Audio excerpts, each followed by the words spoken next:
the House Committee on Finance. We're glad you're here in person. We know the last couple of years have been tough in terms of having a lot of Zoom meetings and things of that sort, but we're glad to have you here in person.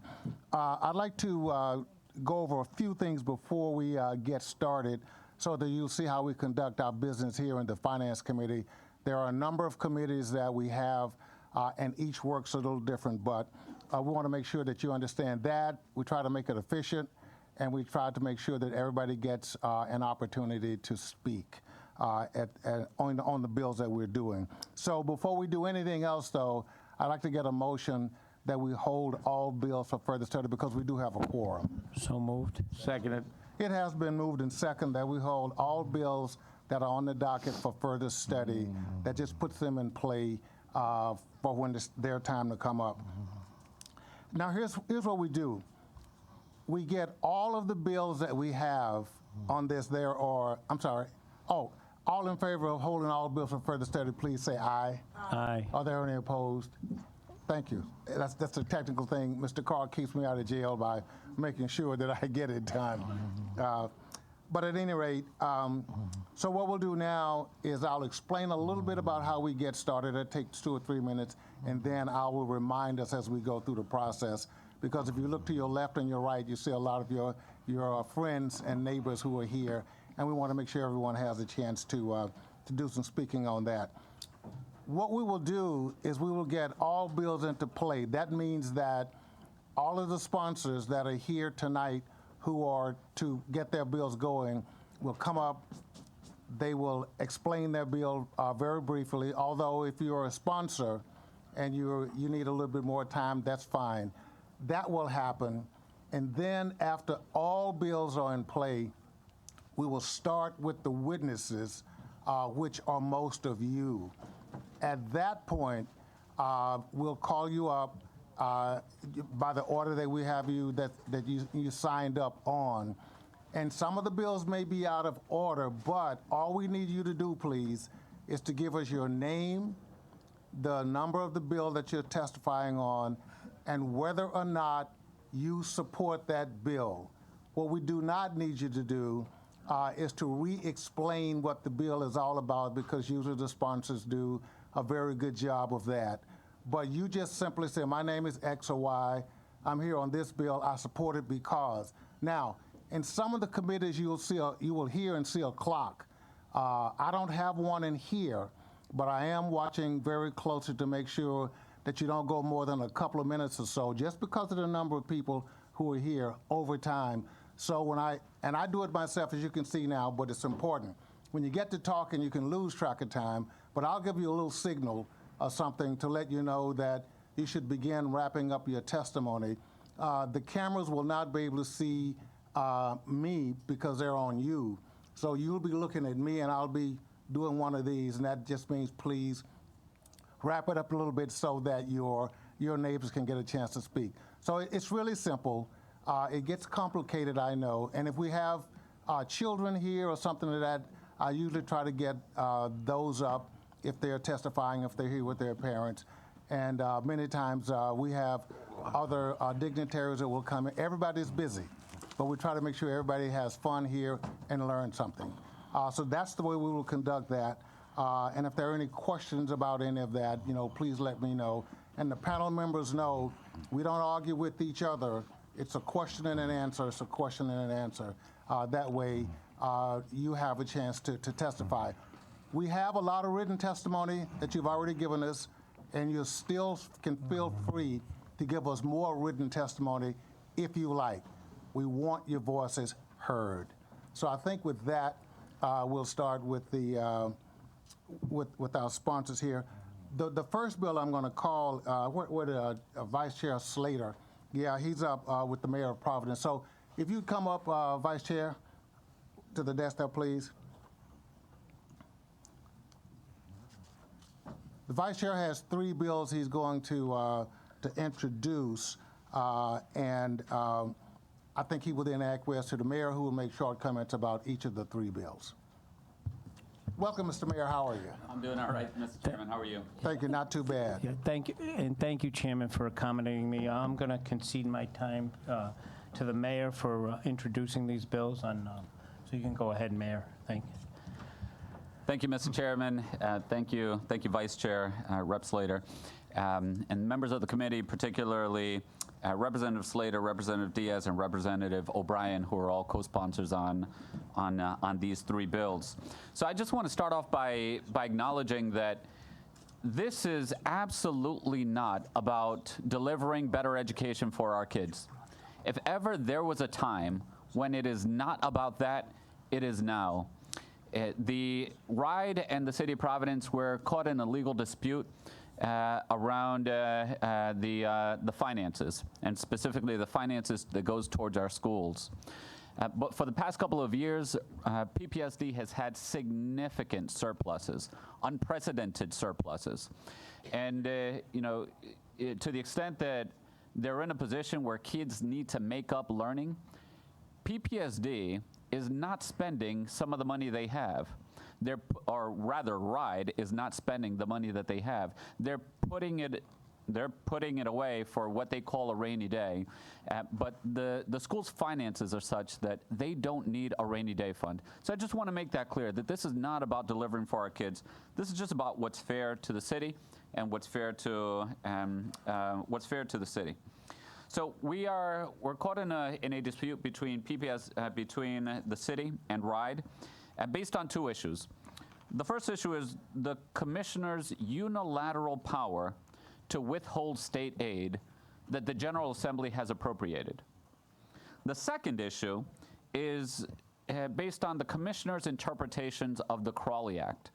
The Commissioner of Education cherry picks which portions and interprets those parts of the Crawley Act, of course, in ways that are in the light that's most favorable to RIDE and disfavorable to the city.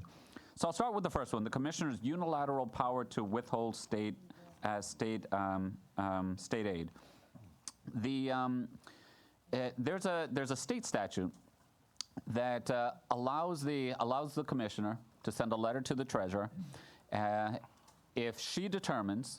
if RIDE determines that the city owes dollars towards education. She did in fact send that letter, and the treasurer withheld about $4.5 million last year from the city's distressed communities allocation. So we never received those dollars. The General Assembly allocated those dollars. They never made it to the City of Providence. Now, we believe that raises some significant separation of powers issues, and that's part of the dispute that we're in court for. But what's particularly difficult is that these things take some time to work their way through the legal process.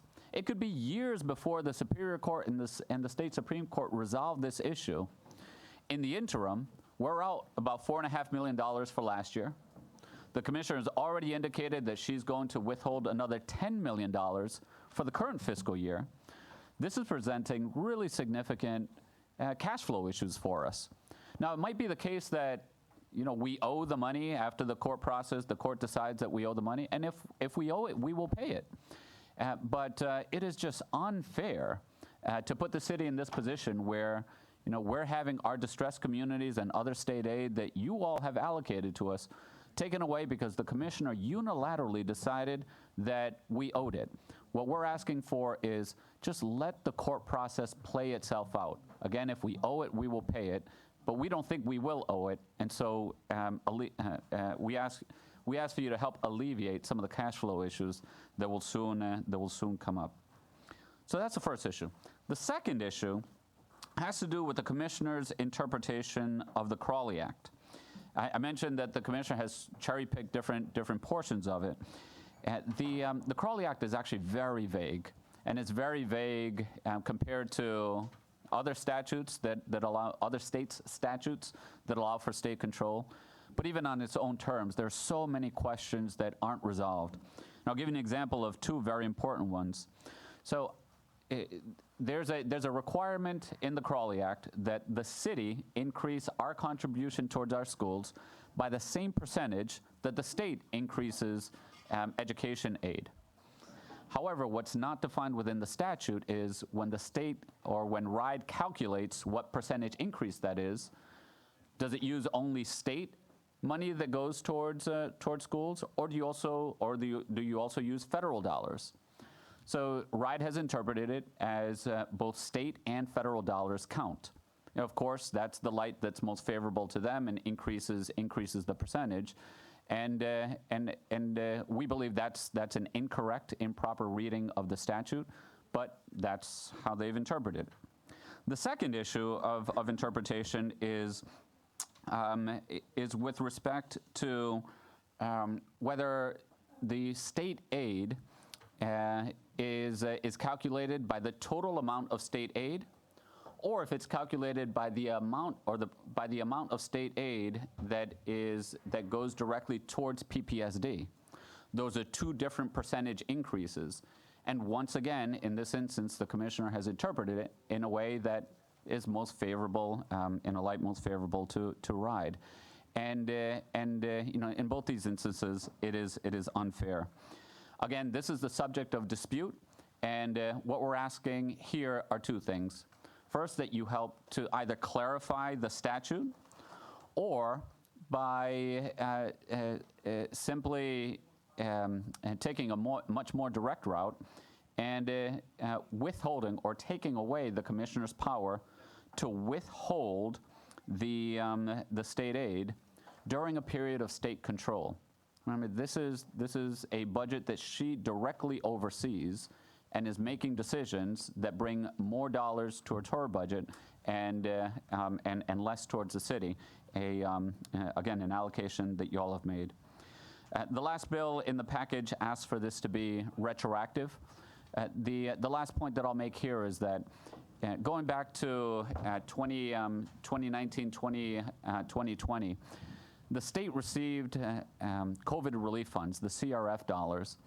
100% of that federal relief came to the state. The city did not see a single cent of that, at least not directly. And based on the use of those CRF dollars, the state, or RIDE, the state determined that there was an increase to state aid. But the reality is that if you look at only the quote-unquote state dollars that go to it, it was much less. In fact, it was a deduction. The whole purpose of the Crawley Act, and there's certain fairness that it's based on. If the state increases by a certain percent, the city should increase it by a certain percent. But there's no way when the bill was drafted that folks could have anticipated the COVID pandemic and what that did to all of our finances. And we're in a situation where the state that year actually decreased the state dollars that went towards education, but as RIDE interprets it, the total amount that went towards education increased, and therefore, even during the COVID years, the city should also increase that amount. We believe this is just unfair, and we ask for your help and support to alleviate many of the cash flow issues that the city will soon face, and many of the ambiguities in the statute that no one could have anticipated when it was first drafted. Thank you, Chairman. Thank you, Mr. Mayor. I appreciate that. Are there any questions of the mayor on those three bills that he just elaborated on? That was Bill 8115, 8116, and 8117. Okay, if there are no questions, the bill is in play, and so we'll hear testimony on the rest of it later this evening. Thank you very much, Mr. Mayor. Thank you, Mr. Chairman. Thank you, Chairman, for accommodating that. Quite welcome. Okay, so back to normal order. Rep. Place, are you still here? Want to introduce your bill, please? Okay.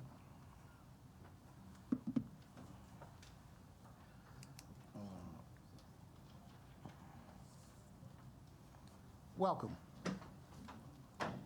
Thank you, Mr. Chairman. Members of the House Finance Committee, I'll try to make it short and sweet as I always do. I know you guys are very busy. This is House 7487, which in essence sets up education savings accounts for parents who request them using the state aid that we currently provide as a General Assembly for every student. This is just a continuation, in my opinion, a continuation of money follows the child. In my opinion, that the money not only should follow the child, but should follow the child wherever they go, whether it be homeschool or parochial private school.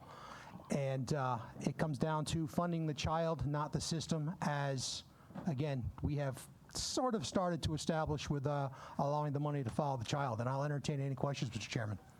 Thank you very much. Any questions of the sponsor of that? Yes, so Rep. O'Brien, please. Under that philosophy, if a charter school sends a kid back to the sending district, shouldn't they also send back the money? I would say yes. Thank you. And just so you know, President O'Brien, one of the notes I do have is this is the legislation that it's ongoing. One of the things I realized, matter of fact, just sitting here, I'd asked Representative Casimiro for her pen. One of the notes that I made was about if that change should take place at some point, there needs to be a mechanism to allow the original school to get that funding back. Thank you. Any other questions of the sponsor of that bill, please? Thank you, sir. Your bill is in place. Thank you, Mr. Chairman. Appreciate it. Rep. Carson.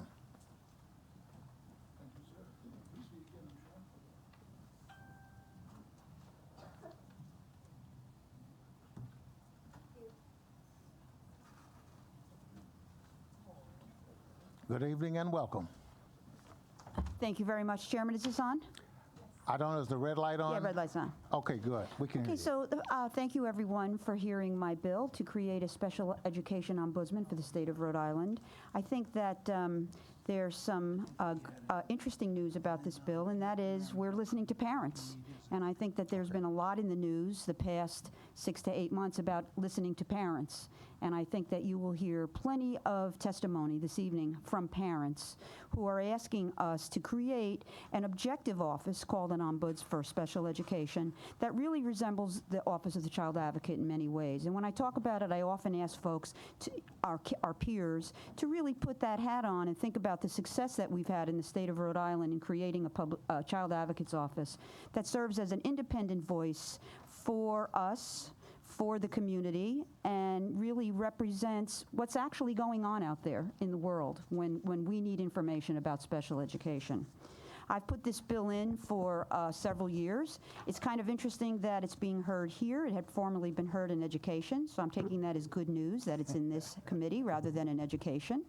I did get a fiscal note on this legislation, and the good work of your staff did a comparison to other states that have ombudsmen, most typically Virginia and New Jersey, and it looked at the number of students that had IEPs in those states, compared it to the number of students that we have with IEPs, and did a correlation for the cost of the child advocate, how much that position costs, and they came up with, and they factored in some equipment and supplies, a little overhead, and they came up with the cost of about $167,000 to create the position of the special ombudsman.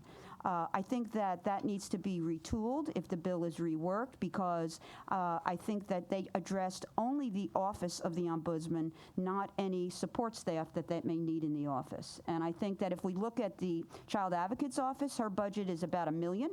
I don't know if we need a budget that high, but she has the 8 or 9 staff people that support her work. I think we'd be looking at somewhat of a similar staff for the ombudsman, maybe 3 to 4 to get it off the ground. So, as you all know, I'm sure that students who have special needs are tested and they are given IEPs or 501 plans to provide an education to them under the fact that they have special diagnoses. And so school districts are required by federal law to provide them with a fair and adequate education. And I put this bill in because for several reasons. One is that my partner has a child with a learning disability, and he's now 21 years old. And I witnessed the fact that that young man really did not receive all the services that he deserved in his school district. I think that it was very difficult for his parents to understand the system. It was difficult for his parents to advocate. They had to go through the ropes and figure out how everything works. And now this young man has graduated high school and really faces not a really exciting future. And I think his education could have really told up more to prepare him for the world. And that was one of the reasons I introduced this bill. I began through organizations that work with special needs children to meet parents, and they began to tell me lots of stories about their experiences in school districts around the state. Now, some school districts do a great job, fulfill all the IEP requirements. Some school districts, we're told, are not doing a great job. This is a highly emotional issue. We're talking about people's children. They want them to succeed.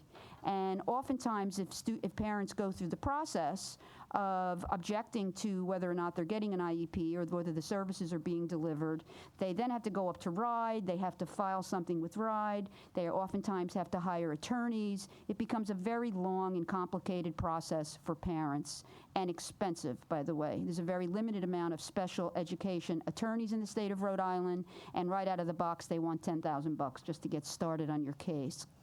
And I often say that, for those parents that can afford that, that is an avenue. But for the single parent in South Providence that speaks broken English with a special needs child, that child is probably not going to get a $10,000 attorney to really go in and to work on the IEP requirements that child deserves.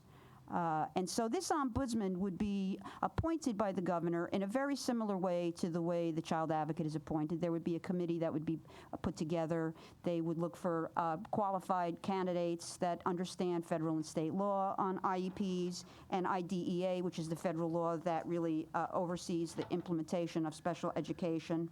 That's how the appointment would work. The powers of the ombudsman are currently under discussion. I'm going to be frank with you. You're going to hear tonight that parts of the bill are flawed, they don't work, how much power do we give this ombudsman? The second question is where they fit into the current structure that parents use and utilize when they want to advocate for their child. And I think that those are legitimate concerns that some of the stakeholders in the room will mention. And I can tell you with confidence that I'm personally working on resolving that aspect of the bill and meeting with many of the stakeholders involved in this, and that includes school districts, some attorneys, some advocates for special needs kids. I think they're really right about that, because we need to make sure that the ombudsman really has a specific place in the exact line of resources that parents tap into. One of the most important parts, they would be a resource for parents, and where they fit into that structure, I think, is still being discussed. I think one of the other really important parts of the bill that I care about, and that I would ask you care about, is that as legislators, we have, at least I have, very little information about how special education is delivered in the state of Rhode Island. I haven't heard how it works, whether kids are doing well, and particularly at this moment in time, where those students were more affected by COVID than sort of normal students. I mean, children that required OT or speech or had a special needs, they didn't get that in a remote learning environment. Those kids probably suffered more severely than our children who don't have special needs. And so I think at this point in time, to understand the learning loss that those kids may have suffered, it's more important than ever to really get some data from the districts. So I'd like this ombudsman to be able to go into the districts, to get information from parents, to categorize what the issues are so that we can understand what's going on in the districts. We may need to take future steps around special education, but right now, without the information on the ground, we really don't know what exactly we need to do. One other aspect is that I would like to make sure that parents are informed about this ombudsman. If they go into a school meeting on the IEP or a 504 or an evaluation, I like them to be given information about who the ombudsman is in languages that all of our residents can understand, so that this resource can be really more utilized by parents when they need to refer to an objective person. And I think in conclusion, there's been a lot of undercurrent here about this bill, that it's parents versus school districts. It's like, I want more for my kid. They want a lot for their kids. I want more for my kids. Let's not forget that an ombudsman is an objective professional. And in many cases, they'll side with the school district. And in many cases, they'll side with the student and the family. I mean, let's think how Jennifer Griffin behaves. She has pointed out to us many things that go on at DCYF. Some of them have been very useful for us in terms of reforming that system. And in some cases, DCYF has done a good job, and in some cases, we needed to learn that they really weren't living up to what they are required to do by statute. So I don't see this as an us versus them, and I'm going to ask you this evening not to sort of not to use that lens when you hear the testimony of the stakeholders. It's an objective person that can help us all understand and implement special education better in the state of Rhode Island. So that's what the bill is about. Thank you very much. Are there any questions of the sponsor of that bill, please? Rep. Quattrochi, please. Thank you, Chairman. Thank you, Representative. Unless I missed it, there's no language that's specific to dyslexia and dyscalculia. Would they be included in Yes, those IEPs? absolutely. They would be. Absolutely. All right, thank you. You're quite welcome. Any other questions of the sponsor of that? Rep. Nardone, please. Oh, okay. Yes, you got that, Mr. Clerk? Yes, I do. Okay, thank you very much. Mr. Chairman, I have one very brief question. Okay, I'm just checking to anybody. Okay, you had one very brief question. Are you sure? No. I love you. I love you too. Okay. Ray You're up. Carson, thank you so much for introducing this legislation. It's very important. My question to you is, I feel like in some way we're leaving behind the autism, the kids with autism. Is included there too? Yeah, Okay. absolutely. Thank you so much. You're welcome. A lot of research. Any other questions of the sponsor of that bill, please? Okay, thank you. Thank you. It is in play. Appreciate that. Senate. Pro temporary Speaker Kennedy. Yeah.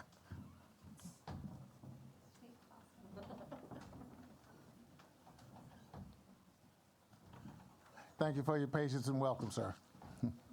Thank you. So, Mr. Chairman and ladies and gentlemen of the committee, I have introduced 8218 along with my colleagues Chairman Azanaro and Leader Filippi. This is for the town of Westerly. I've submitted to Chris O'Brien a letter from the bond council as well as a resolution from the town of Westerly, and it memorializes the General Assembly to enact legislation to authorize the town of Westerly with the approval of the qualified electors to issue not to exceed $50 million in general obligation bonds, notes, and other evidences of indebtedness to finance the construction, renovation, and improvements, alterations, repairs, furnishing, and equipment of schools and school facilities throughout the town, subject to the approval of state housing aid at a reimbursement rate or state share ratio of not less than 35%. The town of Westerly has been working and has been in regular contact with Department of Education on this particular matter. The town is now looking to try to consolidate some of the schools within the district, come up with a reconfiguration of the grades as well, and this will allow them to put this forth to the voters in the town of Westerly going forward this year to seek their approval and hopefully get it approved so that they can come forward with the new plan for the school district. And that is it, essentially. Thank you very much for your efforts in that. Any questions of the sponsor of that bill, please? Okay, seeing none. Thank you. It's in play. Thank you. Rep. Casimiro.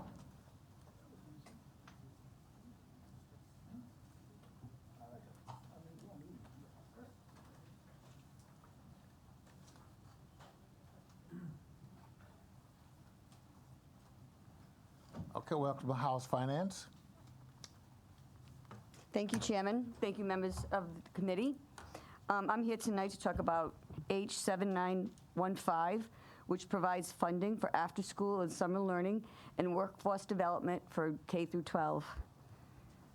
Making quality after-school learning available to every child in Rhode Island is a true passion for me because the evidence is overwhelmingly clear that learning and development of our students should not be limited to classroom hours.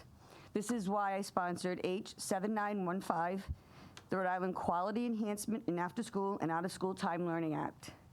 We know that funding has been a consistent impediment to prevalent and quality after-school time learning programs.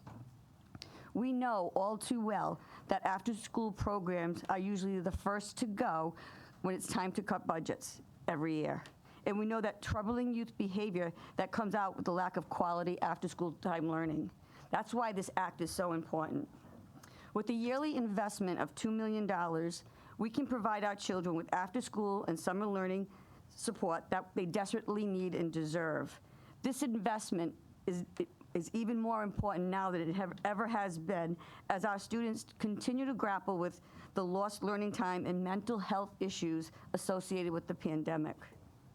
Bryant University recently did a study that showed for every dollar we spend in OST, which is out of school time learning, we get $3.50 back in our economy. OST, out of school time learning, benefits our youth. It keeps them safe and has proven that these children are more likely to succeed in schools and in careers. OST benefits families by providing after-school care so parents can stay in or rejoin the workforce. And we all know what a problem we're having with workforce right now. OST benefits our economy. It helps stabilize and boost jobs in the human services sector. Most importantly, OST equalizes learning gaps made wider by the pandemic. Our kids need help now more than ever, and this legislation would be a significant step in ensuring the success of our children. The governor has money in the budget for municipal learning academies. I believe there's one in Cumberland. I don't know why we're adding new programming when we have programs in existence right now that have proven to be successful. Back in 2018, I sponsored a study commission, and we looked at many different programs, and they're working. So why are we introducing or expecting to create others that we're not going to be sure of? We know our programs are successful, and this was published back in 2019. Why not make a one line item in the budget for all OST programming and not necessarily just municipal learning academies? Why can't all programs that are successful be funded appropriately? So maybe we can change the line item in the budget to $10 million, and everybody would be happy with the programming. I wanted 10. I mean, I wanted 2. Doesn't my $2 million request sound better than a $10 million request? So anyway, I think we needed to look at who the fiscal agents are. Perhaps it's the United Way. Perhaps it's the Rhode Island Foundation. Connecticut, Massachusetts, and Vermont have dedicated funding streams in their budgets for out-of-school time learning. Vermont has universal after-school programming. Now's the time for Rhode Island to get on board. Thank you, and I urge you to review the report we published. I'm going to leave this with Mr. Clerk and get this bill out of the committee for a floor vote. It's been way too long. Thank you so much. Are there any questions of the sponsor? Rep. Quattrochi, please. Thank you again, Chairman. Thank you, Representative. You mentioned our workforce issues. Do we have a workforce that's going to be willing to work after school in summers? I worked in my previous job was contained. Well, we had out of school time programming, and we didn't have a staffing issue. You're talking going back a Yep. while? Right. I'm talking about currently now. Yeah. You don't know? I don't know. Yeah. Thank you. Yep. Thank you so much. Any other questions of the sponsor of that bill, please? Okay, if not, thank you. It's in play. Okay, Rep. Tansey?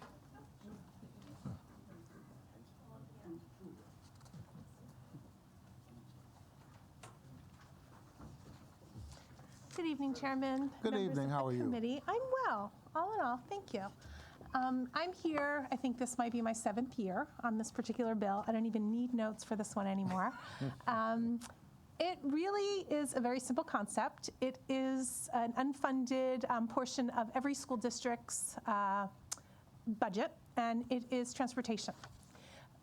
We expect people to provide transportation to our students and provide even transportation for those who don't attend public schools.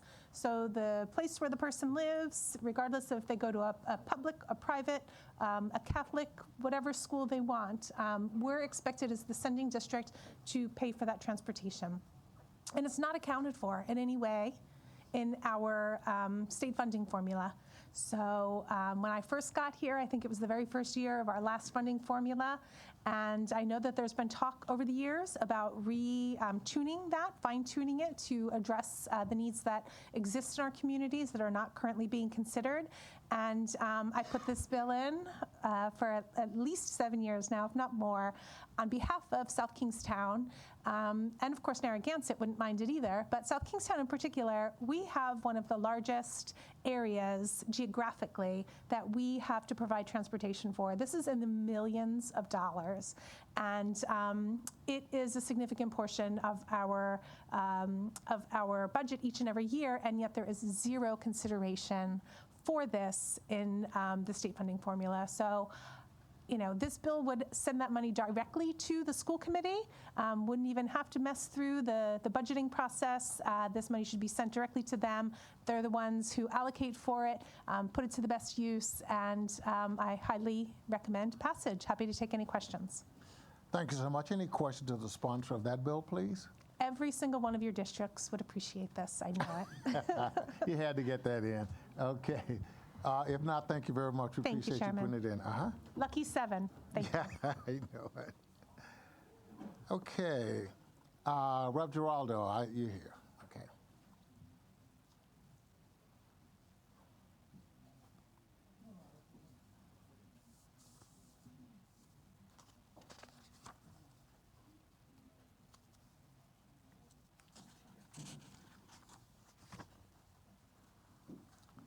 Thank you very much for waiting, Rep. You're on.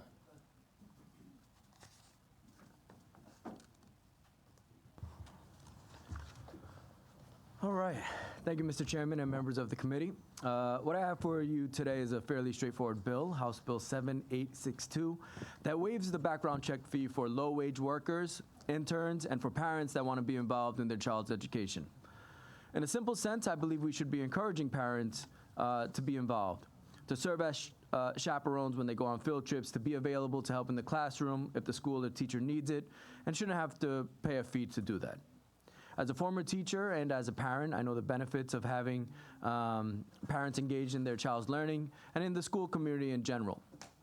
Additionally important, as you may know, each year RIDE puts out a survey. They send out thousands of surveys to families through SurveyWorks, through their SurveyWorks initiative, and comes out with their publication of the responses. And one of the lowest rated questions is the question that asks about family engagement. In 2021, only 15% of survey respondents had a favorable view on the degree to which families became involved with and interact with their child's school. So an overwhelming majority of our families do not feel like they're actively engaged with their school. And I feel like this bill would do something to help that. And this isn't a one-off problem, because prior to the pandemic in 2019, we were only at 24%. So we're always hovering in the 20s or in the teens in terms of family engagement in our schools, from the parents' perspective. Another reason I think this bill should be considered is for the reason that our schools are dealing with a massive teacher and staffing shortage. Right now, they could certainly use all the help that they could get from parents, volunteers, and interns. This bill aims at making that simpler by removing barriers and waiving the fees for those looking to do so. It also addresses waiving the fee for our low-wage workers, our teachers' assistants, our crossing guards, our bus drivers, or college interns. It doesn't really feel great having someone making $12 an hour drive up to Cranston and pay up to $35 for a background check. With that said, while I think background checks are important and should happen, I do think we can be flexible on the fee. So with that said, Mr. Chairman, I want to thank you and the committee for your time and consideration of the bill. Thank you for your time and consideration. Any questions of the sponsor of that bill, please? Okay, thank you very much. It is Thank you. definitely in play.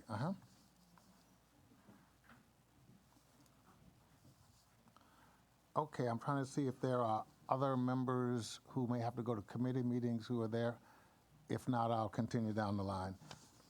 Okay, if a sponsor is not here, I will simply read that sponsor's bill into the record, and it will be as though the sponsor was here. So I'm going to start with Bill 7019, Chairman McNamara, and that bill extends the deadline for school housing aid bonus for projects addressing health and safety deficiencies.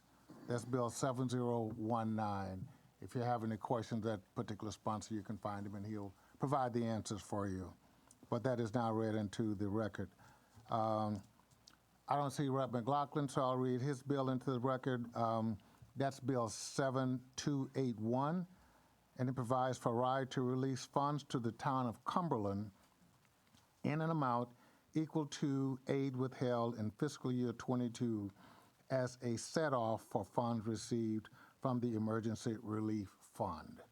That's Bill 7281, which also is now in play. Another bill by Chairman McNamara, 7340.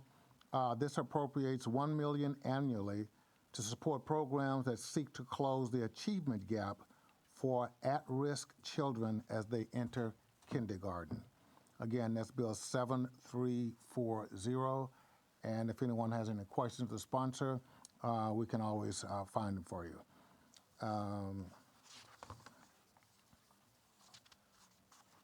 I don't see Rep. Kazarian, so I'll read her bill into the record. That is Bill 7546. It appropriates $2 million in fiscal year 2023 for school districts or municipalities to employ additional social workers. That's Bill 7546. The next bill I'll put into the record is by Chairman Craven. It provides for a 5% increase in the school housing aid ratio for school building projects that use Rhode Island-based architectural firms. That is Bill 7609, which is now into the record. And another bill by Chairman McNamara, 7856, provides for direct state funding to the Met Career and Technical Center,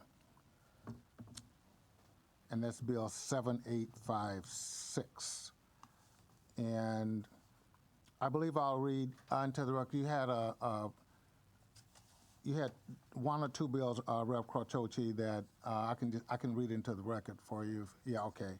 One was 7757, appropriating the $50,000 annually for teacher training and speech fluency programs. That was one of the bills that I think you had. So it is now into the record if you didn't want to make any other comment on it. Okay. Chairman, that's co-sponsored by Rep. Croce and myself and Okay, Representative Fenton Fong. great. Got. That's good for the record. All right. And I think, Rep., was that the only one? I want to make sure. I think we both have the same. You both have bill, the Rep. same? Okay. School bond? Okay. Yes. That's Bill 8170 by Rep. Quattrochi. It authorizes Situate to issue up to $750,000 in school bonds previously approved by local voters. That's Bill 8170. I don't know if anybody has any questions on that, but it's already been done. Okay. And I think that takes care of the introduction. Are there more? I got them all? Okay. Right, exactly. Okay. You have two bills, Chairman Maury? So I defer to Rep. Quattrochi if he wants to introduce the speech fluency bill, which is very similar to the one that I have sponsored as well. I know you read it into the record. I don't know if Rep. Quattrochi wants to speak on that bill at all before I speak on a very similar one, if not the same bill. It's quite up to you if you want to. Yeah, sure. So, and I won't say much because we do have some witnesses to testify, but it provides that the General Assembly would appropriate $50,000 annually for a 3-year pilot program to teach and to train teachers on Orton Gillingham classroom programs. Thank you. Okay, absolutely. Okay, Chairman Moore. Thank you, Chairman. And similarly, and Rep. Quattrochi is a co-sponsor, and I give him credit for championing this bill and on behalf of dyslexic students and their families, same as Rep. O'Brien, who has done so for years. I'll just add to what Rep. Quattrochi said. This is a ripple effect bill that costs us very little. It gives teachers an opportunity to get this training. This training is important for teachers who are going to teach and work with dyslexic students, but it's good training for every teacher. Every teacher that teaches reading benefits from this training. And all this bill does is offer $50,000 per year to get as many teachers who want to get this training trained, which also helps them in their professional development and meeting the criteria for their districts and for state requirements for certification. But more importantly, going back to the ripple effect, it will have a tremendous economic impact on our communities. It'll have a tremendous economic and social impact on the students who are getting this training. And this is hands-on, one-on-one, multisensory training, instruction rather, that is irreplaceable. And we say Orton Gillingham, but there are other methodologies as well that would work. And for really small money, relatively speaking, it offers an opportunity for teachers to train.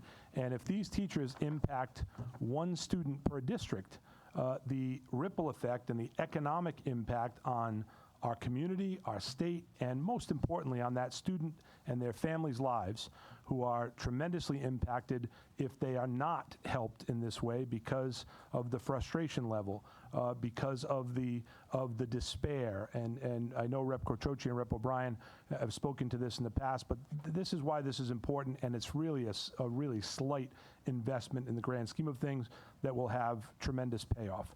So that bill's in play. I'll put the other one in play now, and that is, let's see if I can.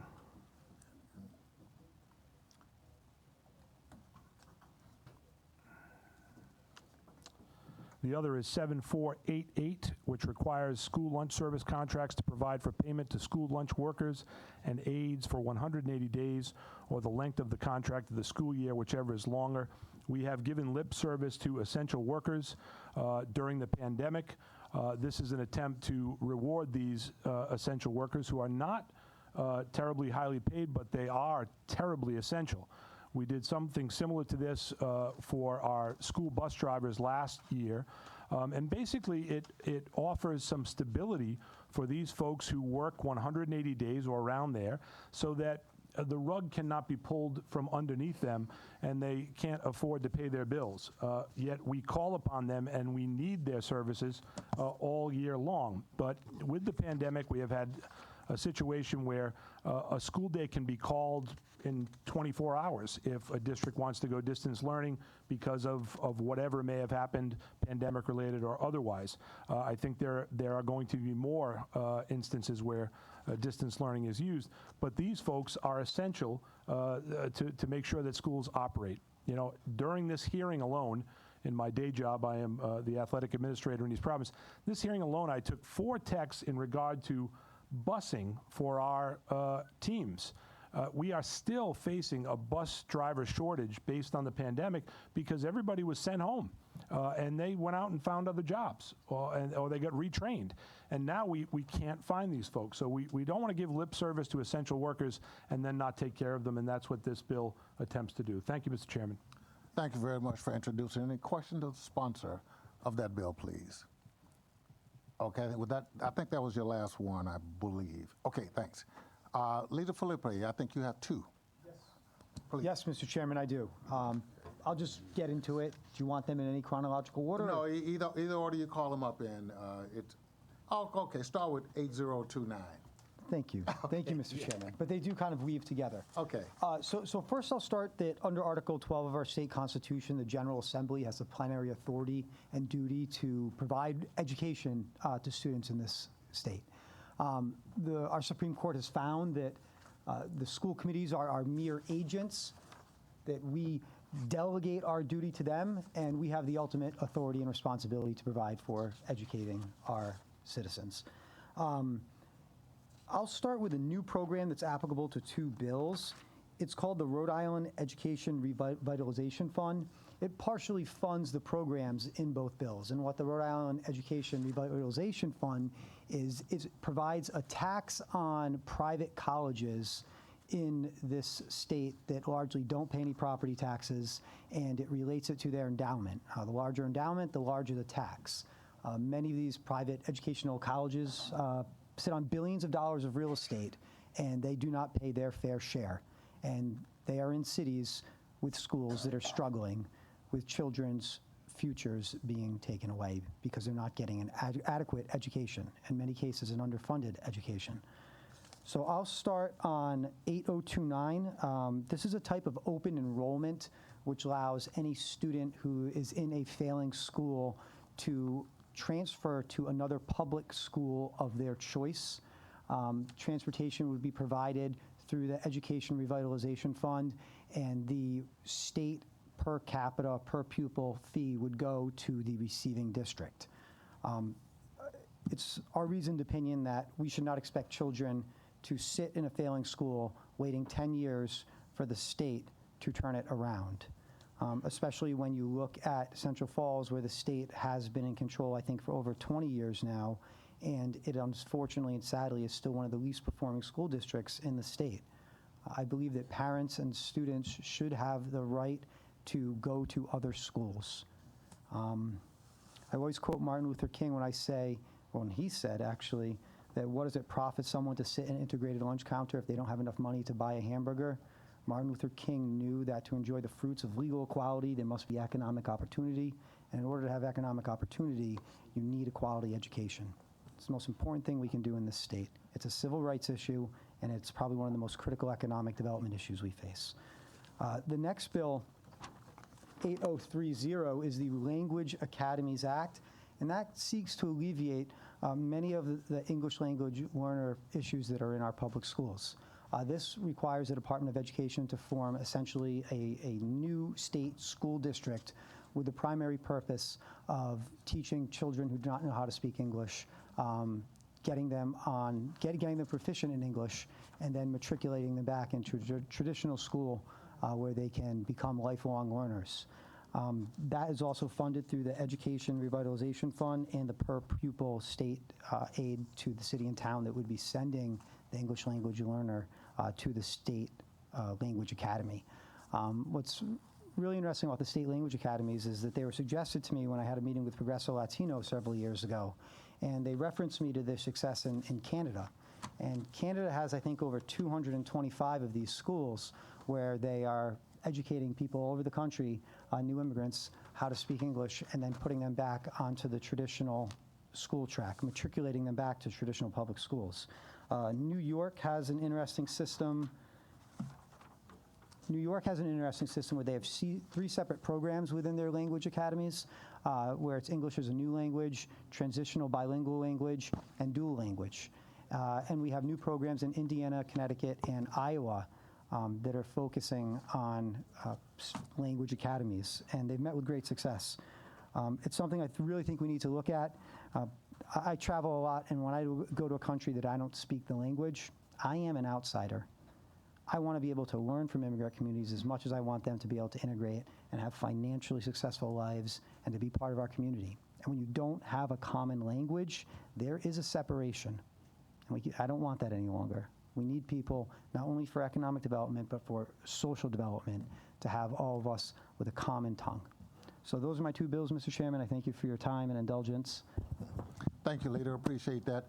Any questions for Leader Philip on either of the bills you do? Chairwoman Diaz, please. Thank you, Mr.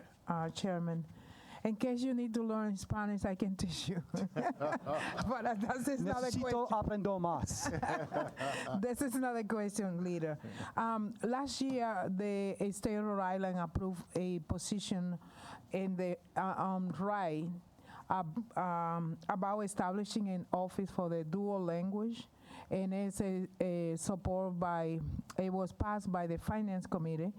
My question to you in relation to that position, how do you see the interaction with the right position working on the state curriculum about languages in this bill that you just introduced? I just trying to figure it out how, if we already have a position at the right, how we can interact with the new district that you are proposing. Thank you. So if you see the bill's, I think, 2.5 pages, it speaks in a broad policy and delegates the authority to establish these language academies to the Department of Education, who would thereafter create regulations and go through all of the minutia about how to do it. The way I would see the position interacting with the new language academies is that it would substantially empower the Department of Education, now with the ability to establish schools to carry out a plan that would be created by that new position. I see them integrating. I don't see them in conflict. Will we have a sidebar conversation, right, Chairman? Thank you. Yes. Thank you, Leader. Okay, thank you. Please feel free. Any other questions of the sponsor of that bill, please? The two bills that he introduced. Thank you for the introduction. They are now in place. Rep. O'Brien, please. Thank you, Chairman. My first bill is 7485. That just extends the reimbursement to or any school district in the state that had a newly hired resource officers, which the state pays 50%, and the community pays 50%. And that's not a mandate. It's just there if a community wants to do it. And my second one is Bill 7634, which basically says if a charter school disenrolls a student and returns them to the sending district, they have to send a check with it. That's it. Thank you. Okay, thank you. Any questions of the sponsor on those two bills that were introduced? Thank you very much. Appreciate that. Okay. I'm taking a look to see where we are. And thank you for being so patient, because we had 24 bills, and I think we're down to the last few. Rep. Barris, you have at least one. Yes, I do, Mr. Chairman. Thank you, Chairman. So Bill 8093 is sponsored by me and Rep. Amori. This act would provide that in local education agency where over 45% of the children have a family income that is below 185% of federal poverty guidelines, then the student success factor will be 50% by the core instruction per pupil amount. So in essence, this student success factor is the part of the education funding formula that takes into account students in poverty status. And it is multiplied by the number of students in a district whose family income is at or below the 185% of the federal poverty guideline. It is the foundation of the formula's overarching premise that students with the highest need should be supported with additional state dollars. This bill will change the K-12 education funding formula by increasing the student success factor from 40% to 45%. In districts where over 45% of the students are in poverty status, it would increase the student success factor to 50%. This bill will help every district, and I mean every single district in the state. But it has the greatest impact on the district where students' poverty is greatest. It addresses the need that has been highlighted in multiple reports regarding the Rhode Island school funding formulas, shortcoming when it comes to making sure that support for students in poverty are at a proper level. The formula has many aspects. One of those aspects is student enrollment. Other aspects are community tax capacity are among those. This is the foundational factor to support students in poverty. Mr. Chairman, we have, Mr. Ryan, Mr. Duffy, and many more in here, including our, school funding formulas are Chairman Amori, who will probably be adding to some of the things that I didn't add, didn't include in my statement. Thank you for indulging me. Thank you so much for putting the bill in. Are there any questions of the sponsor of that bill, please? Okay.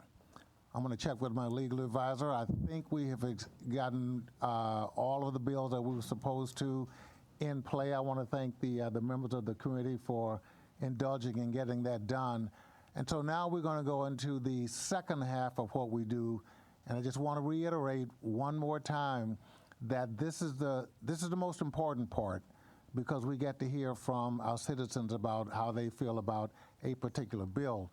So when you come up, and we'll try to get 3 or 4 at a time, if you would just simply state your name, the bill on which you are testifying, and whether you support that bill or whether you don't support that bill. That shouldn't take you more than a couple of minutes to do that. What we don't want is a reiteration of the entire bill itself, because that's what the sponsors have done. I'm going to look out to make sure if I see anybody with younger kids that I might can get up early, I'll do that. But what we'll do, we have a list that we call the witnesses from, the one that you signed up from, and we'll get you up. So let's start that process.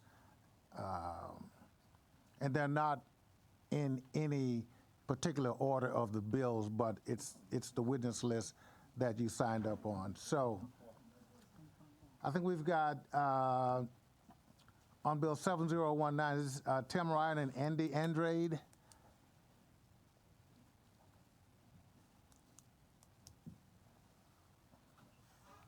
Welcome, gentlemen, and thank you so much for indulging us getting through those 24 bills. Okay. Yeah, and if you're coming up, for example, Tim, if you're on more than one bill, just make sure you testify on that, on the entire number of bills you are, so you don't have to keep coming back and forth when you get to that point. Ariana Mangione. Ariana? Oh, okay. Did you want to come up with her? I mean,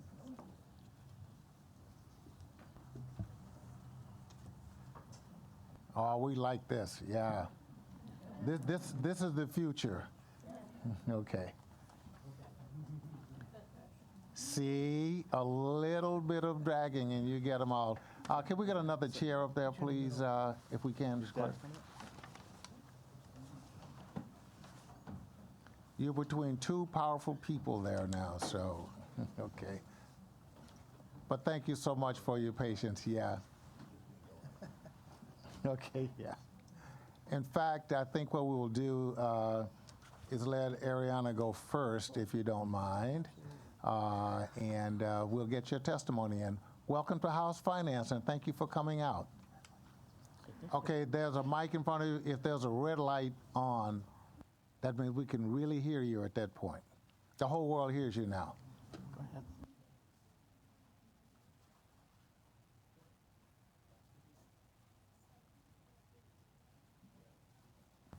7480. Thank you. My name is Ariana. I'm dyslexic. This bill is named after me, actually. I've learned to read because of OG. 3 years ago, my 14-year-old sister testified for the right to read of ACT. She did not want to testify today. She says, "You have not passed any other dyslexic bills. Prove her wrong for me. Help children like me to read. We are the future. NASA wants us. The NSA wants us. British intelligence wants us. Corporations wants us. LinkedIn even added a button to identify dyslexics." You know, I am so proud of you. I really am, and that's very brave of you. Do you know that there are thousands of people who will be watching you on television? So it's not like the clicks. They're really watching. But thank you so much for your testimony. It means a lot to us, and keep up the good work. We appreciate that. Thank you. You're welcome. Thank Okay. you, Mr. Chairman. You're welcome, sir. Okay. I have to testify, so we're going to wait. Good job. Okay. You can start first if you want to, Tim. Or had you guys decided which one wanted to go first, or second, or third? Older? I think you're I'm Oh, older. yeah. I'm definitely older. Okay. Thank you, Chairman Abney, members of the Finance Committee. My name's Tim Ryan, and I'm from the Rhode Island School Superintendents Association. And I greatly appreciate the offer to testify on all these bills, but I'm afraid it might be confusing because I'm on so many. I'll wait my turn, but thank you very much. We are certainly in favor, Superintendent Association, along with the Rhode Island School Business Officials Association, is in favor of Bill 7019. The principal reason is, as we've had so many projects in the works, and we really greatly appreciate the legislature's support of the school bonding There's a lot of great work that's been done. We really appreciate the support. But one of the problems we've run into is that contractors have not been available because of COVID. There's been supply shortages. There have been challenges getting these jobs done. So what this bill does is extend the time period to enable us to get this work done under the bonding legislation. So we really urge passage. It's really important so we can get these facilities completed for our kids. Thank you, appreciate that. Okay, Andy, you're up. Thank you, Mr. Chairman, members of the committee. It's great to be before you. RIDE very much supports this legislation, and it's a simple, but it's a very important piece of legislation. Again, kind of echoing what Tim says. Again, because of COVID, school districts around the state have had significant delays in planning, design, construction, and of course, there's supply chain issues as well. So this legislation would remedy the situation, gives school districts more time. It just makes a lot of sense, and we hope you'll support that. As far as other bills, Mr. Chairman, we have a letter from RIDE on 7536. We support both school bonds that you have at the end of the agenda. Also, on Rep. O'Brien's bill on the SROs, he mentioned that that was done a few years ago, very successfully, working with RIDE, and so if you decide to pass that we would be ready to to make that happen. Finally, Rep. Slater with his legislation, we met with him today. We understand his concerns. Providence, he's had a very good and productive meeting with him. As you know, it's in litigation, so we can't say too much. But one of the things that we're doing is we're asking to pull back from the litigation and see if we can work something out with the mayor and with the city. So that's what we're trying to do right now with those bills. Thank you. And Chairman, just to, again, I didn't want to, I don't want to be up and down all the time to interrupt you, but very quickly, we support 7019. We support 7340, the Early Childhood Initiation Fund. We have a lot of federal dollars coming out for pre-K, and I think it's really critically important that we support this initiative. We're in support of 7480, which Rep. Amori's bill. I think this is really important. We have the Right to Read Act, sponsored by Rep. O'Brien, has had extensive training for students experiencing dyslexia. But that's been funded primarily by ESSA funds, and those funds are going to run out. So I think we're going to look at all measure of efforts to provide continued training for students in this area. We are opposed to Bill 7546.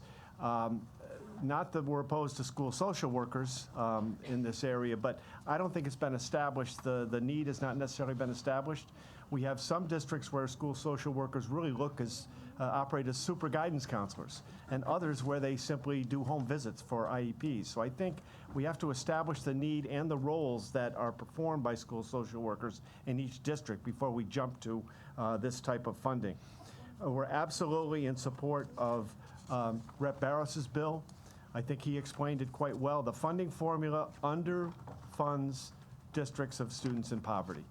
The funding formula has been a tremendous boon to all of us in the state, and all school districts are very grateful for the continued support of the legislature. But right now, it's an additional 40% for students in poverty. Raising that to 45 would be critically important, especially as we're seeing, as a part of a national trend, declining enrollments. It's happening nationwide, and based on the funding formula, a place like Pawtucket, who lost a couple hundred kids last year, would see a net decline. So I think this counterbalances that. It protects those districts that really need the funding. And so many bills. The last is we are in opposition to Rep. Carson's bill. Not that the couple of things that have been said we absolutely agree with, that this is an emotional issue. It is not us versus them. We're all for our kids. But I think before we jump into starting a new agency, I think the idea of getting more data is very important. The stories that these folks will talk about are real, and they're very critically important to them.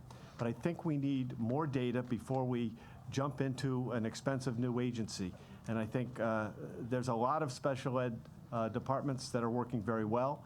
and I think we can put our heads together before we jump into a new program on this. So I thank you very much, Chair, members of the committee. Thank you. I thank you too, Tim, for going over most of the bills that you had. That's a help to us. As long as we have the things on the record, it makes a big difference. Any questions of the, yes, Leader Felipe, please. Thank you, Tim. What type of data would you be looking for?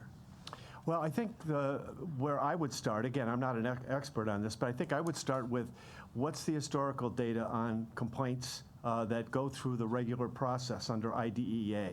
How do we compare to other states? What issues are resolved?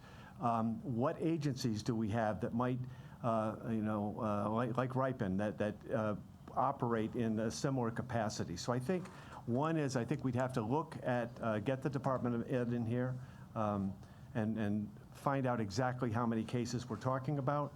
I think we need data from each of the school districts on dispute resolution, how many issues are out there. So I think we have to get a range of the problem. These are very emotional issues. You know, I can talk about as a job, as a superintendent, I can come in and work with a family. But that's not my life. You know, for these families, it's 24/7. So I'm very empathetic to the issues, but I think we need a little bit more data before we jump into it. And let me just add that if you read the letter that RIDE presented on that particular bill, it will give you some idea of what is out there, some of the data, some of the hearings, and what the different vehicles that a parent would have in that situation. So I would definitely suggest that you read that letter. Thank you, Mr. Andrews. Okay, I have sure. a question for you, too. Sure. Please. Without disclosing attorney-client communications, what's the current posture of the litigation with the City of Providence? Well, again, all I can tell you that I don't know honestly the details, but one of the things that we wanted to do was try and pull back and work collaboratively with them, and with the mayor and with people like Rep. Slater, who's very committed to this. So I really don't want to get into that too much, but I do. What court is it in? Has there been a decision? It has not been a decision. Okay, so there's That's been right. a motion for summary That's judgment correct. filed? That's correct. Okay. Okay? Because the mayor here wasn't saying that, Right. asking us to not do anything. Right, He was, right. Yeah, and one he thing didn't I would say like that to there- add. He didn't sound like there was a collaborative relationship going on. It didn't, and one of the things I would like to correct, I mean, you talked about the money going for RIDE. The money is for students of the Providence, Rhode Island students, not to feather RIDE's budget, just to make it very clear. Thank you. You're welcome. Okay, thank you, Vice Chair. Thank you, and I just want to acknowledge that, Andy did reach out to me in the ride, and we did have a meeting today. As I said in the meeting today, I don't know how we can have good student outcomes in the city of Providence if we don't have a collaborative working relationship. The school department and the city go hand in hand, and the only way we can have a productive and make sure that the kids are taken care of is to have a successful school department and city and have them both financially on good footing. So, And Rep, we appreciate your leadership on this. and thank you for reaching out to me and Sure. working. Thank you. Sure. Okay, I think, Rep. O'Brien, please. Also a comment on this subject. Saying you're spending it on students in the city of Providence and keeping the money, $14 million in a bank. What do you spend it on? Where's your budget? What's your directive? Are you doing PDs? What are you going to spend it on? Because it's been a year and a half. You're not telling me anything. You're not telling the city anything. You're not telling the mayor anything. You're not telling the teachers anything. Where's your plan? So if you're going to hold the money, what's the plan? You can't just keep it. Oh, I can send you the turnaround turnaround plan if you like. Right? There's no plan. Okay. Unless you have it. I'd like to see it. Just want to say.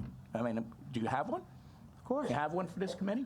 Of course, we have a But what detailed is- plan for the where is it? turnaround in Providence. What is the plan for the money, Andy? Okay. Now, what is the plan for the $14 million that you are holding from the city of Providence that we advocated, that this committee approved? Where is it? What are you doing with it? That's what I want to know. So you're saying it's going back to the kids. I don't see any evidence of that. You could give it to us right now. If there's evidence, give it to us. Give us the plan. We spent $3 million on this. We spent $6 million on this. Where's the plan? Okay, that's okay. Here's what we do in finance. I know we have a good time sometimes. I know that it's an emotional issue. A question was posed, and then the respondent will either get an answer back to the questioner or not, one of the two. But applauses and things like that, we try to keep down so that as a committee ourselves, we're not showing favoritism one way or the other. So just a little bit of a reminder of that. But we all get excited about what's important to us. There's nobody more excitable than Rep. O'Brien because he loves kids. And I know there's no one less excitable than Andy because he does too. But this is how the sausage is made sometimes. So they're good. Okay. But just to point out, there is no plan. Okay. All right. Okay, thanks. I've got Hannah Stern. You here, Hannah? Okay. Paige Parks. Paige Claus Parks. George Nee signed up, but he's not testifying at the, at least that's what this says. Is that correct, George? Okay.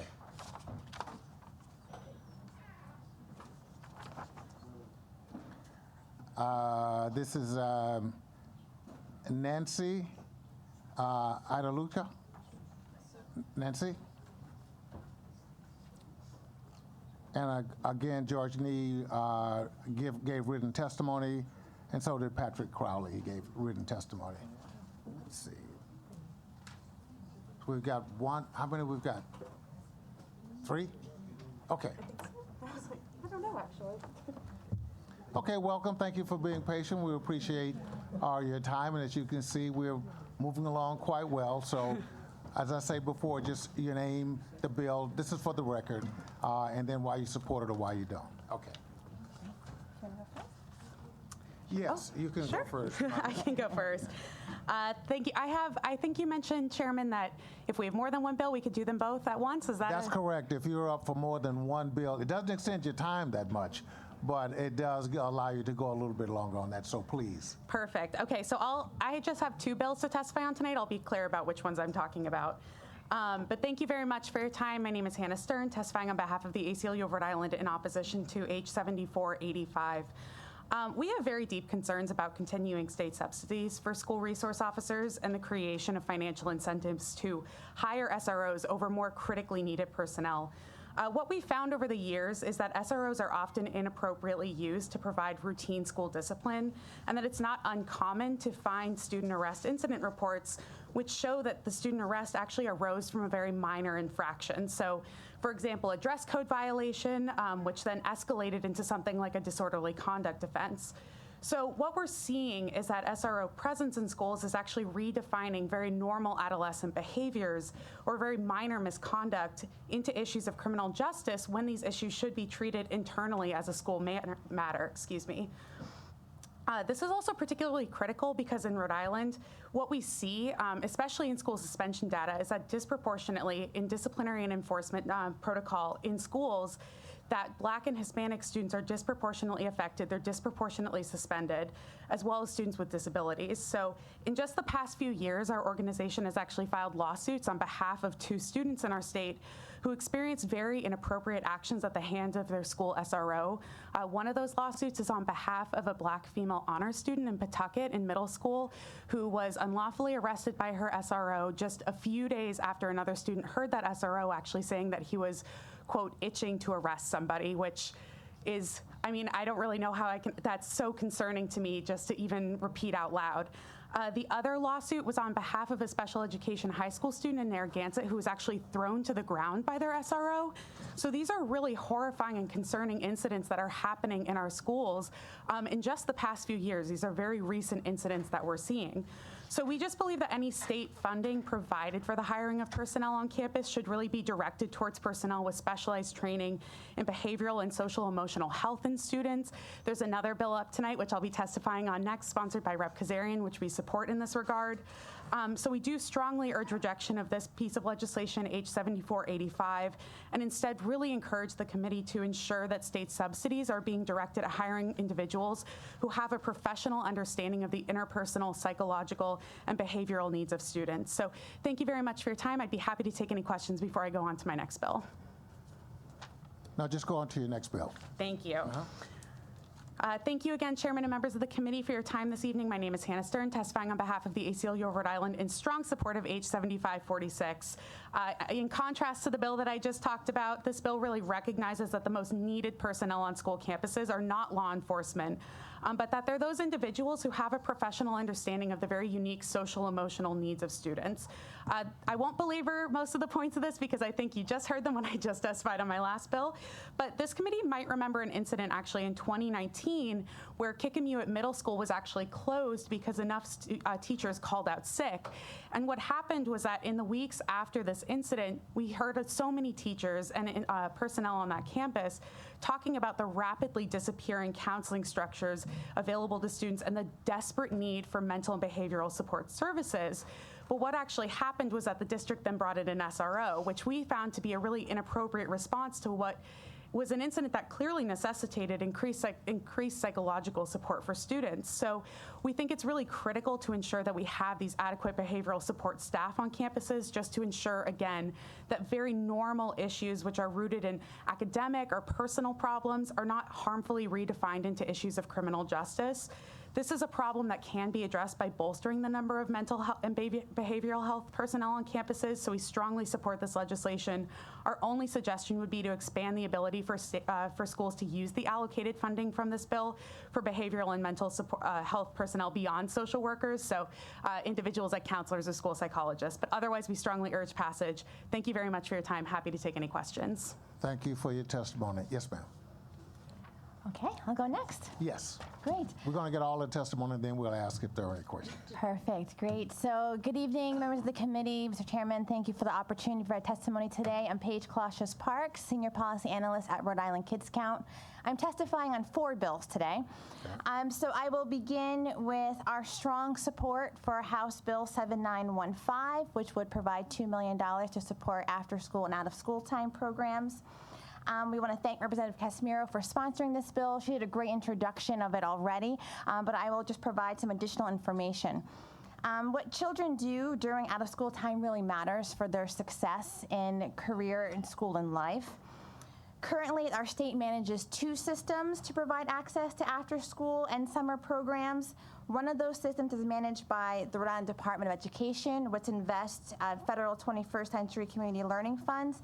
And this serves approximately over 8,000 children and youth during the 2019-2020 school year, and just under 2,000 children during the summer of 2019. The other system is managed by the Rhode Island Department of Human Services, which provides child care subsidies to school-age children. National research has showed that there are nearly 59,000 children in Rhode Island who lack access to affordable, high-quality after-school programs, and there are resources needed to expand access. My written testimony includes a chart that can show you the communities that are currently served by the 21st Century Community Learning Centers. We also know that there are substantial gaps in access to high-quality after-school programs based on income status. So children who are from higher income families spend almost 7 times more money on enrichment activities, and this contributes to the persistent gaps in student outcomes. So state investments are needed to expand access to high quality after school and summer programs, and we urge you to pass this bill. I'll move on to our opposition to House Bill 7485, which would make the school resource officer categorical aid permanent. Research suggests that the presence of law enforcement worsens school climate, increases disciplinary actions, and disproportionately impacts the academic outcomes of students of color. Currently in Rhode Island, we do not have complete, up-to-date, and accurate information on the number and use of school resource officers in Rhode Island, but their legislation has been proposed that would require RIDE to collect and publicly report this data, including the number of SROs in our schools and disaggregate the data for the use of force against students, student arrests, and referrals to law enforcement. The most current data that we have is from school year 2015-2016, which is collected in Federal Office of Civil Rights. And that data shows us disproportional impact on students of color and students with special needs. My chart in my written testimony shows you the disproportionality of our Black Hispanic students and how they have increased rates of referrals to law enforcement and student arrest. And also students with special education are also overrepresented. A student arrest and juvenile detention increases the student's likelihood of future arrests, decreases their likelihood of completing high school, and may result in long-lasting consequences, including restricted eligibility for federal student aid and barriers to college enrollment and employment. And so we also support restorative justice practices and increasing the school mental health professionals that are in our school that can adequately create positive school climates and positive student-teacher relationships. That brings us to House Bill 7546. Regarding school social workers, Rhode Island Kids Count is in strong support of this bill. We want to thank Representative Kazarian for introducing this important bill and for all the co-sponsors. The data is clear. There is a strong need to increase the number of school mental health professionals in our schools. So some data to share with you. I can't be here without data, of course. You know this. So in Rhode Island, 1 in 5 children ages 6 to 17 have a diagnosable mental health condition. 1 in 3 of our children have needed mental health treatment but lacked access to and difficulty. They had difficulty obtaining care. 1 in 7 of our kids in the 2019 Youth Risk Behavior Survey attempted suicide 1 or more times during that past year. And COVID-19 has made this worse. Last month, the Rhode Island chapter of the American Academy of Pediatrics, the Rhode Island Council of Child and Adolescent Psychiatry, Hasbro Children's Hospital, and Bradley Hospital together joined to declare a Rhode Island state of emergency in child and adolescent mental health. And one of their 6 policy recommendations included implementing sustainable funding for effective models of school-based healthcare and clinical strategies. My testimony also includes data around the number of school social workers that we have in Rhode Island. The National School Social Work Association of America recommends a ratio of 250 students for every 1 school social worker. In school year 2015-2016, our ratio is 685 students for every school social worker. We are far above the recommended ratio. So we highly encourage the committee to please pass this bill and to do so with urgency. The last bill that we are here to testify in support of is House Bill 7536, which is the Special Education Ombudsman Office. Not only do we support this bill, but we also would recommend that this bill be expanded to include children from birth through age 2 who have developmental challenges and an individualized family service plan through the Rhode Island Early Intervention Program, which is currently managed by EOHHS office. Let's look at the data that we have. We know that in Rhode Island, students with disabilities are much less likely to meet or exceed expectations on the RICAS exam. In 2021, only 12% of our 3rd graders met expectations in ELA. Only 9% met expectations in math.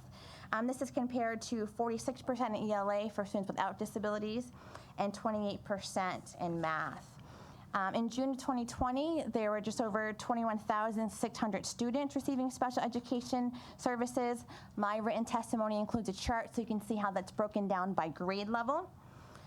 Also in our new accountability system, in Rhode Island during the 2018-2019 school year, 158 schools were identified as being in need of targeted support and improvement. Of those 158, 117 had 1 or more student subgroups who performed the lowest levels in the state. Of these schools, 88% were identified because of the need to improve its services for students with disabilities. I'll also just wrap up my testimony to share more information about why we want to include early intervention in this bill. Currently, there are over 300 children on the waiting list for early intervention services. We know that access to high-quality preschool special education services is critical for lessening the need for those services as they enter into the K-12 system. And we also know that the access to these programs is very limited, especially for students of lower income, students of color, and our multilingual students. So I will conclude with that. Happy to take any questions. Thank you so much. Appreciate it. Yes, ma'am. Good evening. Good evening. Thank you very much for having us here this evening. My name is Nancy Idaluca, and I am the Rhode Island Director for Unite Here Local 26. I am appearing before you in favor of Representative Amore's Bill H7488. Unite Here Local 26 represents approximately 450 cafeteria workers throughout the state. The services they provide are a vital and essential part of our public education system. The individuals who work these jobs count on the 180 days of work that the school calendar demands. Now that distance learning days are available to be used at the discretion of each municipality, my members are expected to just take a pay cut. This is particularly unfair since the food service providers are contracted and paid for 180 days of service regardless of distance learning days. You passed a similar bill for bus drivers last year guaranteeing those individuals 180 days of pay. That bill was much more complicated than the H7488 before you this evening. This is a wonderfully simple bill that ensures the essential cafeteria workers in our public education system get paid for the entire school year, 180 days. Thank you so much for your time, and I'm happy to take any questions as well. Well, thank all three of you for your testimony. Any question of the witnesses at this particular point? Thank you. We appreciate it. Thank you. Okay.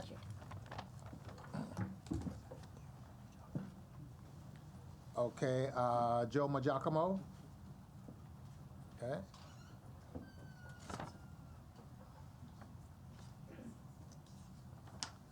And this is Joe Betterlick? Joe? Oh, yeah, okay, right. Okay. And Lucas? Lucas isn't here any longer. He's not here any longer? Okay, great. All right.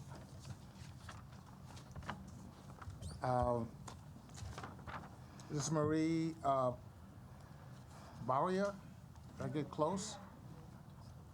Okay, not testifying. Okay, great. And Tim, you testified on this. Are you still here? Okay, he testified. He's going. Okay, great. Trying to fill up the seats. Okay, I think that's good. Okay, Tim's not there. Yes. Page Claus is done.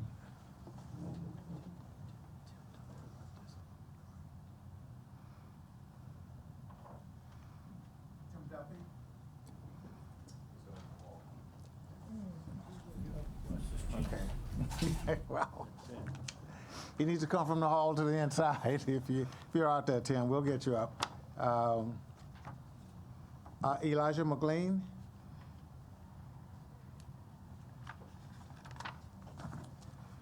From United Way? Nope. Okay. All right. Oh, okay. Here we go. We got both? Okay. Yep. There's two other seats. Two other You both seats. Come up. Right. Tim, come up. Okay, gentlemen, here we go. We finally got you in. Okay, thank you, gentlemen, very much for waiting. Okay, and we'll start with Tim from my left to your right. And as I said before, you guys know the routine. Just state your name, the bill in which you're testifying on, and why you support it or not support it in a concise period of time. Tim, you're up, sir. Thank you, Mr. Chair, members of the committee. On 7536, the Ombudsman's bill, we have some questions and some concerns about the legislation. We understand from testimony on a similar piece of legislation in the Senate that the advocates have some concerns about the way RIDE deals with special ed hearings and special ed cases And I would suggest there's some foundation to that. RIDE has had some experiences with their hearing process. It shouldn't take months to get a hearing, and it shouldn't take months to get a decision. So I would strongly suggest the legislature and the Oversight Committee or this committee take a look at the hearing process to make sure that they're adhering to the rules of evidence and the Administrative Procedures Act which governs how the hearing process goes forward. I would suggest that relative to the concept of an ombudsman for special education, you may not need to do that. You don't have to necessarily reinvent the wheel. There already exists a statutory framework in the Office of the Child Advocate. If the committee and the legislature feels that this is a compelling need, you could expand the Office of the Child Advocate to include the questions about special education.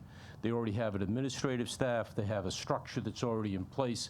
It would be a question of doing an evaluation and increasing the amount of resources that are available to them. The other part of this, I would suggest that could be somewhat beneficial to local school districts and to parents and children with disabilities that are looking for the ombudsman statute, would be to think about mediation and conciliation. There's the Rhode Island Center for Mediation and Conciliation is primed to do that with RIDE now. It may require them to extend it out so that it goes to the LEA or the local district level. And those would be our recommendations on that bill. On some of the other legislation that is before you tonight, Representative McNamara's bill on voc ed, again, we would suggest that there is a problem with including the Met Center in the categorical funding for career voc tech funding. Right now, the state, that's a categorical fund that's at $4.5 million. It has been frozen since fiscal 2017. If you include the Met Center, and I'm not opposed to the Met Center, you're going to have to ratably reduce all the other recipients of those funds. So I think it's important to take that into account. You either have to increase the $4.5 million, or you have to prepare those voc tech centers for effectively a cut, because you're now expanding the pool that's eligible to receive the money. Relative to Representative Kazarian's bill on school social workers, our concern focuses around the fact that while we appreciate the increase in the funding, actually it's not even an increase in funding, it's the creation of the funding for it. There's no formula that dictates or determines how the money's going to be distributed to the LEAs.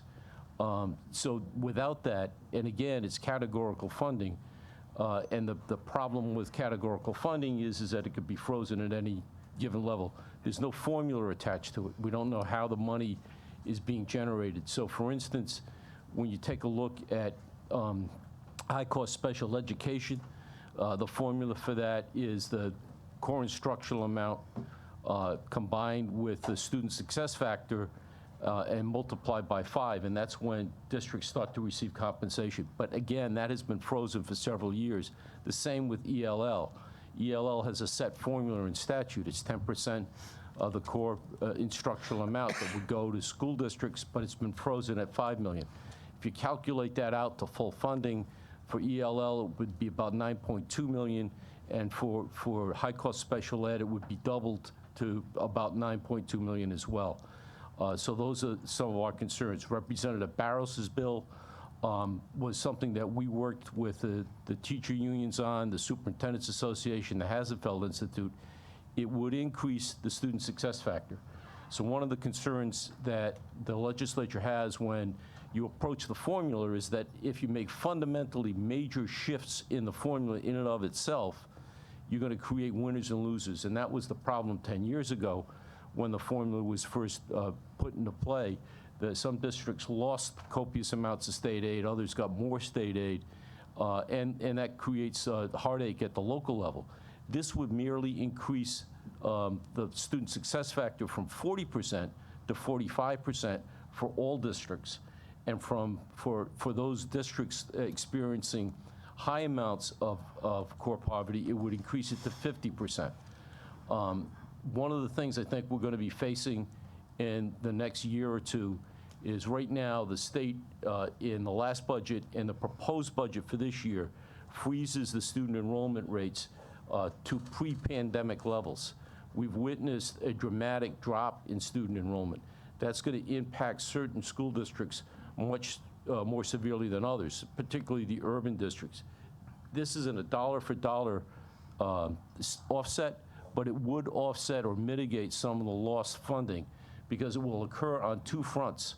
It will occur on a state reimbursement front because of a decline in enrollment, and because of the way we calculate maintenance of effort by local governments, they are allowed to ratably reduce the amount that they appropriate under maintenance of effort if there is a decline in student enrollment. So in one sense, this is a kind of a cushion against that cliff that will appear probably in the next fiscal year. And with all of that, I would be more than happy to answer any questions of the committee. Thank you. We'll get all the witnesses up first. Yes, sir. You're on. Thank you, Mr. Chairman. Members of the committee. With reference to 7480, Rep. Amore, Rep. Fenton Fung, Rep. Q, thank you for this.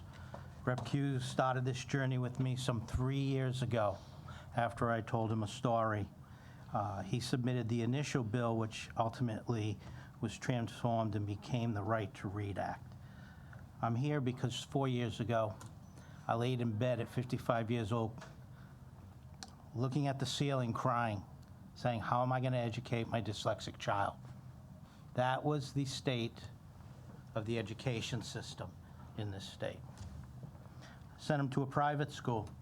After a year, he couldn't go back there. He was so profoundly dyslexic. He needed one-on-one, and he needed Orton Gillingham. 20% of the school population is dyslexic. 50% of individuals incarcerated in the United States are dyslexic. 77% of juveniles incarcerated within the juvenile justice system in the United States are dyslexic/illiterate. Nationally, approximately 66% of school children do not read at grade level. That statistic is pretty much across the board in Rhode Island, too. And before I go on, this is a finance committee. It's about money. Let me ask you a question to ponder. How much does it cost to incarcerate one individual at the ACI for 1 year? How much does it cost to detain one juvenile in the juvenile justice system in Rhode Island compared to $50,000? By race, African Americans lead the way with reference to dyslexia, and I suspect that is because of resources, followed by American Indians, Hispanics, and white. The reason I bring this up is because this represents racism at its core, functional racism at its core.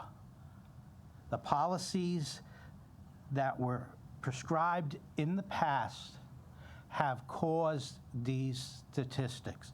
The institutional racism, while not intentional, has caused these statistics. The need for OG-trained teachers cannot be emphasized enough, Mr. Chairman, members. There are teachers in this state who want the training, but cannot afford the approximately $1,200 cost for the 30-hour IMSE OG training. There are districts who want their teachers trained, but cannot afford the cost. And every time I come up year after year and I propose legislation, I always hear about cost, cost, cost, cost, cost. What's the cost? The superintendents don't want it. The school committees don't want it. This takes that issue away from them. 2 years ago, I started Dyslexia Advocacy of Rhode Island. I teamed up with the Brent Sopel Association. Brent Sopel is a Chicago Blackhawks hockey player who's dyslexic. He was with the Blackhawks when they won the Stanley Cup. He started a foundation. They were raising money and teaching teachers in Orton, Gillingham, out in Illinois, in the greater Chicago area. I called up Brent. I said, listen, let's see if you can do something here. Maybe we can get a Boston Bruins, Chicago Blackhawks rivalry going. Long and short of it, they came up with over $4,000 to teach 4 teachers in Orton, Gillingham. Since that time, I've had numerous teachers reach out to me, say, can you get me the funds so I can take the training? Now, I understand that bills have to be written a certain way, being an attorney. But, and I brought this up with Rep. Morte, there are 2 disciplines that work with dyslexic children, Orton, Gillingham, and Wilson. Wilson is a canned version of Orton, Gillingham. Orton, Gillingham is based in science, it's peer-reviewed. Wilson is not. Orton, Gillingham works for every child. Wilson does not. If this state is going to spend the money with this bill, I would suggest that it focus on Orton, Gillingham so that we get every child. Like Josh, the head of the Sheck School out of Atlanta, the oldest dyslexic school in the country, said, what works for dyslexics works for all children. Now, with reference to the Ombudsman Bill, 7536. You have to make this one, I mean, you can still testify, but just try to concise. No, I'm going to be short, and I'm going to be trial, short, and sweet. What you're hearing here against this bill is plain crap.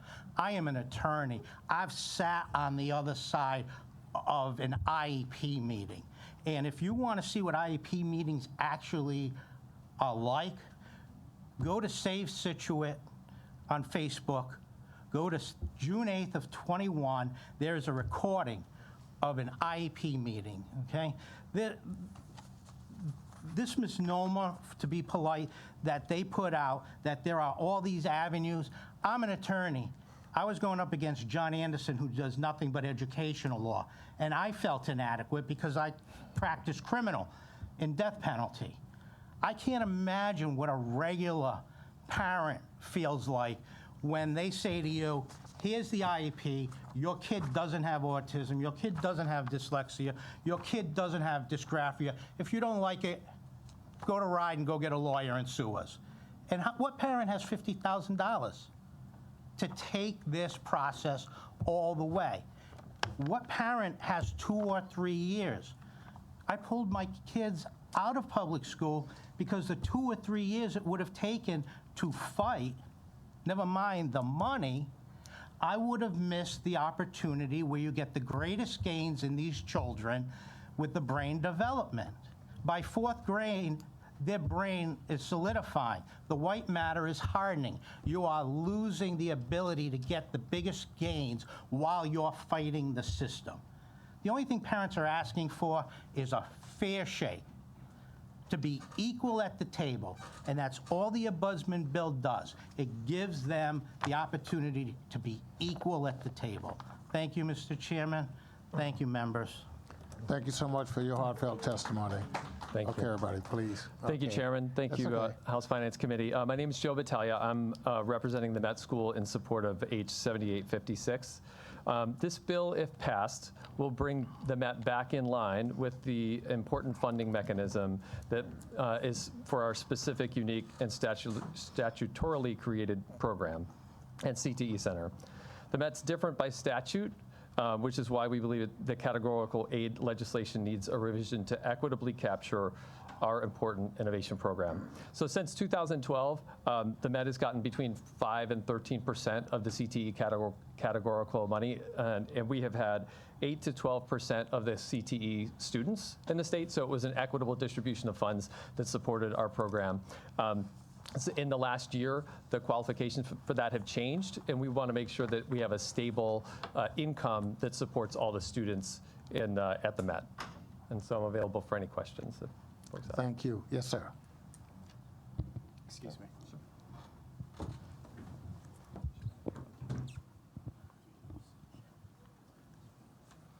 Good evening. Evening. Thank you, Mr. Chairman, and the remaining members of the committee. My name is Elijah McLean, and I'm here on behalf of United Way of Rhode Island in strong support for House Bill 7915, an investment in high-quality after-school, summer, and out-of-school time programs is an investment in the prosperity of the families of Rhode Island. After-school programs simply increase the productivity of both youth and parents and introduce positively and reinforce youth prevention from risky behavior and provide a clear pathway for family prosperity. After-school programs impact youth at the core. They encourage youth to be their best selves while also developing the skills to actively articulate themselves when they are absolutely not at their best selves. As a provider, volunteer, and consultant, I've witnessed the multitude of benefits. Personally, I have watched my mom work very hard and receiving certification while myself and my 3 younger siblings were away at after-school programs provided by the Boys and Girls Club, YMCA, East Providence Sports as well. So I'm very grateful to have had those opportunities, but most importantly, I know that my mother is. Without those opportunities, she would not have been able to attend professional development, workforce opportunities, trainings, and receive certifications that allowed for us to socially mobilize. So as a child, I actually saw how after-school programs helped develop myself, but also gave my family an opportunity to socially mobilize. Without those opportunities, I cannot actively say that I would be the person who I am. I was able to grow socially, emotionally, but also discover the disparities in the education programs that I wanted to, in fact, help work on. So I'm very grateful for the opportunity to have been a part of after-school programs, but most importantly, after-school programs truly benefit families. They allow hardworking parents to get back into the workforce, but also they give them the strong opportunity to be engaged in career exploratory activities and programmings that they simply would not be able to do if they had to provide care for their child after school. So thank you for your time. Thank you for your time. Any question of any of the witnesses at this point? If not, thank you very much for your testimony. We appreciate that, sir. Is there an Ayanna Melvain? Did I get close? Okay, a little bit close. All right.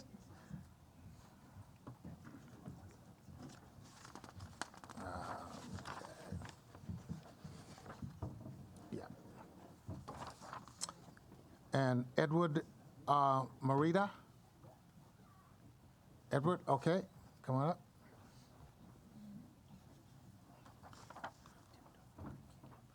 Right. Is Mike DBA still here, Mike? There you are. Come on up, young man.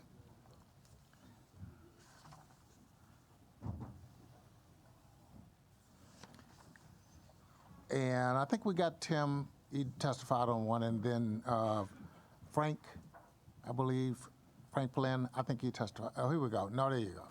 Great.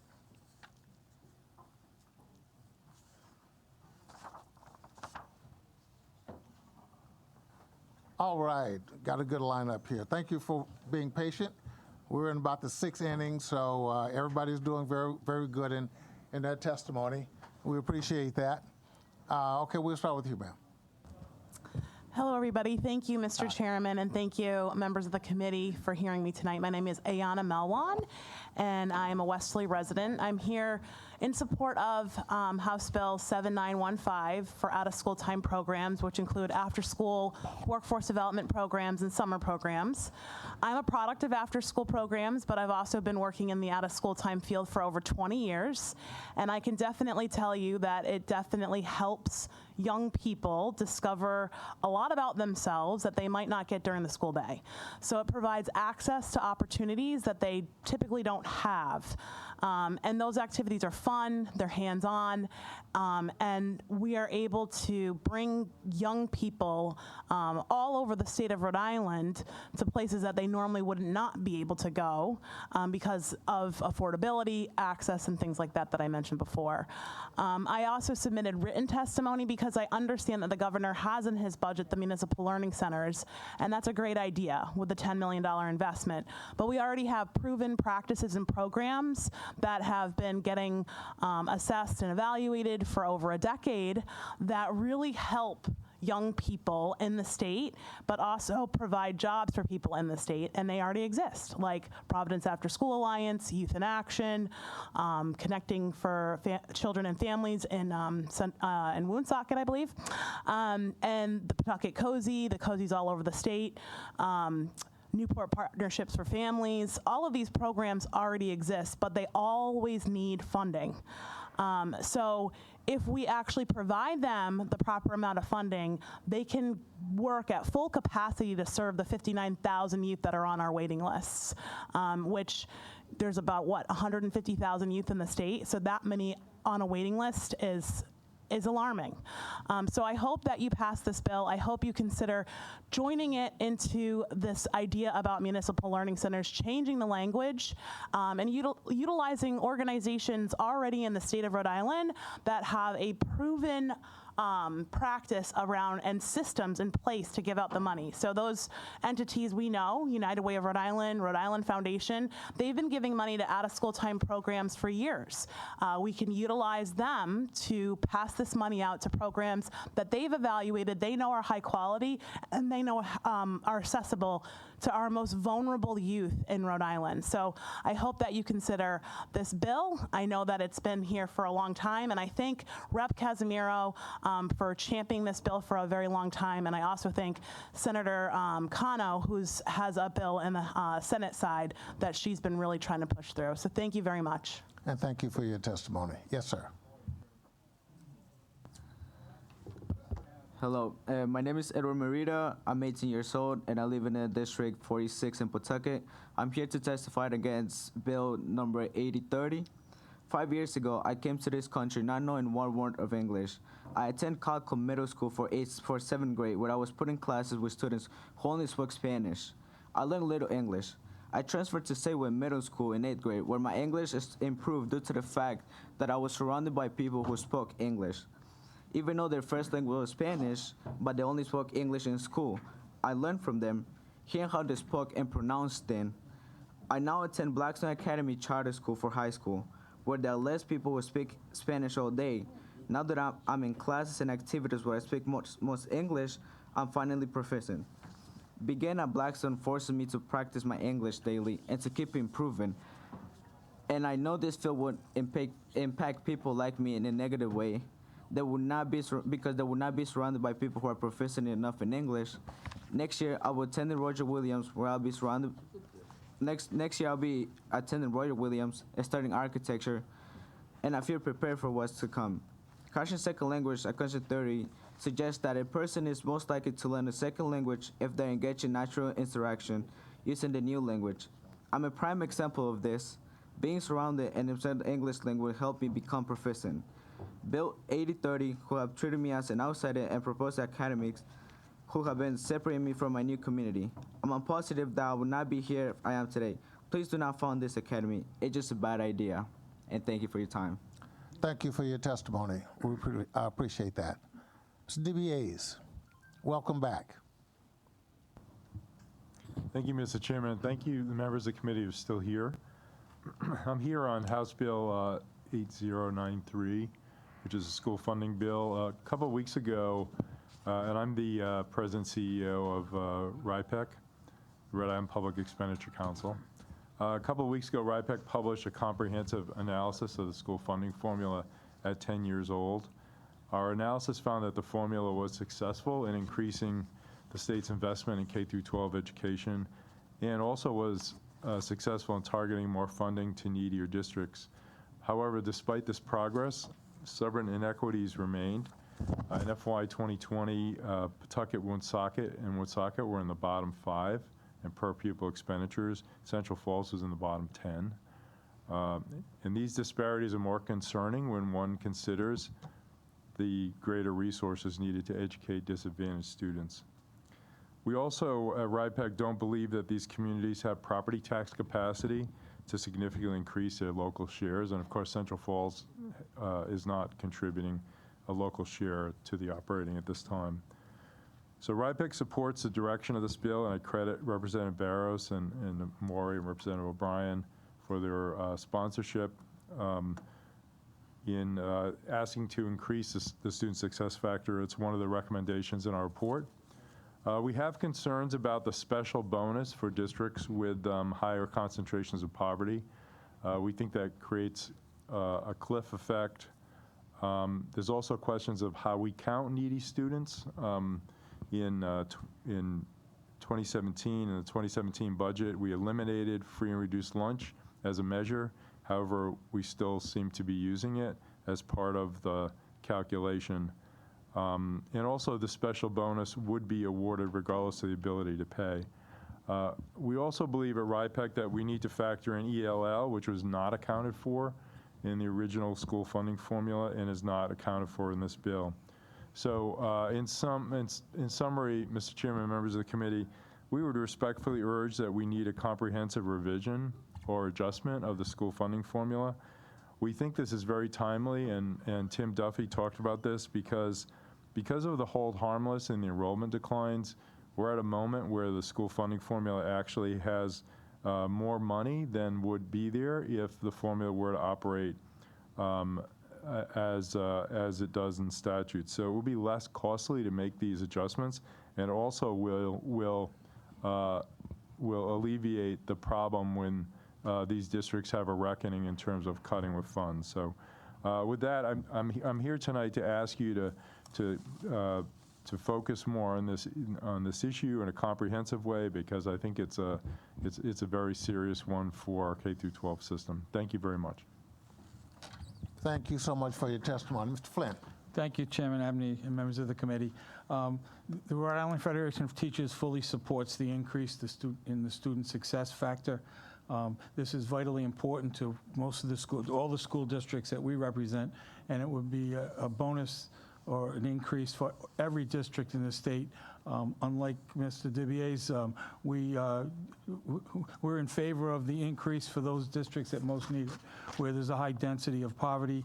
We've heard a great deal of testimony tonight about so many of the needs in our districts across so many areas, and this would help all districts, but particularly those districts that need it most. Mr. Dibier's and Mr. Duffy did a great job of outlining this, so I won't belabor it because you have many more people to testify tonight. But I look at this as just a way that we attempt to level the playing field for those students that need it most, and I would urge you to pass it. Thank you. Okay, thank you very much. Are there any questions of any of the witnesses that are there now? Okay, thanks. Appreciate it.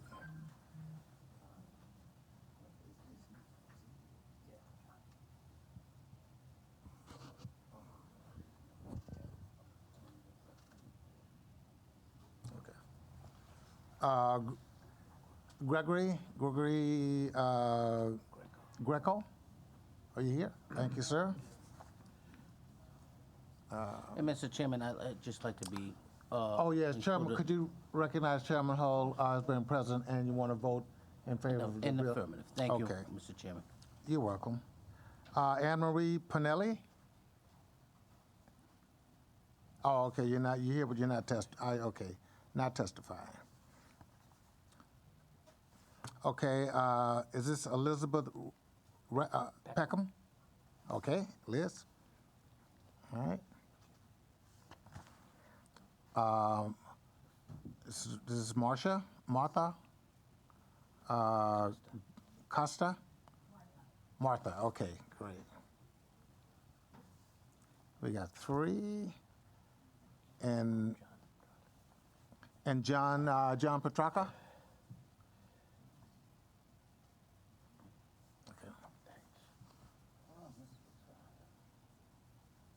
Okay. Thank you for being patient. Everybody's doing very well in their timing and all, and you're making sure that your neighbors get a chance to obviously testify also. So thank you for your patience. I appreciate that. Start with my left, your right. Yes, sir. Thank you very much. Hello, my name is Gregory Greco. I'm a resident of East Providence, a special education teacher of 26 years. I'm also a candidate for State Senate District 18 and a former special... Is your red light on the mic? We want to be able to hear you. There you go. Sorry about that. Okay. I'm going to start again. Hello, my name is Gregory Greco. I'm a resident of East Providence, a special education teacher of 26 years, a candidate for State Senate District 18, and a former special education student. I urge you to vote yes on legislation H7536, providing an ombudsman for special education in this state. So when I was 6 years old, I struggled focusing in school. I got frustrated very easily and felt like I wasn't able to succeed. I was removed from my kindergarten class and placed initially at the Bradley Hospital School and then in a self-contained special education class at my elementary school. I remember my parents leaving meetings in tears because they just wanted people to see me, believe in me, and give me the support and structure that I needed. And eventually they did. I was lucky enough to find special education teachers and a speech and language pathologist who believed in me and saw me as more than my challenges. I was lucky. Because in large part because of the support and encouragement I received, I began to thrive in school. I excelled at high school before earning a bachelor's degree from Colby College, an MED from Boston University, and a CAGS in school administration from American International College. The early experience as a special education student has had a lifelong impact on me, so much so that I decided to go into special education as a teacher so that I could provide the same encouragement, support, and belief for students that I received so many years ago. While it is not in my job description, I view myself as an advocate for students and their parents who have to navigate an even more complex system than my parents and I had to navigate all those years ago. As a teacher, I can tell you that these last 2 years have not been easy. The lack of consistency, support, and engagement have hit all students hard, but students with special needs hardest of all. And we need support to help parents and students navigate this extremely difficult period. Because as you have heard and you're hearing from parents today, we are not providing adequate support for children with special needs and their parents. As a teacher, I welcome parents that hold me accountable. I celebrate it. Why? Because they make me better at my job. Systems are no different. Having someone to listen to and listen to parents while ensuring that special education programs meet the needs of students will make special education services better in the state. And they need to be. With more than $1 billion in ARPA funds not spent, there is simply no excuse not to provide children with special needs and their parents the level of service they so desperately need and deserve. I am here today as a special education teacher, advocate, and candidate for Senate because I had teachers and schools that listened to my parents and provided me the support and structure I needed. And I would say that the fruits of that investment have been well worth it. These students and parents deserve the same investment that I received years ago. This legislation providing an ombudsman to special education students and families will provide the investment these students that they and their parents need and deserve. And I encourage you to support this important legislation. Thank you for your time. And thank you for your testimony. Yes, ma'am. Mr. Chairman, committee members, thank you so much. I'm Liz Peckham. I'm from South Tiverton, and I'm here in support of H7536. My son George is an 11-year-old sixth grader on the autism spectrum. He's super bright, highly verbal, an ace at math. He's loving, loyal, incredibly funny. Seeing my awesome son crash and burn again and again through 6 placements since kindergarten has been the most, excuse me, I'm so sorry, I've been practicing, has been the most painful, terrifying challenge. Who do I turn to when educators and administrators miss the mark in understanding what helps this child and what hurts him? What happens when they don't fulfill their responsibilities? It happens all the time. Back in October, we agreed he would be at home doing online learning. In about a week, he ran into trouble. We haven't heard from the school since then. None of the provisions of his IEP have been met. And what are the consequences for the district? None. As an authority-respecting, role-following woman, being put in an adversarial relationship with the people charged with educating my child has been a slow-burning nightmare with no end in sight. When your child gets into special ed, they hand you a booklet of many, many pages with the tiniest writing you ever saw. Rules governing special ed are necessarily complex. But please, don't expect parents like me to master this complex body of law or to hire lawyers we can't afford to get our children's needs met. We're busy caring for our high-needs kids while holding down jobs and running households. My husband and I have hired a wonderful educational advocate who has shed light on what's been going awry, but she can only suggest plans and point out the district's legal obligations without the power to bring anyone to account. We need an ombudsman now so that accountability makes the promise of special education real. Without it, who can protect this incredibly vulnerable population? My son won't be a child forever. There's a lot at stake. Thank you. Thank you for your heartfelt testimony. We appreciate that, ma'am. If you can just share the mic there. Yeah, there you go. Hi, my name is Martha Costa, and I'm in favor of Bill 7536, the Ombudsman Bill, and I am from Portsmouth, Rhode Island. I'm going to be brief because I know a lot of people are waiting, so I'm just going to get right to the point. The reason I am in favor of this is the situation that I had. I was shut down. I needed an aide for my son, which always had an aide, and he recently graduated from high school last year. And I consider myself, I've gone to so many lectures, so many workshops on how to, go through an IEP. I have another son that is on the autism spectrum who had an IEP, and that was ups and downs, but luckily I had managed through that very well. We had a different administration, let's say, in place at that time. So anyway, going forward to my younger son, I had wanted an aide for him, and they're like, well, no, because due to the wording of his IEP, they're like, no, he doesn't get an aide within co-taught classes. So with my younger son, he has learning disabilities. He has executive functioning disorder. He has anxiety. He has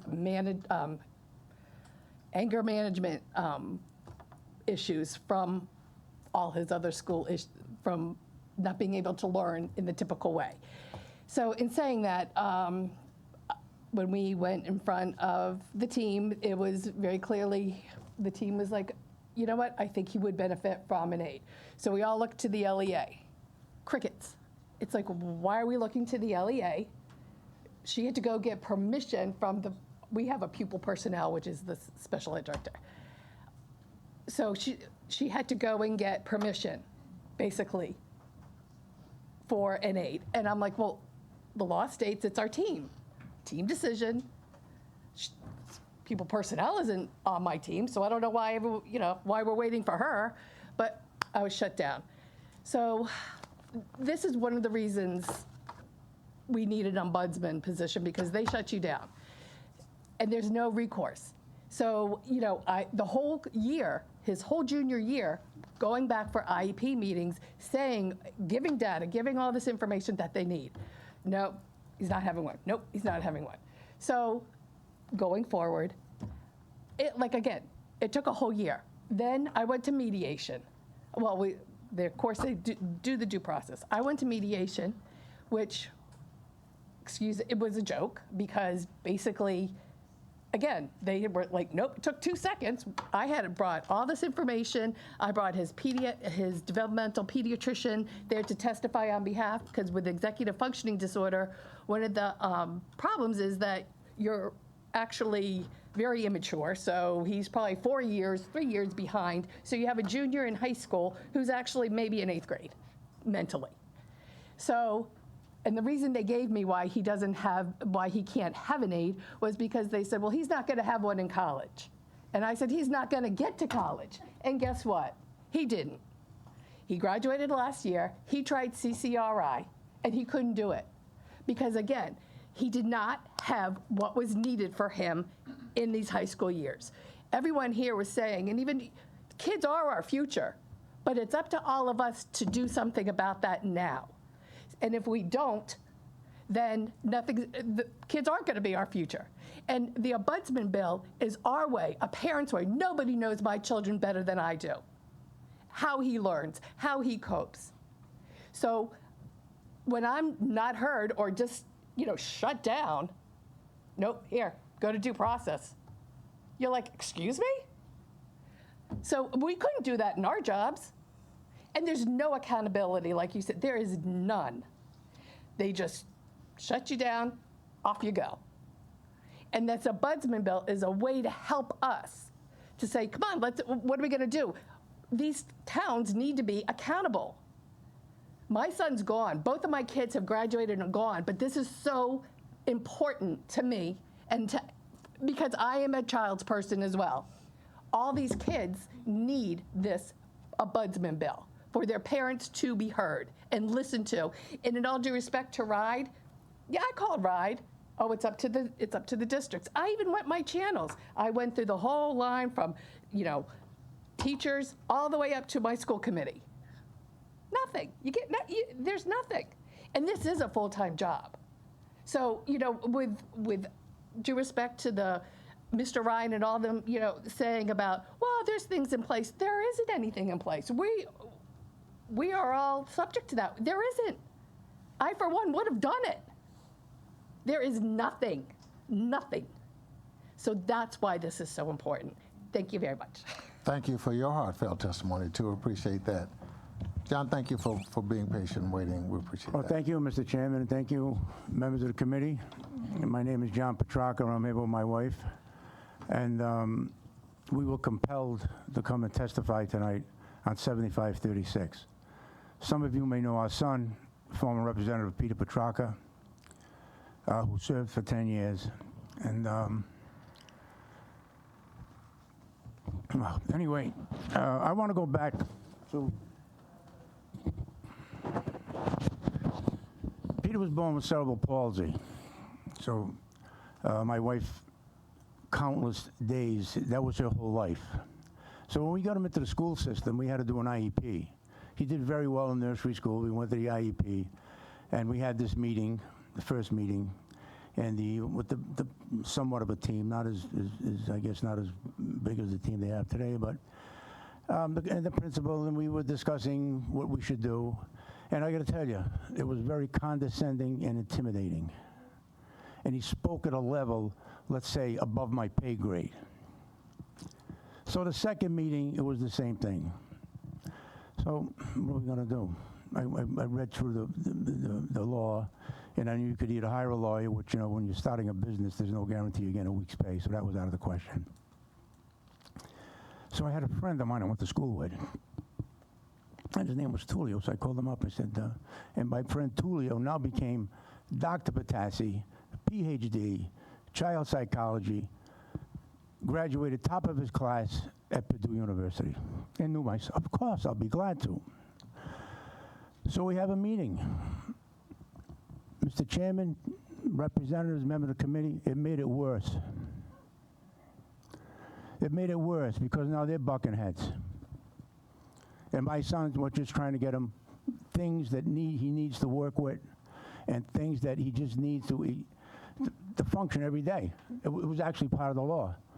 Do this and do that, and it came to a point where I can't recall. Maybe my wife can recall a little better. As it went along, it was only a year or two. I mean, the first meeting we had, it was a one-story schoolhouse, and the teacher's husband's knocking on the window. I'll meet you at the car. So I knew right away there wasn't going to be much of a meeting. But after I hired my friend, I didn't hire him, he represented me, and they started to buck heads. There was no place else to go, really. No place else to go. And they had to do very minor things to help my son through school. And as he was supposed to, I guess at the end of the year, we had a meeting, and they had tested him. And they said, your son's never going to be, we're going to understand, your son's never going to be more than a C student. Well, I got to tell you, first off, my expert said you gave him the wrong test. And secondly, my wife said, how dare you even mention that to me? I'm with my son 24 hours a day. He's done this, and this. He's with his therapy and everything that he had to do. We took them, so you battle, our choices were no place else to go or a courtroom.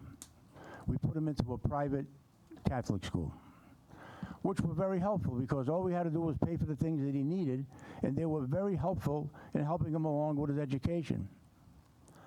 And then he took a test to get into Moses Brown. It was going to be more than a C student. He got into Moses Brown. He worked hard. With cerebral palsy on one left side, he still played football, which was very difficult for us because we didn't want him to play. And he gave us a very emotional letter, said, "You told me I'm not handicapped. I have to work like everybody else. Why won't you let me play football?" I can't believe I'm getting a little emotional. When you're in the battle, it's one thing, but as you recall, my son has done a great job with his life.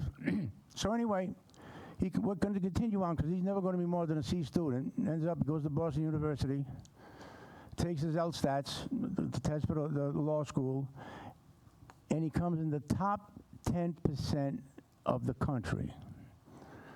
But if we listen to them, he was never going to be more than a C student. Fortunately, back then, we had some options. We had some options. And my wife fought tooth and nail with them every day. And I don't mean fought tooth and nail, but tried to convey, no, this is my son. You got it all wrong. My son has a physical disability. He doesn't have a learning disability. He needs this. He needs this to function every day. But he got himself into Boston College Law School. And he functions every day. And today, up until today, he exercises religiously because of my wife. He's an avid golfer. He lives a good life. But if he did not have those opportunities, he should have gotten them in school. He shouldn't have had a condescending principal tell him and teachers, your son's never going to be more than a C student. I think this bill, I don't know who the principals are. I think somebody should sit down and really work on it because they need it. And I'm addressing something that happened 42 years ago. 42 years ago, members of the committee. 42, not 10 years ago or 8 years ago. This was 42 years ago. We ran into the same problem, and fortunately, we were able to get it corrected. He's a very successful young man, and he's who he is because of my wife, 100%. So when it comes to listening to mothers, that's the best medicine. That's the best advice you can take. Listen to the mothers. But I hope I was able to shed some light on this. And again, we felt compelled to come down because it was 42 years ago. It was broken then, and apparently seems to be broken now. But thank you for your time, and I appreciate it very much. Thank you. Well, I'm glad that you did. Okay, thank you so much. All right. Okay.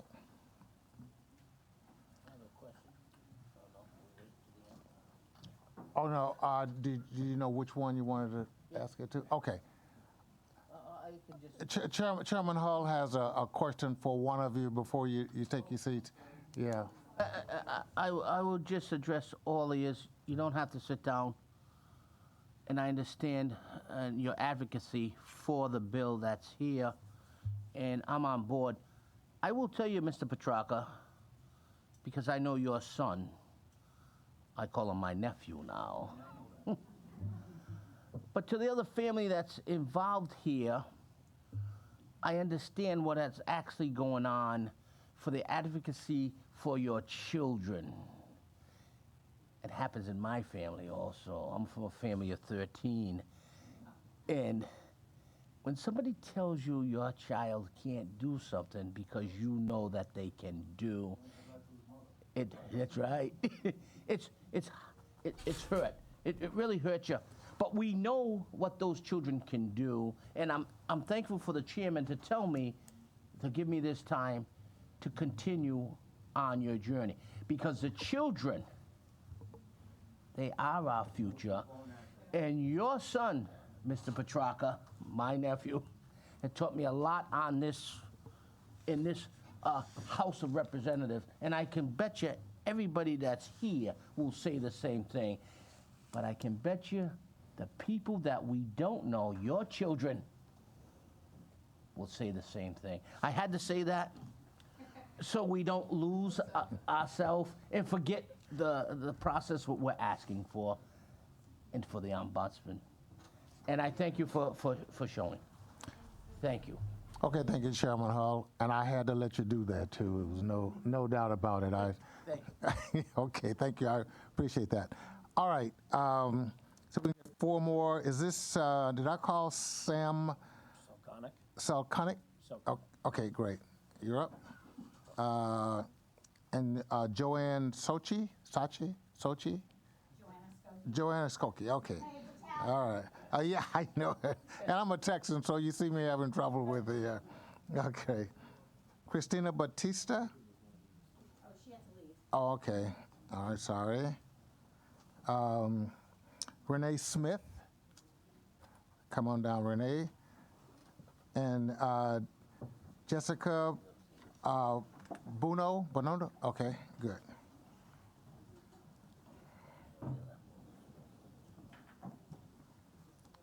Okay, as you get settled in.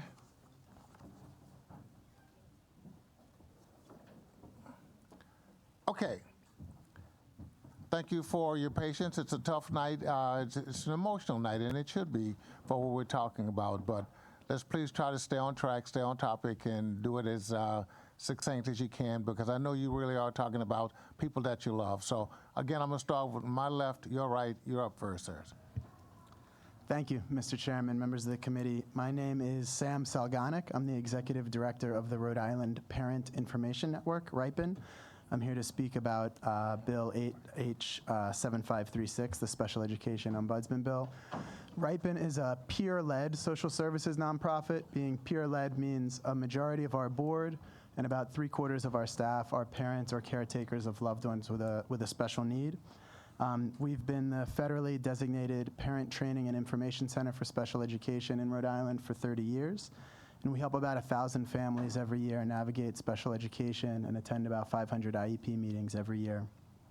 I want to start by thanking all the amazing parents here and Representative Carson for being here, advocating for your children and for all the other children in the state. And really to acknowledge the challenges that parents are facing getting the resources that their kids need. Families need help. And we at RIPEN believe that an independent ombuds office can be part of the solution.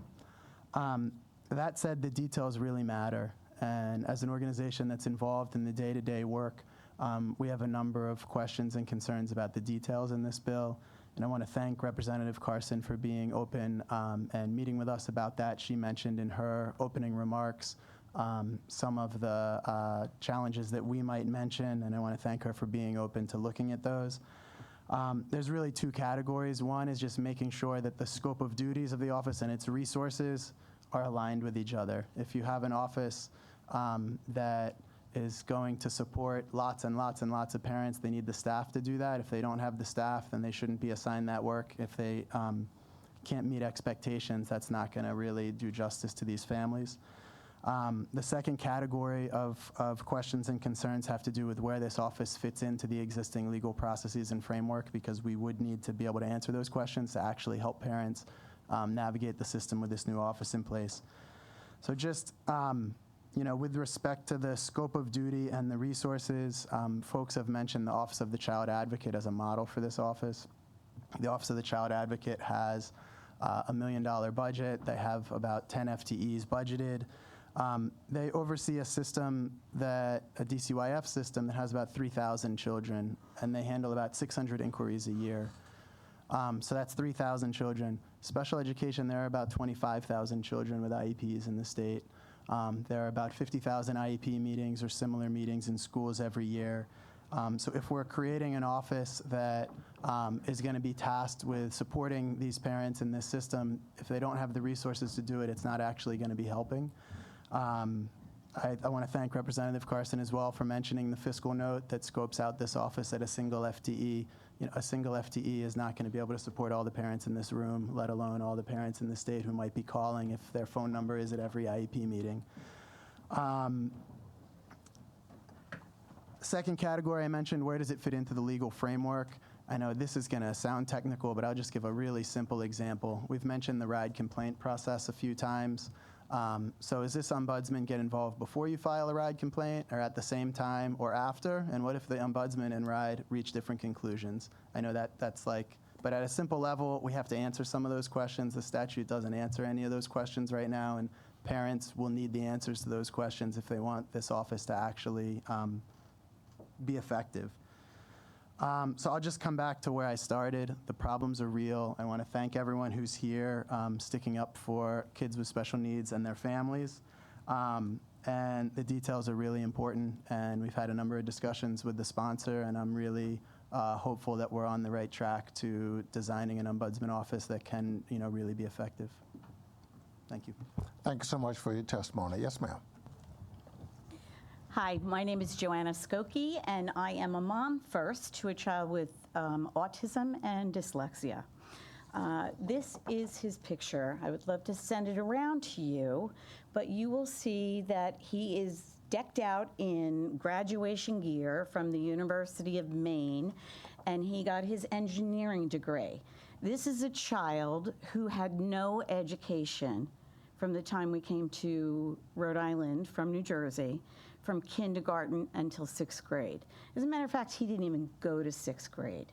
While I was begging and crying and trying to find out what was going on, no one supported me. Not the hotline.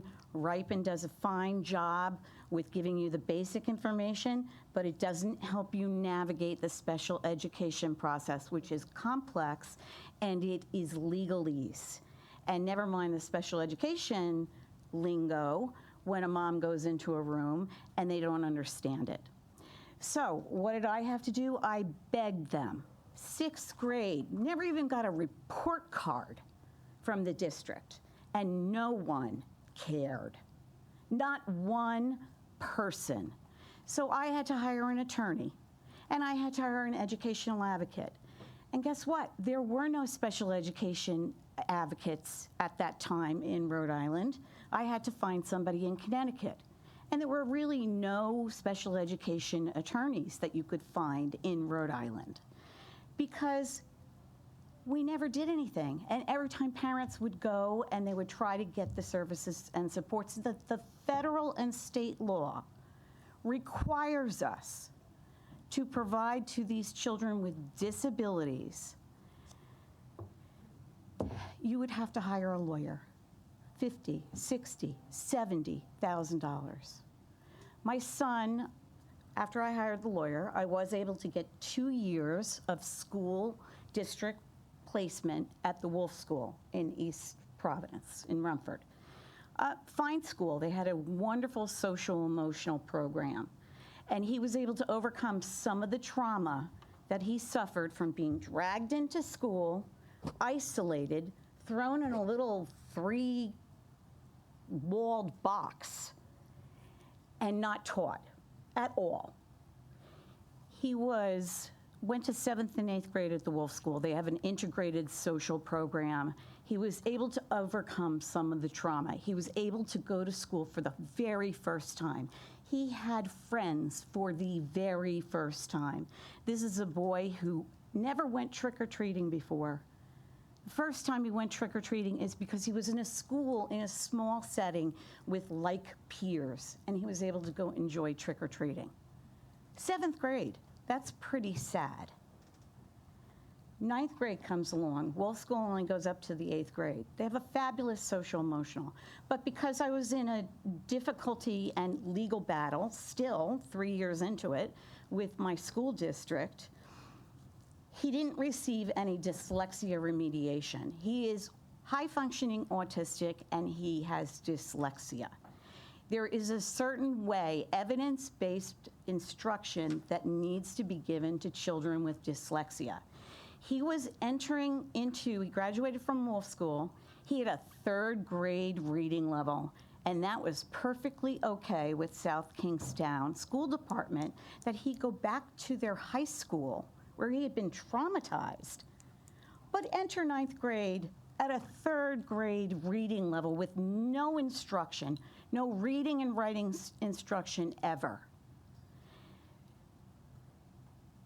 I said, I gave up. I gave up. I ran out of money. I gave up. I was near suicidal. I was near murder-suicide because I looked at a telephone pole and said, boy, this would be so easy, wouldn't it? Everything would just go away. It's an awful thing. So I took him and I put him in private school, language-based learning disability school. This is a young man who barely was socialized, had any kind of social skills whatsoever. And I sent him 500 miles away to Buffalo, New York. This, at that private school, 60,000 plus, by the way, he learned how to read. Not only did he learn how to read, he learned how to be a citizen. He learned how to be a dorm advisor. He learned how to go onto the crew team and how to be a team leader. He learned to be a mentor to the younger children in that school. He graduated with top honors, and this is a child that they called emotionally disturbed because they couldn't figure out how to help this child. And they refused to admit that he was dyslexic or autistic, despite all the experts I paid for and brought into our process, our current system. If you do not have money and you don't spend 24 hours a day staying up till 4 o'clock in the morning reading about the law, you don't know what to do, and you will never get any help. And that, I'm sorry, that is just the God's honest truth. Because since then, he has gone on to college, he's in the top 10%, I don't know, he's got medallions on here, and cords, and all kinds of things. He graduated this past Saturday with an engineering degree, at the top 10% of his class. They told me he was emotionally disturbed. They threw him in Bradley. They didn't teach him. They didn't teach him how to read and write. I had no idea what autism was, what dyslexia was. I had no idea how to do educational advocacy. I was a mom whose kids, 2 older girls, flew through school, never had a problem. I didn't know. They told me that he would never learn and he would never graduate high school, and nobody cared. Since then, I have dedicated myself, I'm the state director for the ARC of Rhode Island. I have dedicated myself to families, and we have served over 3,000 families since 2014. 3,000 families, and actually I lost count, I think last year or the year before, because I don't even know anymore. But we get telephone calls every single day, and I hear the most horrific things. Mr. Ryan is right. This isn't his life. This is our life. This is your child's life. This is the future of our state of Rhode Island. I love Rhode Island, but boy, did this education system fail my son. So please, please, if you ever want to know what really goes on in the ground and how it's too expensive and too stressful and too crazy for a parent to fight a school district, you come sit in my office for an afternoon. I will be happy to show you this and hundreds more families who have gone through this. It has to stop. As this gentleman said, it happened 42 years ago. It has to stop now. Thank you. Thank you for your testimony. That's okay. It happens for a good reason. Yes, ma'am. Thank you, Chairman, members of the House Finance Committee. My name is Renee Smith. I'm from Coventry, Rhode Island, obviously. I'm in support of Bill H7536.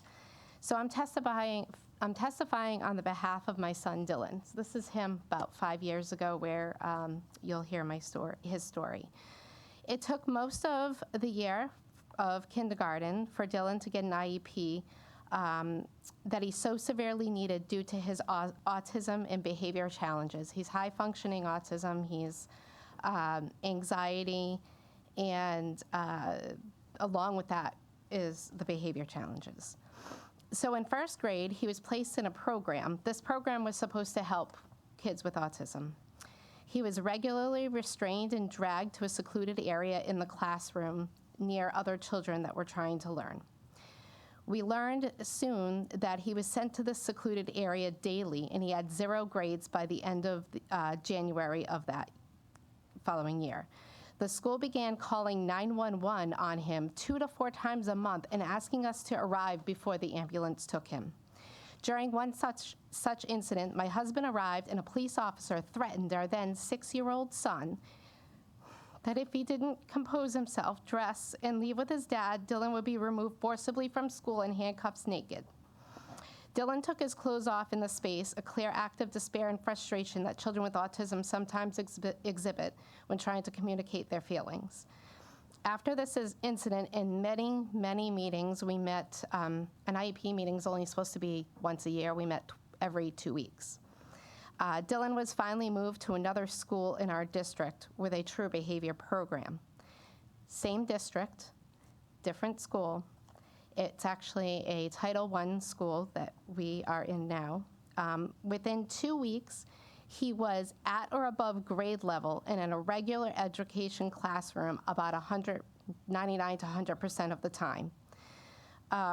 We had contacted Ripon during that time. They did give me basic information about IDEA, FAPE, kind of like how to follow the process and what my rights were. But they weren't able to help me if the school didn't give me what I needed. They weren't able to help me with the problems of Dylan being constantly secluded and having 0 grades for nearly the first half of first grade. They just weren't able to help, so we had to, at that point, continue to struggle. Our family was greatly traumatized by the events we experienced. Dylan had education loss due to his seclusion from August to January. He had to teach himself how to write. So his letters don't form as like his other classmates, and he doesn't write as quickly as his peers. My family continues to seek out mental health resources for this trauma. He's not here with me because he refuses to talk about what happened to him in the other school. Just imagine if you were a member of an underrepresented group, such as somebody in Pawtucket, Providence, Central Falls, et cetera. Would you have been able to afford an attorney for due process? There are many other legal ways to fight for your child's rights besides spending thousands of dollars on odds stacked against you in court. The Ombudsman Office will provide those resources. And thank you for listening to my story. And thank you very much for your testimony. If you could just shift your microphone over and go right Thank you ahead. so much, Mr. Vice Chairman and members of the committee. My name is Jessica Buno, and I am in support of testimony H7536. I work at the ARC Rhode Island as a developmental coordinator as well as an advocate. I have a 9-year-old son with autism who's been on an IEP since he started public school at 3. He spent most of his life in Rhode Island until recently, when his dad and I decided it would be best for him to move to New York, where my ex-husband is from, to give him a shot at the best education he can get. Since the move, I've noticed the differences between a well-oiled school system, Saratoga, New York, versus a school system with incredible discrepancy, Rhode Island. My son's dad and I have been extraordinary advocates for my son over his life, which is why I chose to take the job at the ARC Rhode Island, to help other people in the confusing world of special education and disability rights. Over my short time at the ARC Rhode Island, which I started in March, I have heard and witnessed the downright atrocities at the hands of school districts throughout Rhode Island. At the Senate hearing about a month and a half ago, there was people, and here too, that opposed the bill and mentioned that there's not enough data. As Joanna mentioned, just come to our office in North Kingstown and you will see the data. Our phones don't really stop ringing from parents at their wits' end with nowhere to turn except for hiring an advocate or a lawyer. Parents should not have to turn to advocates or lawyers to get what is entitled to their child by law. Enacting a special education ombudsman office will give power back to the parents to get injustices dealt with at no cost to them. and it will make sure that these injustices are properly handled. As I said, if any of you in the room want to come, we're at 1130 10 Rod Road in North Kingstown. Come along and see for yourself and listen for just a day of stories of parents who don't know where to turn. My job would quite literally not exist if school districts were not such a dead end for families. It's heartbreaking and unacceptable. Thank you. And thank you very much for your testimony, Jessica. Thank you, everybody up there.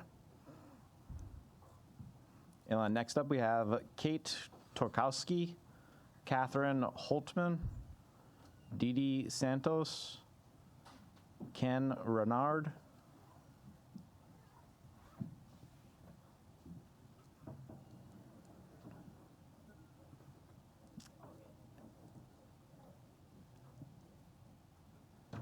And then once you settle in, just make sure the microphone's light is on. The red light means the microphone is on, and you can go right ahead. My left, your right, just right down the line.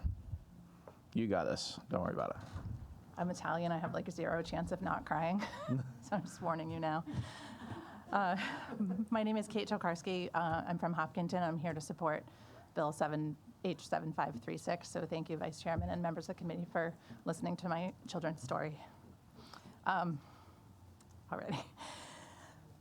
So I'm the mom to 4 children, and our story is a little bit different because my kids look healthy to everybody. But on the inside, each one of them is battling faulty immune systems, autonomic dysfunction, and chronic pain and nausea, all 4. And this throws people. People ask, how could 4 kids who look so healthy be so sick? How could they have so many doctors and specialists? How could they miss so much school? What are the chances that one family could have all this bad luck? And the funny thing is I've asked the question with every new diagnosis. This has been going on for 12 years. It all started when my 6-year-old was diagnosed with type 1 diabetes, and in fact, I stood here testifying about glucagon back then, and little did I know that would be my easiest fight for the last 12 years. Since then, they've collected the following diagnoses: POTS, EOE, idiopathic gastroparesis, juvenile arthritis, celiac disease, AMPS, cavus foot, snapping hip syndrome, MALS, bladder neck dysfunction, keratoconus, hypertension, and drug-induced lupus. But I'm a medical social worker, so I knew what to do. We got letters explaining their diagnosis, and each time they had an appointment, I got documentation. We asked for 504 meetings and outlined accommodations. But as time went on and more school was missed and more specialists were added, things started to change. We began to get less from the schools, more calls about absences, repeated requests for releases to speak to doctors, and so on. When my son went to high school, about 4 years ago, it all fell off the rails. The school nurse made an offhanded comment about his diagnosis not supporting the amount of absences he had. She said there were other kids with worse issues who come to school more. He would no longer then go see her. He did not feel supported, which just gave the school ammo to say that he can't feel that bad. He never goes to the nurse. We asked for a tutor. We were finally given one, but then had to chase them to set up times. And when they came, they had no access to Canvas, which is the online platform that the school uses. They couldn't unlock exams for my son to take, and there was very little, if any, communication with or from teachers. My son just continued to fall behind. This continued until 2020 when the tutors stopped due to COVID.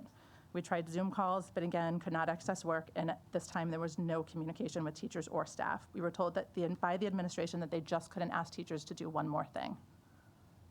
Months went by, and then a year.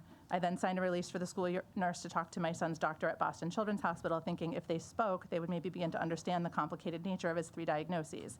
Instead, I got a call from the social worker from Boston Children's telling me the school nurse called to tell her that we would be getting reported for truancy. I was dumbfounded. We had all the documentation, all the diagnoses, the 504s. How was a truancy report going to help my son? He was sick, not refusing to go to school. We were not willfully or neglectfully allowing him to stay home. I then called a meeting and fought this, and it helped for a minute. There was no truancy report, but still no adequate education plan for my son. They had already given up on him. When he did go to school, they would just remind him that he would never graduate on time. He felt stupid and defeated and unwanted. Sorry, but he still wanted to try. He's now a senior with 6 credits and no chance of graduating with a traditional way. In the midst of all of this, my daughter started high school. In the fall of 2020, she had 2 surgeries in that first year, and attempting to learn virtually, which, as we all know, was ridiculous for so many students. She just fell behind. And then her sophomore year, it just got worse. We were another Tokarski missing a ton of school. But she had documented disabilities and a medical 504 plan. In addition, she was being evaluated for additional medical issues. We followed the school's attendance policy by getting notes for her absences, including one from her rheumatologist requesting that while she was under treatment, trying to figure out how to manage her chronic pain and fatigue, she be medically excused for her absences, and that appropriate accommodations would be made for her to support her learning. No, not one absence was excused. My daughter, I'm not going to go into all the diagnosis because I know there's other people waiting. Skipping ahead, but after all of this conversations about the diagnosis she had and how far we have to drive for specialist appointments and all of the doctor's notes, et cetera, the school then shared with the rheumatologist that she had not participated in any remote learning, but what they didn't say that she was offered a very minimal amount of tutoring from which she was able to complete only her biology work through October, and then additional tutoring provided useless. They were not able to access work in Canvas, and the only remote access she had was to be told to log into Canvas and figure out the work herself. She was offered Ingenuity, which was like a plan that a lot of schools offered to make up for COVID learning loss, but she had to come to school for 3 hours every day after school. If she could come to school for 3 hours after school, she would have been there for at least a half a day every day. That is not an adequate remote learning option. In addition, her 504 stated that she should be given written notes by her teachers. That never happened since she started high school. They would tell her to go look on Canvas and print the notes out. She couldn't find them. At this point, I received a call from her guidance counselor telling me they would once again be filing a petition for truancy. This made no sense to me, as I knew this was not going to help her get an education. It would only increase her stress and anxiety over having an invisible illness and having to come to school to fight her pain every day. This will not result in a quality education for my daughter, so I was admittedly confused about what the school's desired outcome was in filing this petition. I think an end goal in getting my child an education would be better served by having a conversation and figuring out a plan that works for her to access her education she is entitled to. The truancy laws in Rhode Island state that a parent should be reported if they are willfully and neglectfully keeping their child home from school. Believe me, there is nothing more that I would want for my daughter to be in school every day and not at home worrying about when the next autoimmune disease is going to rear its ugly head. She feels exactly the same way. She has not been able to experience high school, connect with any peers or teachers, and as you can imagine, that coupled with chronic pain and fatigue for the last 4 years have caused anxiety and depression. They are not the primary reasons for her not attending school, as was suggested many, many, many times throughout the years. The primary reason was her medical diagnoses. There was no additional communication that truancy was on the table until I got a phone call from her guidance counselor telling me the petition had already been filed. I again wrote a letter to the administration contesting this absurdity, and it was answered with a referral to DCYF for neglect.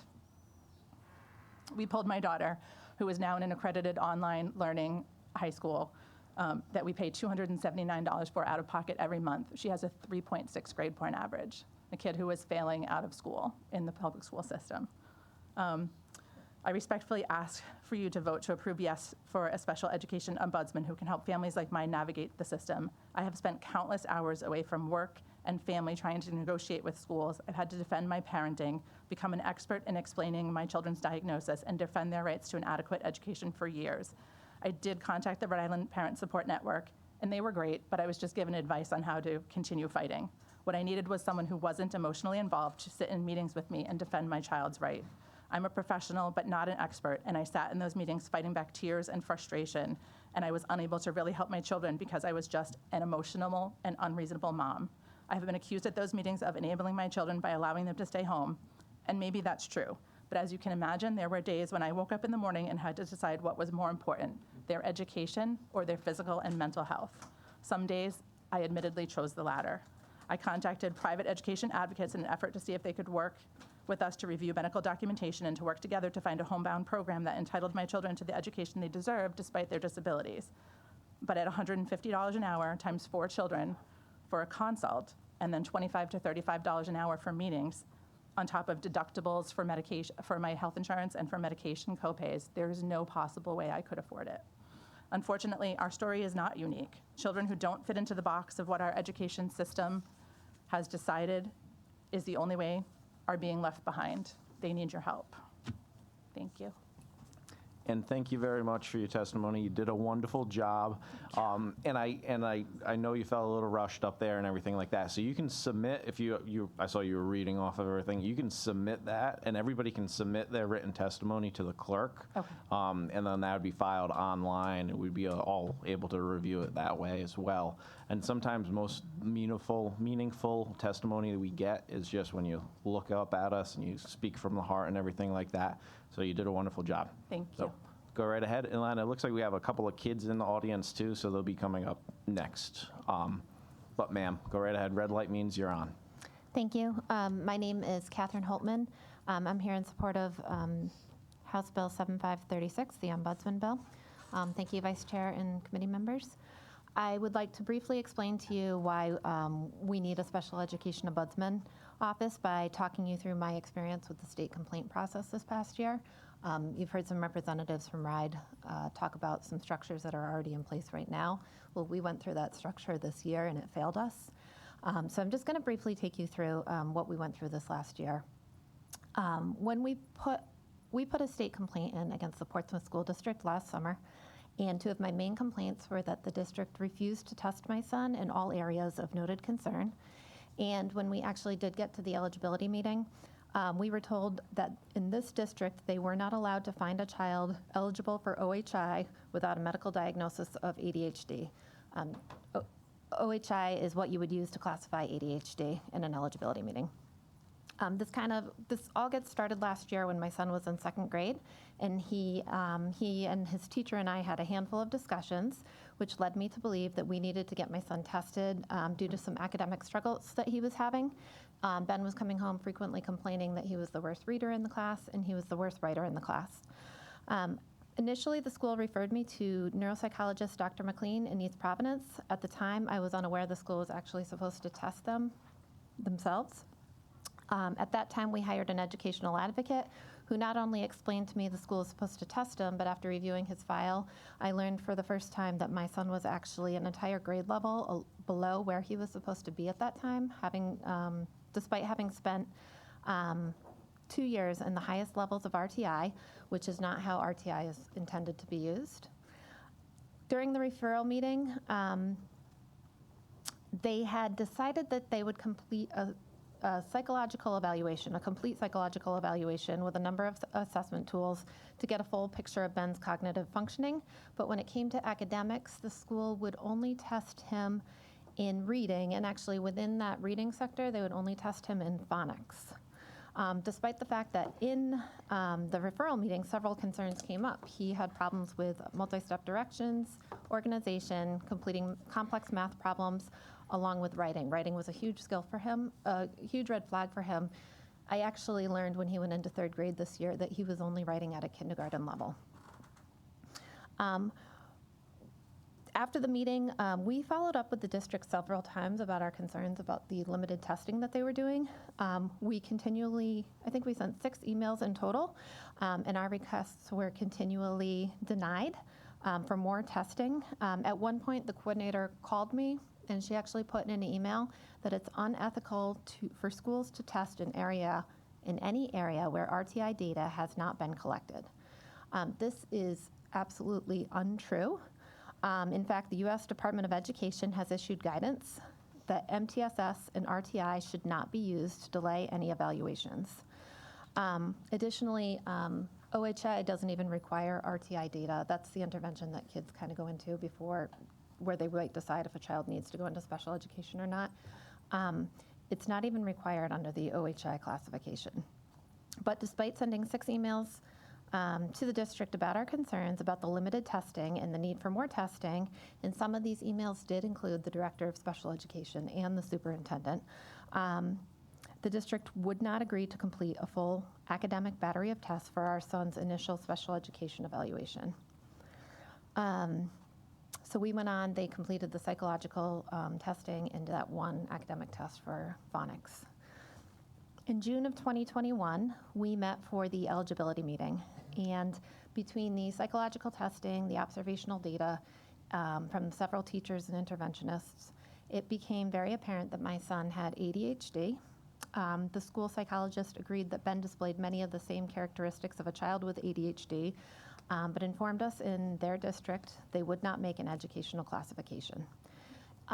Schools, they cannot diagnose ADHD or a learning disability, but they are able to use the data they have collected to make educational classifications, and that's what they should be doing in these eligibility meetings. In fact, in Rhode Island, you cannot require a diagnosis of ADHD to find a child eligible, and if you do, it's to be at no expense of the parents. So this is not legal, and my advocate had referenced the Office of Special Education and Rehabilitative Services in Washington, D.C. about this, so we knew it was documented. Yet here we were in an eligibility meeting being told by the staff that in this district they were not allowed to make an educational classification of ADHD and would not consider our child eligible under OHI without the diagnosis. So in my state complaint to RIDE, I provided all the emails that we had sent to Portsmouth where we were begging for testing. It became very clear to us that the district did not supply RIDE with any of their responses to my requests, because every week RIDE would ask me for the district's response to our requests. RIDE could clearly see in the emails that the district told us it was unethical to test in areas where RTI data had not been collected, and they could clearly see that we had tried to escalate this to the director of special education and the superintendent, and no one in leadership was responding to us. When the findings letter came in, RIDE came down in favor of the district in pretty much all areas. They did not hold the district accountable for not completing testing in all areas of academic concern, but instead decided to reinterpret our complaint and stated that tests were given in many areas, such as psychological, educational, and they just didn't address our actual complaint that the test did not occur in all academic areas. To make matters worse, they put the onus back on us and said that we were responsible for reconvening the team to discuss our questions about the testing. So our initial referral meeting and the 6 emails we sent following up on that was not enough for them for Portsmouth to consider reassessing what tests they were giving. When it came to the matter of refusing to consider eligibility under the classification of OHI without a medical diagnosis, RIDE responded to us that this was a moot point because OHI was never a concern and we were only there to discuss a specific learning disability. I don't know what you know about eligibility meetings, but what I can tell you is you would not walk in and say, okay, we're gonna have a meeting and just look at dyslexia, and we'll come back in 2 weeks and have a meeting about OHI. You would go in and you would look at all the data presented in front of you, all the testing, all the RTI, and you would go through each classification and decide, should this child be found eligible in these areas? So this made absolutely no sense that RIDE was telling us that OHI was, not a concern and we weren't there to talk about OHI. And the real kicker is, RIDE said that OHI was never a concern, yet they noted in their own investigation notes that the district completed the rating scales which look for factors associated with ADHD. It was always a concern. That's why the district did the testing for it. It didn't really become clear to me what had happened with the state complaint until November of last year. I obtained my son's full special education record from the school, and it was the first time I saw the district's full response to my state complaint. It became very apparent to both my advocate and myself that RIDE basically took the district's lawyer's response to our state complaint and reworded it into their findings letter that they issued to us. Oftentimes, they contradicted their own investigation in their notes. And the district's response to our state complaint was so poorly executed that we even saw where the district attorney contradicted herself, stating in one allegation OHI was never a concern, but in a subsequent allegation, she stated that the district conducted the testings in many areas, which included executive functioning, which you would test for OHI. I can't tell you how demoralizing the RIDE state complaint process was for us after having 8 months of battling with the district. And you think you've got all this evidence saying they were in the wrong, and RIDE overlooked all of it. They failed to hold the district accountable, and it has spiraled into a months-long battle that I should really not be in right now. After the ordeal in the spring, We went ahead and pursued the testing with Dr. McLean, who the district originally referred us to. When I submitted the testing, so 3 staff members referred us to Dr. McLean. When I submitted the testing in December, the district turned around and said, we need you to get more testing through the district before we will consider an eligibility meeting. So we were denied the full battery of academic testing. Last spring, we went to the neuropsychologist that their staff referred us to, and when we submitted those neuropsych evaluations to Portsmouth, we were told the district would now pay for us to get testing through a district-contracted neuropsychologist. My son is 8 years old. He has ADHD with executive functioning impairment. He's been diagnosed with dyslexia, a specific learning disability in writing, and anxiety that is rooted in his awareness of his academic struggles. He cried through the private testing. He had to hold my hand in parts of it. And the Portsmouth School District is telling me that they want more testing, even though they denied us testing back in the spring, and even though they do accept neuropsychological evaluations from Dr. McLean that other parents submit. And she is the neuropsychologist their staff referred us to. I'm not going to go through all the details, but we had multiple meetings where we were just trying to have an eligibility meeting, talking about his diagnoses and the RTI data that was new data we presented. It took us 4 months to get that eligibility meeting. After having that eligibility meeting in March, my son was once again found ineligible. They noted that, we didn't agree to put my son through more testing at this time, and they referred us to the 504 team. My son needs a documented IEP with goals, with protections. He needs access to occupational therapy. They know this. They are well aware of this. The 504 in the RTI is like this makeshift IEP. It feels like they're trying to put together, and it's not stable. It's not what he needs. My question to you, or I guess when you're considering this bill, is why would a district have incentive to fix special education issues if the districts are never being held accountable? There are no repercussions when they break the law. Now we're at a crossroads. The district just told me, I think it was a week and a half ago, the deputy superintendent emailed me and told me to go to mediation or due process, which goes back to the state. And at this point, I don't know. I don't even know if Portsmouth is breaking any laws at this point. They're just playing this delay process. They're putting us through more testing that takes more time. What comes up the next time you go to an eligibility meeting? I just spoke with a woman who has a son who has the same profile as mine, and she's been battling the district for 3 years, and he's in junior high now. He still doesn't have the IEP, and he's depressed. So it's like, how much time am I going to spend wasting on this process? This system is very broken. To me, it feels like it is the parents against the district. That's what it feels like. It feels like they have their thumb over us at every point in the process. It feels like they have put 1,000 hurdles in front of us and roadblocks intentionally to slow this process down and make it more difficult. I want to just end kind of on the inequities of this. In the past year, I've paid our advocate to work many hours with us at $150 an hour. I have excellence insurance, so when we got the private testing, it only cost us $600. These private evaluations cost $2,000 to $3,000 for families that don't have insurance or good insurance.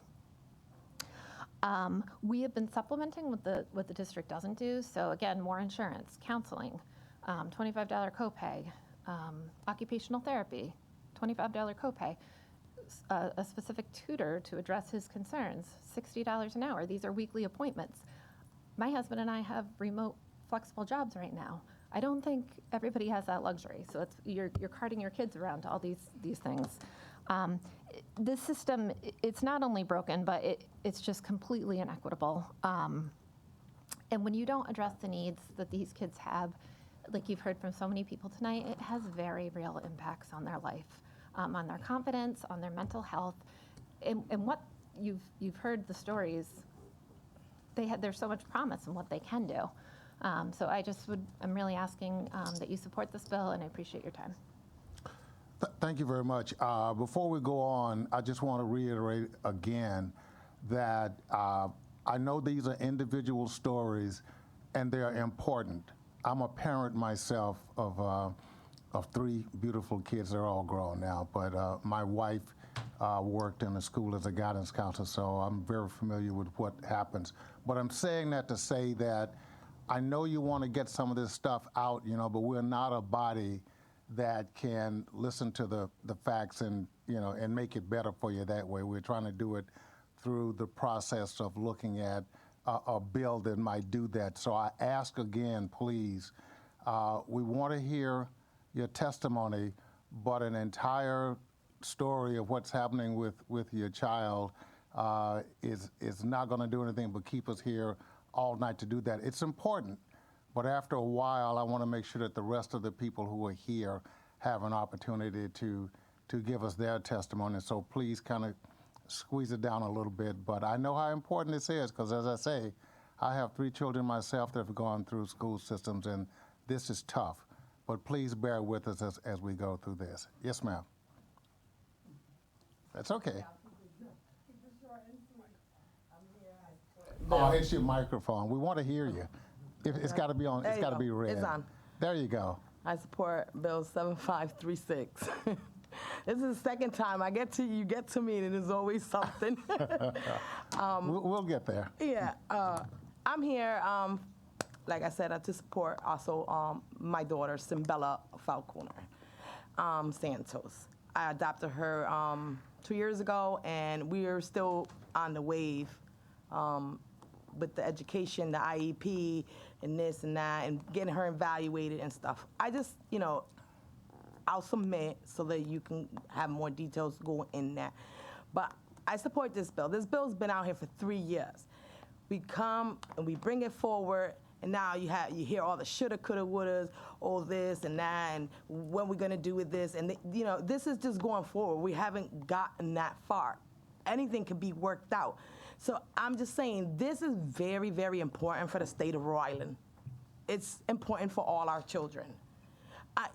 They talk about everything, but I didn't hear anybody talk about the whole year or almost 2 years of lost learning that the kids with disabilities had. All the kids were on online learning. You know how hard it is to get a child with disabilities to get on a computer and sit there and learn what? Nothing.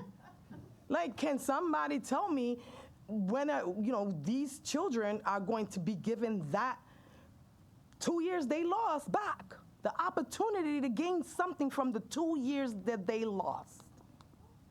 I work for the Arc of Rhode Island. I hear every story. Some of them, I go home and I cry. The horror stories, every single day, Monday to Friday. Monday morning, I check the machine and I'm like, ugh. I'm scared. There's horror stories everywhere. No one's perfect, but we have to get it right for our kids. Our kids are the future. When we're long and gone, I said this before, long and gone, those children are the ones that are gonna step up and be here. So with all that said, it's just like, I think that they waited too long for them to come and say, oh, this part of the bill, that part of the bill, this part of the bill is wrong, this part of the bill. No, you have ample opportunities to come forward. You were invited, ample opportunities. You were invited so many times. And once we go to and we get into the door, that's when you want to say, oh, no, we're worried about this. Oh, no, we're worried about that. No. We have to make a change, and we have to make it now. We have to work out kinks. Everybody does. But it needs to be pushed forward. It needs to go through. It is important for the kids of the Rhode Island. A lot of people in Central Falls and Pawtucket, they don't even know that IEPs and 504s is a legal document, the Spanish ones. And that's crazy. Everybody should know that these are legal documents. Do they file them? No. They do a lot of copy and paste. I take mine and I put mine all on the floor, on the board, 1, 2, 3, 4. And then I say, okay, look at this. Okay, look at that. Look at that. Oh, okay, this is not there no more. They're not supposed to take anything off those legal documents without your consent. And they do it. And they copy and paste. And I don't know if they're praying or hoping that you forgot. Don't understand. I don't understand. So with all that being said, I please ask you to please consider this bill for the kids of Rhode Island, not only mine. Thank you. Thank you for your testimony. Yes, sir. Yes. My name is Ken Renault. I'm the Associate Director of this powerful organization called the Arc of Rhode Island. I don't know how we get through a day, but somehow we do without killing each other. So I'm here to support Representative Carson's bill, H7536. I'm fearful. I'm filled with anxiety. I'm stressed. I'm frustrated. I'm disillusioned. I'm angry. I'm depressed. I feel hatred, even though I don't want to. I don't know what to do anymore. I'm desperate. These are the voices of families in Rhode Island that we hear from on a daily basis. They don't know what to do anymore. This ombudsman office would give them hope. Last time I checked, it's on our state flag. We need to give families hope. I also ask you, where is the joy for these families? We've heard a lot of testimony, and you're going to hear more testimony from families. I want to know, where is the joy of these families watching their kids with disabilities go off to school like any other kid? The joy of witnessing their child succeed just like any other kid in school. The joy of seeing your child make friends and create childhood memories just like any other child. For most families raising kids with disabilities, these typical milestones of school years are never realized. I ask you, if these were your kids, what would you want?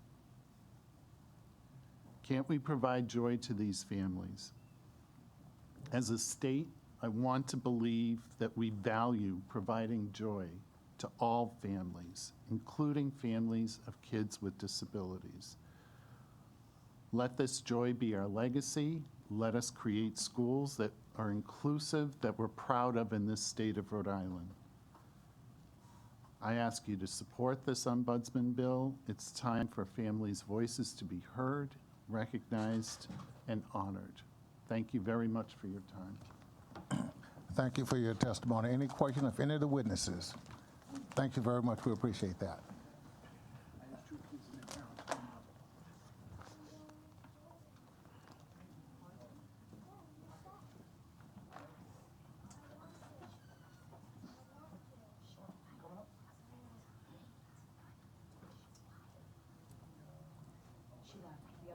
Okay, we have some young students who are preparing to come up.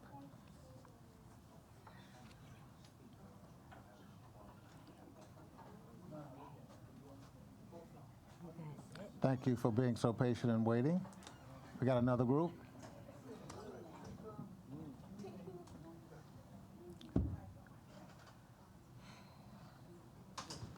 Okay. Hi, hello. So, yeah, if the red light is on, it's on. So who do we have here so I can make sure I know where I am on the... Hi, I'm Crystal Langley. Hold on. Let's see.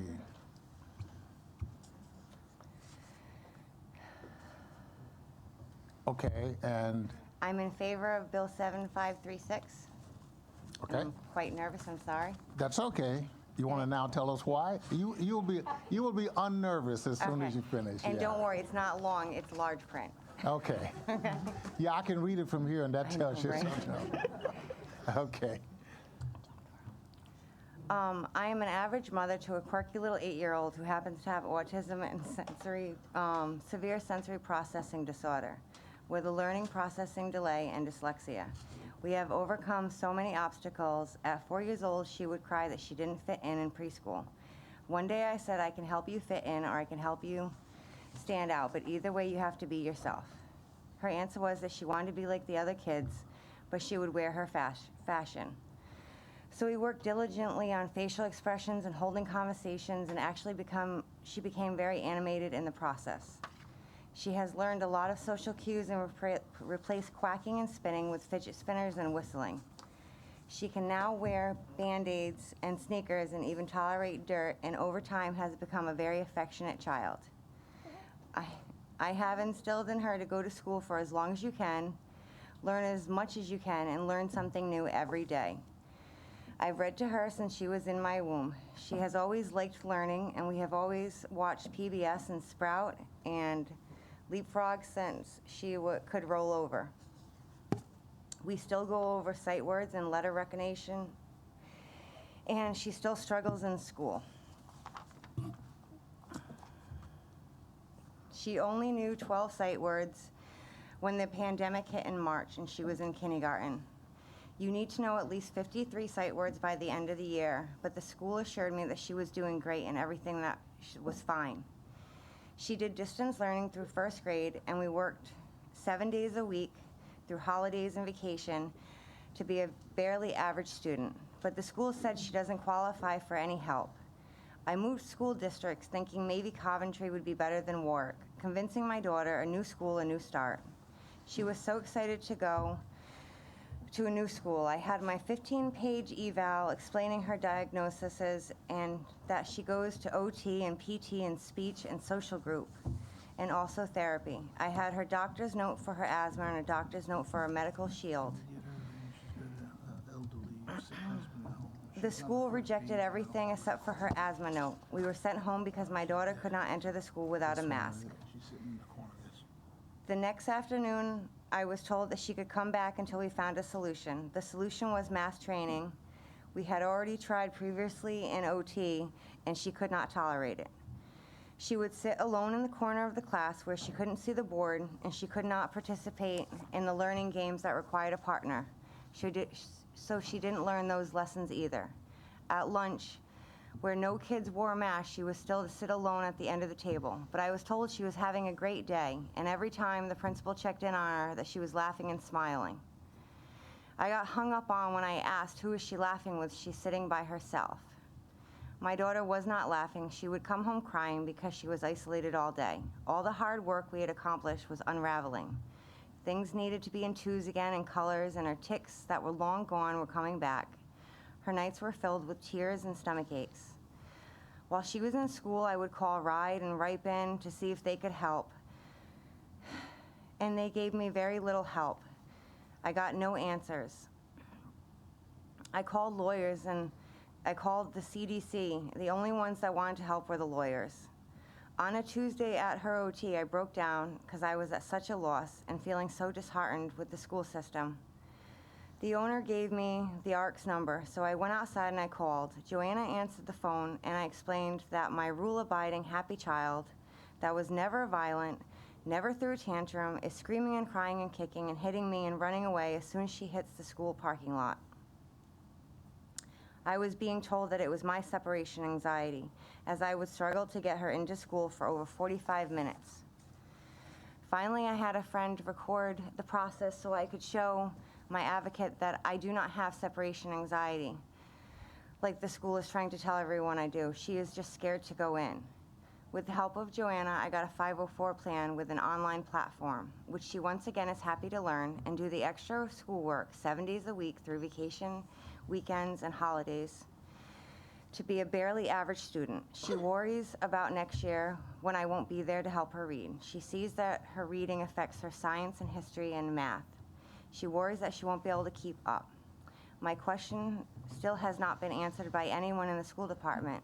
Why is it okay that my daughter, who has autism, sensory processing disorder, a learning delay, who needs OT, PT, speech, who has dyslexia, my second grader, who reads at a mid-kindergarten level, who struggles every day, why doesn't she qualify for any help? Why am I being told she's fine when clearly she is not? Okay, thank you very much for your testimony. We appreciate that. And thank you, young lady, for being there right next to her. Okay. Yes, sir. Yes, sir. My name is Charles Steenbergen. I am testifying in support of Bill H7536. Actually, this affects me. This bill would have affected me directly. I was diagnosed with autism when I was very young. Excuse me. So my middle school did a great job with my IEP. Then I went to high school, and as they say, the poo-poo hit the fan.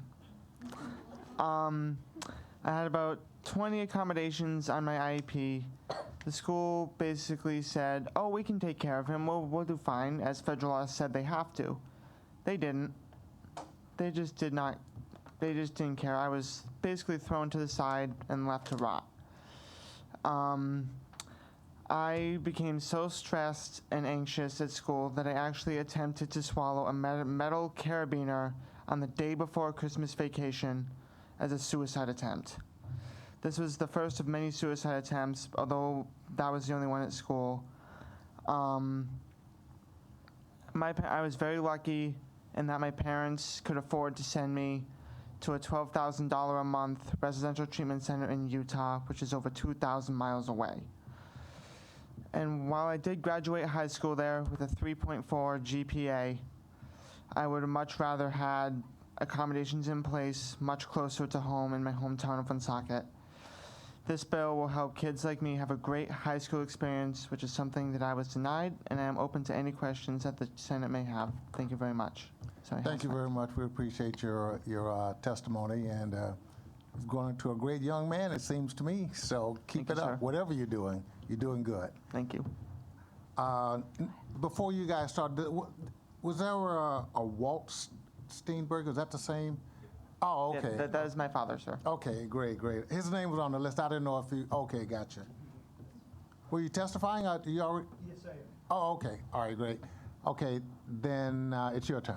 Hi, my name's Ashley St. Angelo. How are you? I'm doing well, and yourself? I do horrible with public speaking, so here we go. I do too. Here we go. I'm here to support the Ombudsman Bill H7536. I would like to explain to you about the horrific situation my special needs son endured in school and the neglect of all the state and local agencies we tried to deal with. And I called everyone I could. My son is a special needs child and has not started speaking until the age of 4. I'm not going to go through his whole history as you have, but just to say I cut out a lot of it. My son was delayed in elementary school, but made progress. Once my son got to middle school, he was starting to get physically assaulted here and there. Once it began, the bullies were not getting in trouble, and the abuse got severely worse and became violent abuse and harassment by the bullies, and began to get severely serious harassed by the school officials by blaming my son for making him feel he's done wrong for taking a beating. The school principal told me to my face, "Boys will be boys, your son needs to toughen up." My son was being beaten over and over again in school to the point he needed medical attention several times. The school kept blaming my son for taking a beating, but saying that he caused the problem, even when it was evident by school video he did nothing wrong. I have two videos of my son doing nothing wrong but got beaten up, but the principal was made aware ahead of time one of the assaults was planned, and he chose to do nothing about it but let it happen. After my son got beaten on video, the school blamed my son, okay, and suspended him for 10 days. I'm going to skip a little bit because of the time.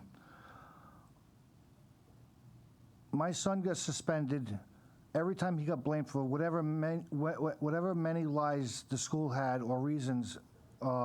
He got suspended for 10 days at a time. Every time he went back to school, he got suspended that day for another lie or their issue. After the 13th time of being suspended in a row, 130 school days, I finally ended up hiring Rhode Island Advocacy for Children, now known as the ARC. Per the law, it was illegal to suspend a child with IEP and 504 laws. He was supposed to be provided with an alternative education, but the school kept throwing him out for 10 days at a time. I studied all the IEP and 504 laws and had many meetings with the school and went over these IEP and 504 laws they were breaking to show them that I now know what is supposed to be provided and that they did not provide the services to my son. They agreed that they're going to start following the services of the IEP in 504, but that didn't last a week. My son took another beating. But he was supposed to have a one-on-one, which is included in his IEP. They never followed it. The last time my son was hurt in school, he was stomped, kicked, repeatedly punched in the head, and where he ended up in the hospital, and the school blamed him and suspended him again for 10 days. But this time it was on the school's video, showing that a teacher saw what was going on, chose to look away and ignore it until kids started yelling, "Fight." That's when they took attention and they called me to go to the school, to have my son go to the hospital. The school did nothing. With all of, I'm gonna just cut the rest of with all of what's going on, my son was suspended in just one group of time, 130 school days. There's no education. He went to school, got suspended 10 days. Went to school, same day, got suspended 10 days. He missed 130 days in just that time period with no education, no alternative education, no support from the school. I've called the state, I've called the Board of Education. The superintendent's office told me that there is no such thing as an IEP of 504 law. I've called support from the governor's office, the attorney general's office. Everyone I went to kept passing the buck to the next person. Nobody wanted to hear my story. My son continuously got abused. If it wasn't for Joanna and Rhode Island Advocacy for Children, we wouldn't be where we are today. Now that I got support from her, which I had paid for, as a low, no-income family, I was paying out of my pocket for her, very well worth it, but I couldn't afford it. Where the state is supposed to be providing these programs to help parents like me get the proper rights for their children. And the end result, this is one of the most important things to pass today, is to get this abutments bill passed. There's one statement I wanted to say down here, but people kept taking it away from me. As Whitney Houston once said, "I believe the children are our future. Teach them well and let them lead the way." You guys can help us to do that. Thank you. Thank you very much for your testimony, sir. Any questions of any of the witnesses at this point? And again, thank you for sticking with us, our young student there. All right. Tried really She hard. did a good job. She did a great job. I keep leaving, and I do apologize. No. My legs got a little bored. I've been there and done that, trust me, Thank you so much. Thank you, we appreciate it. All right. Okay, thank you. Okay, I guess the dad, Walt, you're up, sir. And is this Karen Modolo? Did I get that close, Karen? Okay. And Sandra Paquette?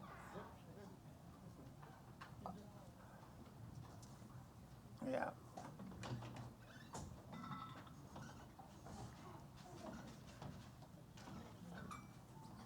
Okay, and let's see, I think we can get one more up. Goldie? Goldie Williams. Take your time, here we come. Okay. Great, you can start, ma'am, on this side. My name is Sandra Paquette, and I am here to support Bill H. 7536. And the reason I'm here is because for 2/3 of my life, I've been involved in special education. I've been involved as a teacher, I've been involved as an administrator, as a consultant, and for the past 10 years as an advocate, a special education advocate. And I have to say, listening to the really heartbreaking stories that parents have told, I've seen this.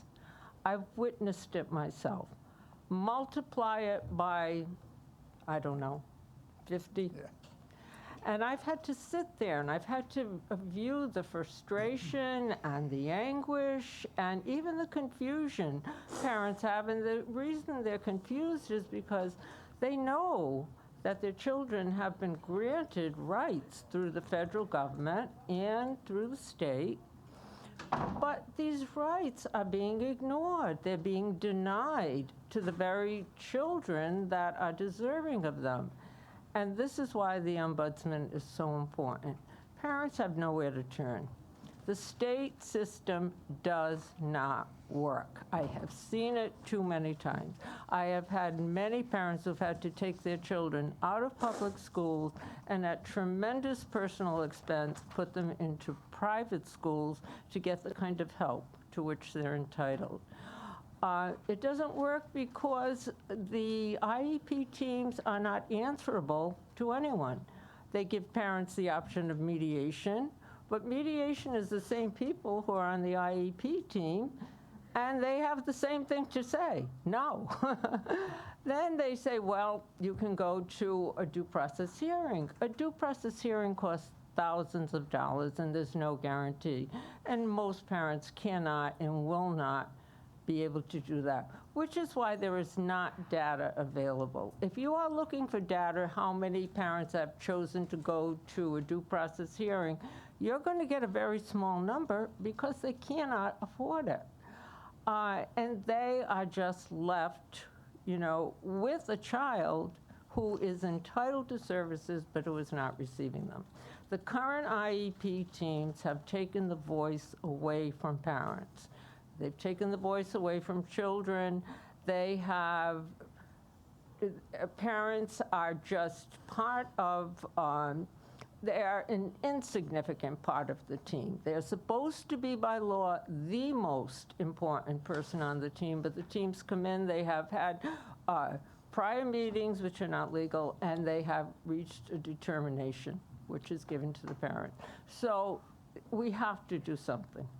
We definitely have, and the ombudsman, as an impartial person, would be someone that parents could turn to for assistance. Thank you. Thank you so much for waiting in your testimony. And yes, I am sir. going to have to leave. I'm so sorry. Oh, okay. Go ahead. Yeah, thank you. Yes, sir. Hi, good evening. And, good evening. Thank you, everybody who has still remained through this marathon session this evening.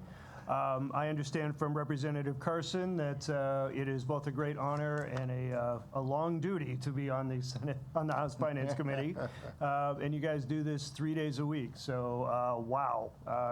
I thank you very much for your service. My name is Walt Steenbergen. I'm from Woonsocket, Rhode Island, and I'm here in support of House 7536. Initially I was like, wow, so we're going in front of the Finance Committee, and I was kind of honestly scratching my head a little bit, and I said, wait a minute, this really makes sense.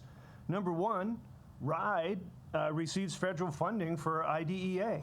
We got about 275 different parents in our parents group, and we have lots of hard evidence that shows that RIDE is not adhering to IDEA. We have emails that are date stamped, not meeting federal timelines, lack of required audits to the districts. Some of our parents are actually on school committees, and they know this stuff.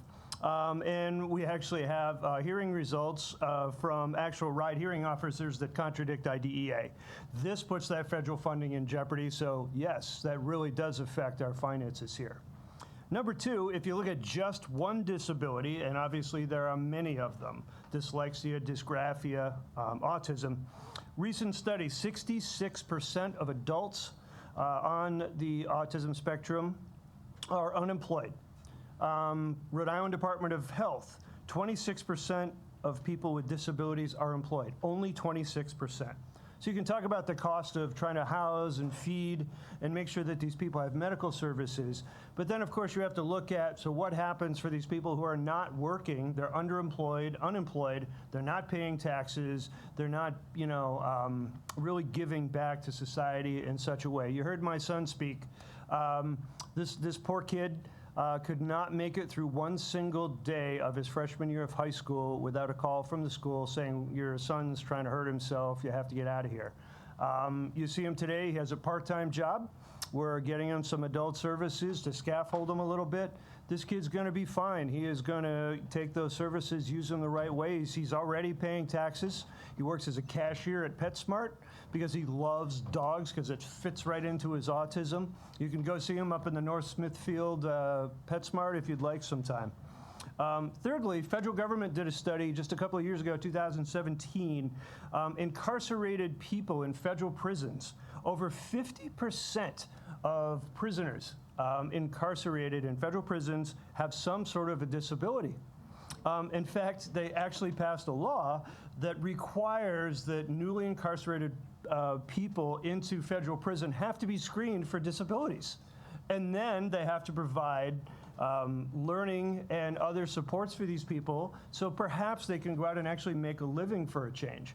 Now imagine how many people we have in our ACI right now, and I actually have a very good friend who is one of the therapists who works at ACI, and he can attest to how many of these people have autism, dysgraphia, dyslexia, and have never gotten those supports. How much does that cost the state when we get down to it?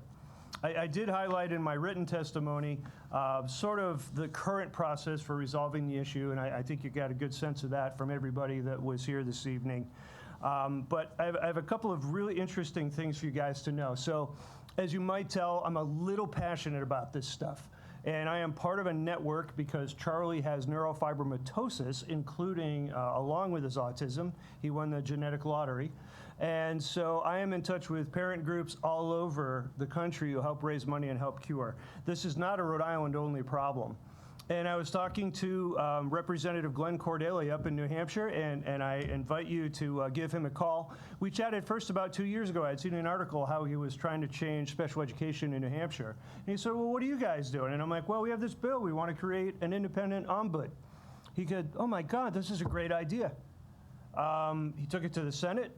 Last year, little iffy. They did a study commission, but I am overjoyed to say that the Senate in New Hampshire passed literally almost word for word the bill that's in front of you right now, and it just passed literally last week the House, and they are waiting for it to be signed into law by Governor Sununu, and from what I understand, he is absolutely in favor of getting it signed. So these are the, this is amazing. This came out of Rhode Island, right? But we're changing New Hampshire SPED, which is a great prize, but it's not the one we're really looking for. So when you hear the competition, or I say competition, I view them sometimes that way. This can't happen. This can't be done. There's legal challenges. Well, that's really funny because New Hampshire just did it. So why, are we, going back and forth? I also, from the opposition here, well, we're really concerned that this office is not large enough to handle all of the things that are going on. So your solution is the problem is too big, so we should do nothing about it. Okay, that's logic, I guess. It's just none that I even know about. We know the office, this office may not be the answer, but you have to put a stick in the mud somewhere and say, let's start. And let's start with gathering that data. And let's find out how many calls come into the office. Let's find out how many people have issues and how many cases rise to the level of maybe the ombudsman should get involved. We keep bringing lack of data. You guys heard Paige from Kids Count earlier today. You heard her data about the state of special education and what's going on and achievement for special education students in Rhode Island. I'm not sure you need any more data than that. But if you want it, we can pull from our 275 parent group, and we can, again, share that data with you. And again, we have special education teachers in our group.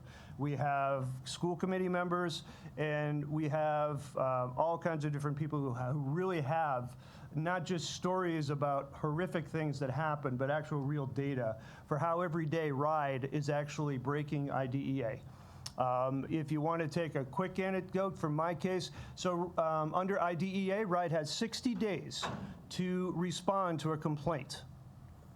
In my case, for Charlie, I put in a complaint with RIDE in December of 2019. I got a resolution from that in December of 2020. It was a year. And by the way, my school's LEA had thrown him out. We had to because we had him in a unilateral placement. So if he was not a fortunate enough kid to be in another school, he would have had no school for one whole year while we're waiting for RIDE. And by the way, is that resolved? Of course, we appealed it. And I think we're going to have our second hearing on that, I would say, in 3 weeks. We're pushing 3 years. That's a clear violation of IDEA, number one right there, one guy sitting at your desk. We can do this all night long and go through and talk about, violations absolutely there. And where does it fit in? Where does the ombudsman fit into the system? Well, that's pretty easy. Office of the Child Advocate. And perhaps we should have called this office the Special Education Advocate, because we want this office independent of RIDE, because again, almost none of us have any confidence that RIDE is actually doing what they're supposed to do in all cases. I think there's plenty of that evidence that's out there. I think you heard it tonight. For the first time tonight, I heard Tim Duffy actually say, we know RIDE isn't hitting their guidelines. We know RIDE isn't doing things. This is a seismic shift. We're hearing Ripon for the first time. Ripon was originally opposed to this bill, and they said, well, there's already places that this already happens. They're actually now saying, well, we know rides just kind of, they have capacity issues, they have budget issues, they have other things going on, and so we're starting to see even from the opposition that, yeah, okay, there's something we should probably do here. I will tell you one of the single most troubling aspects of all of this, and thank you so much again for your time. I promise you I'm done in like 31 seconds. All of our opposition is taxpayer funded to make sure that educational services are equitably and fairly delivered according to the law. Every single one of our oppositions. We have been doing this bill for 3 years. We have had 40, 50, 60, 70 people come to our hearings and testify, and the opposition shows up and they say, hey, we got problems with this bill. They're actually paid tax dollars to make sure that this is getting done. Do you know how many times anybody from any of our oppositions ever reached out to Joanna or to me or anybody else in our committees over the last 3 years with hundreds of parents? I'll tell you once. And that just happened actually after the Senate Education Committee. Tim Ryan from the superintendent's office actually came up to me and he said, wow, what you went through sounds awful. How can we help? That's one guy. All this other time. I was a former ship captain. And as a ship captain, I was 100% responsible for all the people on that ship and the safety of that vessel.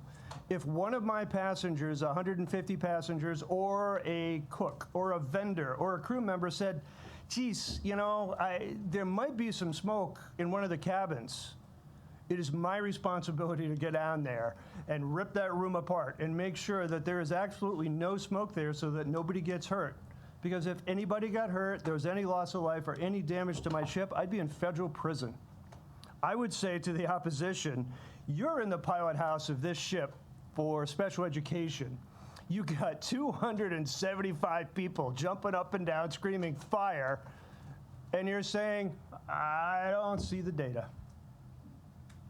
I'll leave you people with that. Thank you again so much. Thank you for your testimony. It's very important to us. Yes, ma'am. Hi, my name is Karen Madolo, and I live in Coventry. I am the parent of Zachary Madolo, who has an IEP in a Rhode Island school. I am testifying today in support of the Office of a Special Education Ombudsman, Bill H7536. Our journey with special education began when Zach was 4 years old.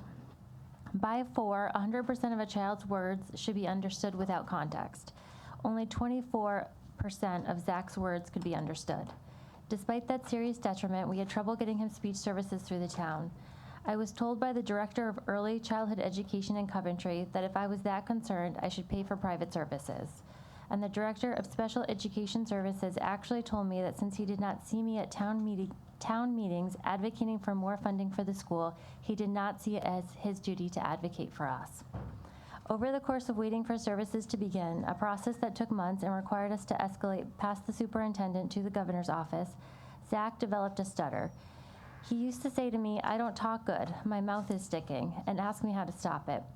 With no background in speech pathology, I had no idea how to help him.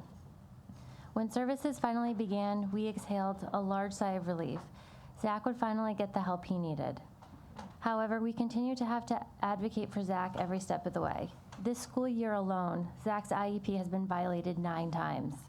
Last summer, with 2 business days' notice, we were told that if Zach wanted to participate in summer services, we needed to bring him to the Coventry School offices every Monday at 11:30.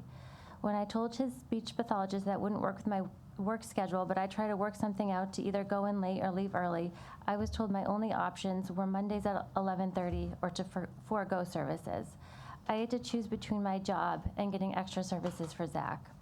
Keep in mind that Zach is only eligible for summer services due to his extreme speech impediment. We want to believe that the people called to work in our schools, and especially those that choose to work with children with special needs, will always advocate for those children in need, especially when that child is our child. The truth, however, is that our schools are overwhelmed and these necessary services aren't always being offered. The Special Education Ombudsman, appointed by Bill H7536, will be critical to ensuring that kids like Zach get these meaningful services. Thank you for thinking of Zach and all the kids in Rhode Island like him as you vote on this important bill. Thank you for your testimony.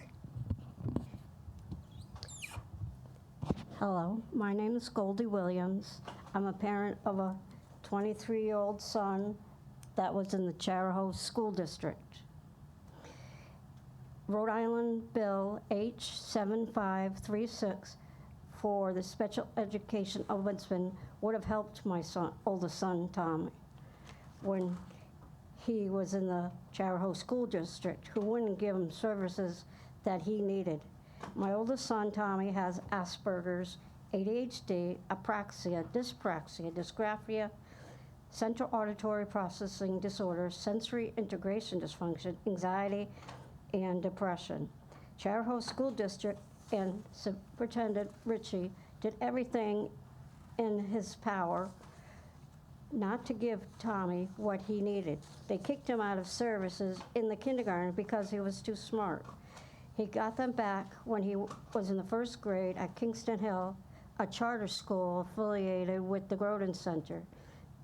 Tommy got back his therapies even before he got an IEP plan. When he had to go back to Charahoe in the middle school, they took his 504 plan away because he was too smart. I had to have 8 to 10 meetings, 1 mediation, and 2 civil rights complaints, and they still wouldn't give him a plan. In high school, I had to have 8 to 10 meetings about getting Tommy a plan.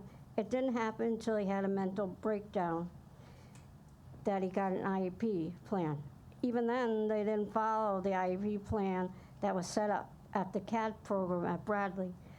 They put Tommy in the RISE program, now the CALA program. He was bullied on a daily basis and was even bullied by the director of the RISE program. They graduated him from the RISE program before he was ready, with 54 days absent in his junior and senior year. They never transitioned him to college or work. We had to spend tens to hundreds of thousands of dollars to get him the help he needed after he graduated. In conclusion, if Rhode Island had Bill H7536, schools and districts wouldn't get away with not giving special needs children what they need. And this is him. He's now working at Shaw's as a bagger and a cart person. Thank you. Okay, thank you very much for your testimony. We appreciate all of that tonight. Thank you. Okay, my chart is showing about a dozen, I don't see a dozen people out there, but it's showing about a dozen people left, so that means we're getting near the end. Okay. This is Andrea. I'm not going to even try to get your last name right. Oh, that's exactly right. Yeah, come on down. Yeah. Okay.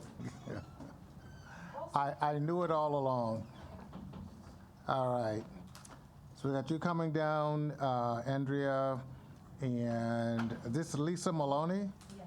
Lisa. Okay.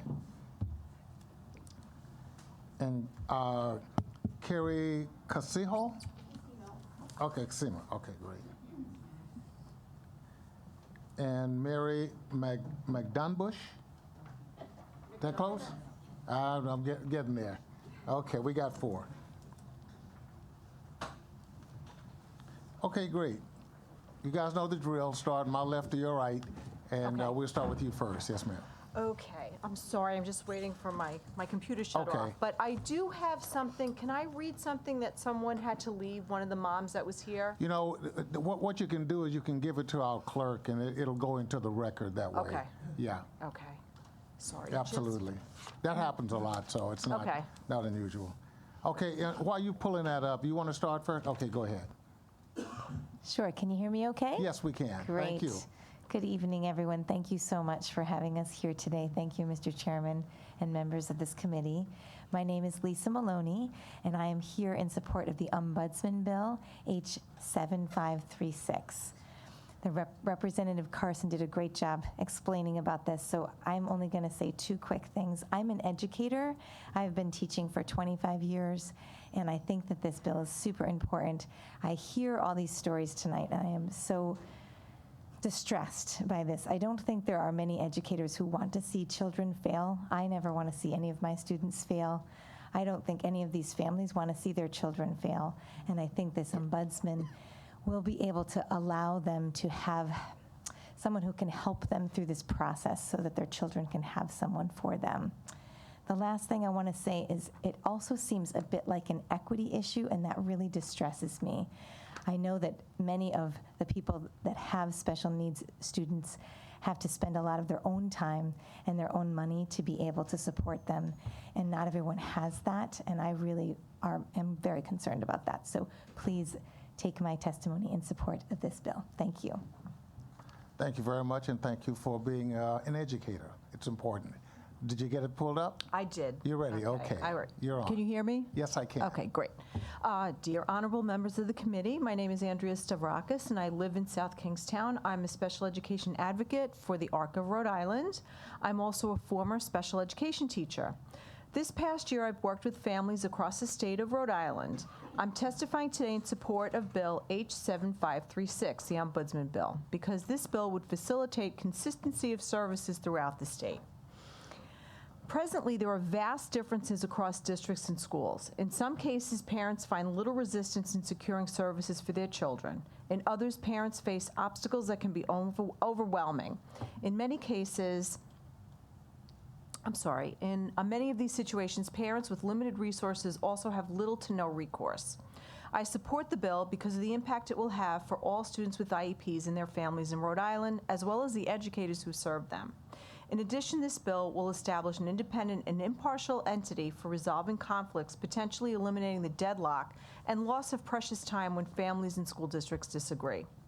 This bill will help ensure equity of services across the state. And this bill also creates an office that will analyze statewide trends and data, providing an understanding of the difficulties families and school systems face so systematic improvement can occur. This will help generate improvements that will benefit all students as well as educators, regardless of where they live or teach. Please consider supporting this bill, and thank you for your time and efforts. Thank you. Thank you for your concise report. Educator. Yes, ma'am. Good evening. Good evening. Thank you guys for hanging in here. My name is Carrie Casino. I am the mom of Ava Casino. Rhode Island failed my daughter. My daughter has been diagnosed with autism, nonverbal, SIB, which means self-injurious behavior. She has mood disorders, anxiety, depression, ADHD, and every service that we qualified for just failed her because they didn't show up, it didn't happen, it was just a piece of paper.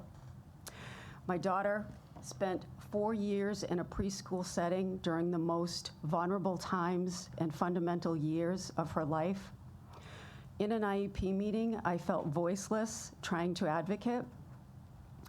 IEP meetings were called, we had them, and all I would hear is, all the team is not present. We don't have a decision-making team, so there's more wasted time. My daughter, again, is nonverbal, and this is what she does when she can't communicate. And schools are seeing and watching her beat her face in, and still they don't qualify her for a talking device, a lamp words or tech eval. We finally get a tech eval from a hospital in Connecticut. They trialed it with her because she was inpatient there. When we discharged, we were able to have that on the discharge paperwork so that Rhode Island would consider a speech communication device for my daughter. Frustration, this is what she does. You know, when she's frustrated, she hits herself, and then we're back in this cycle of going in a hospital, missing school, coming out, no supports to obtain her at home. And, you know, I feel like she has missed so much school that I can't even count the days. My daughter just spent a placement in Bradley 400 consecutive days. We were in the paper several times. I hope you all got to read it. During those 400 days, there was no consistency or a concise way to get her educated. They thought, well, she's a throwaway kid. She's not gonna know. We don't need to educate her. She's just, you know, no one's gonna work with her because we don't need to. Her mom's not gonna know. The school department doesn't know, and we'll just keep it that way. So we're housing my child for 400 days, and I'm just going to end with this. My daughter to date still does not have a school placement. We're missing FAPE. We've been missing FAPE this whole time. She doesn't have a talking device. We're still working on that now. Her private insurance has offered to pay for this now. So now we have a chance. And I just want to let you guys know that she's 12 years old. She's a human being. She can be someone if the right supports are in place for her. And I really wish to God that we had an ombudsman bill. I used to work for Ripon. I helped a lot of people. But those kind of supports, when you're in peril, sitting in front of an opposition IEP meeting telling you that, you know, we can't do this, we can't do that, doesn't help me. I need someone, you know, I need someone that can go above that nonsense and, you know, just support our kids. I ask, let's just get this bill passed. Thank you. Thank you for your testimony. Yes, ma'am. Hi, good evening. Are we on? Yes, you are. Okay, thank you. Thank you very much for being here and for listening to all the testimonies. I am here to support Bill H7536. And I actually had 3 pages of double-sided things to tell you, but I narrowed it down to 5 bullets. So the reason why I support this bill basically is to have, for me, is to have a voice to give me help when dealing with IEPs. Now, IEP meetings, I don't know if you've ever been to one, but it's a long table. And, you know, there's all the people working, a team working with, you know, with you, with your child. And the thing about it is that, you know, you ask for something and they just sort of bulldoze you and tell you why they can't provide what you believe you know what your daughter needs, you know. So my daughter, her name is Rachel. She's 13 years old. And she's just a sweet, kind, compassionate. She's very intelligent. She was reading at a 6th grade level when she was 5 years old. So she's very, very bright. She does have autism and severe complex ADHD. She has anxiety, behavior issues, and sensory issues. She's been in and out of Bradley Hospital since she was about 8 years old. She's 13 now. And the time that she was at Bradley Hospital, she never received an education. She never had a tutor. And they fixed that problem now, but she missed so much. And she's so bright that it's horrible. But she does, as I said, she has a tutor there now, thank God. And, you know, I just wanted to say that, you know, the school department, I asked them, you know, why don't you care? Why don't you fight for my daughter like I do? You know, and, why are you pushing her through to the 7th grade when she never completed the 4th, 5th, and 6th grade? You're pushing her through, and she has math skills, although she reads and, has a high vocabulary and so on and so forth. Her math skills are like 4th grade level, but they're pushing her through, and she says to me, we don't really expect all that much from our special needs kids. That's why we just push them through. But I have a lot of expectations for my daughter. I think she could be a productive member of this society. She's smart enough. She does have her issues, but, I think that I don't want to see her sitting in front of the TV with the controls. It doesn't have to be like that. So, I just decided to tell you one story because it's a short, sweet story, and it was about, I'm going to start when she was 8.5 years old, and she started at a behavioral school. And and this is one of the things that I fought the IEP team about. So for behavior issues, they put my daughter in a small room, and when they closed the door, it would automatically lock, which scared her. And it had like a little window in it. Adults could see through it. She couldn't see through it.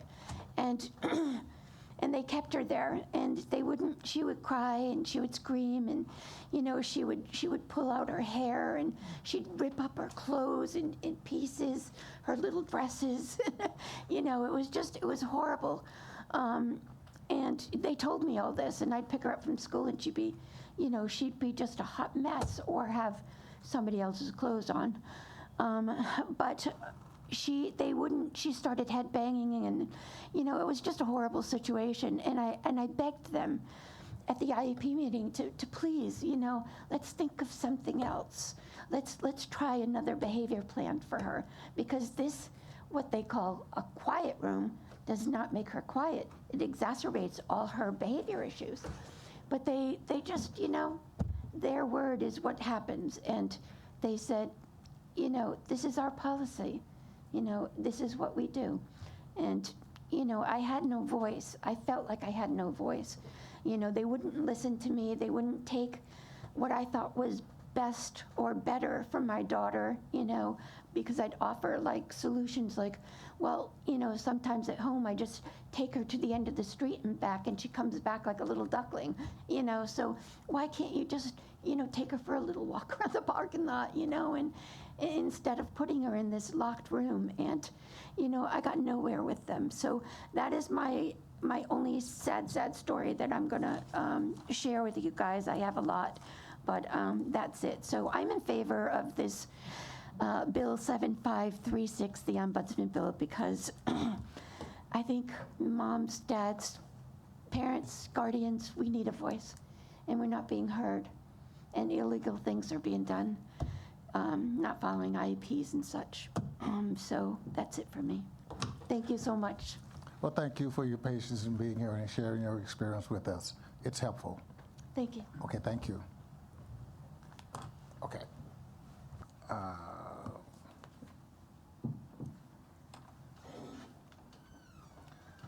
Let's see where we are.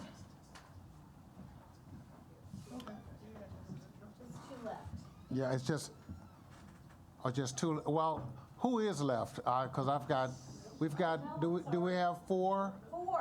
Four exactly? Okay, the four of you, please come up then. That should solve that.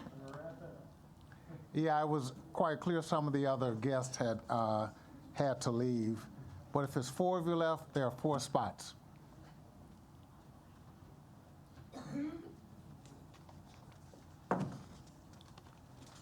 And needless to say, really, really thank you for your patience tonight. This was important to have this discussion. And sometimes we have to do that. So for the record, because I didn't call your names, each one before you speak, just identify yourself in the bill and we'll be good. Okay, yes, ma'am. Hi, my name is Lee Gaspar, and I'm here to support H7536. And I'm reading testimony from my daughter, and you might have it up there. Her name is Chloe Gaspar. And if you do have it, I would like you to look at it because she struggles with written expression. So starting in 3rd grade, that's when school became harder for me. And when I would come home to cry to my parents for hours and say how I didn't want to go to school, that's when my mom knew she needed to help. And excuse me if I stumble over this because written expression is really not her thing. I remember her door always being shut, looking up what dyslexia was and trying to reach out to the people who knew how to help and give my mom knowledge about dyslexia. I told my mom I'd rather kill myself than go to school. Elementary was a tough year for me and that they wouldn't meet my needs. They told my mom that I was traumatized from my dog's death, even though that was a devastating time, that was not it. So I remember taking a few tests to prove I had dyslexia and get the recommendations. The funny thing is that they would never follow the recommendations, so school was always hard for me. Imagine walking into your work or school knowing that they are all up against you, just waiting to tear you down and want you to fail. Now tell me, this is what you would want to go there every day. I go to school every day not feeling safe, to the point where I break out in hives where my neck, face, and body have splotchy red spots all over me. And I know how hard it is when they tell you to stay strong. It's so hard you can't win, and when there's only so much you can do when it's out of your hands. Most of the trauma was in elementary, but now I'm in high school, where my needs still haven't been met. And I had an aide for a little bit, and that's when everything was going good, and then she was gone, and that's when things went downhill. I was school avoidant and pretty much failing my classes. I asked this one teacher in science to help me, remind me never to do that again. She made me feel so stupid, like I was worthless, and she would say, like, sweetheart, the answer is right there in front of your face. And after my aide left, there was no more support. It's crazy how wicked the school support is in North Providence. And now as a 15-year-old, I understand my disability and how the school system works, and it's hard when someone can't recognize your disability. It is to the breaking point where it's not right for people who have disabilities like me. School is already our weakness, and it's hard to get better at school if they can't help or provide the help. Think about something you are not good at, and you don't know how hard it is to show up and the other people are pros at it and you're not. So then you want to give up. So maybe you get a trainer to give you some tips and tricks on how to make it easy and help you be the best at it.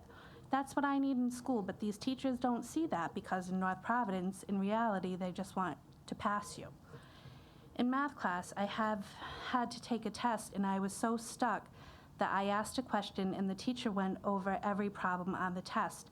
Another time, I was maybe 9 years old, and me and another girl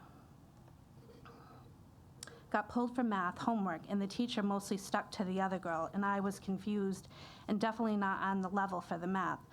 So we left the teacher's room, and I didn't get any of the problems for that homework, so the girl told me to copy what the teacher helped her with. And so as I was copying, and that teacher came in and screamed at me, and she said, "This is unacceptable," came over, ripped the paper out of my hand and gave me a paper cut, and ripped it up and threw it away.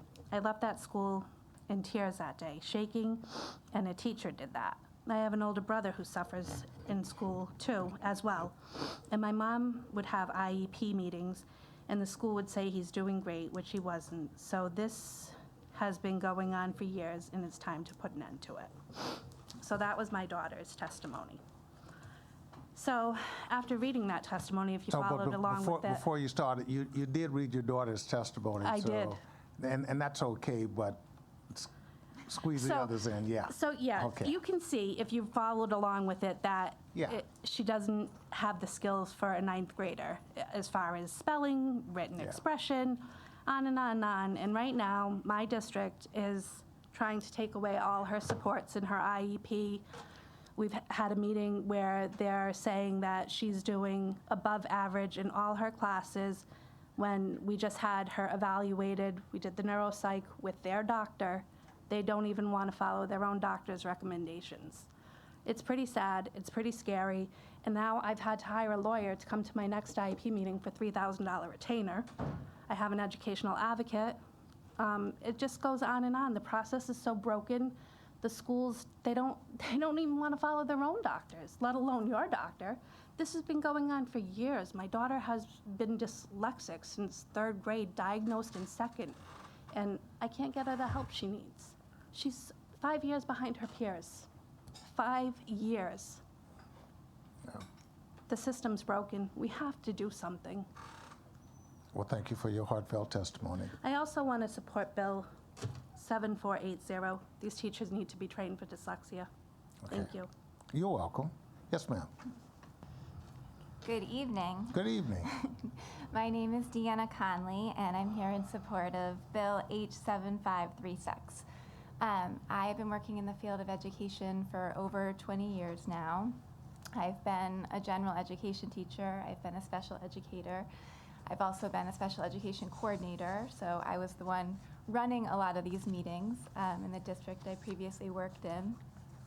I currently run my own business as a special education advocate, which has given me the unique privilege of being able to work with many different families, schools, districts throughout our state. I will tell you right now, my services are highly in demand that I can't keep up with it. And I have had to start a wait list this year, which I hadn't had to do before. So, you know, there are a lot of families that are having a lot of need right now. Not all of my days are terrible. I do work with some really gifted educators who are dedicated and really want to work with families and children. I even have some special ed teams that are collaborative and are helpful to work with. But as you can imagine, when I'm called in, it's typically because something is not working, right? And families are, you know, really struggling and are really needing extra support and extra help.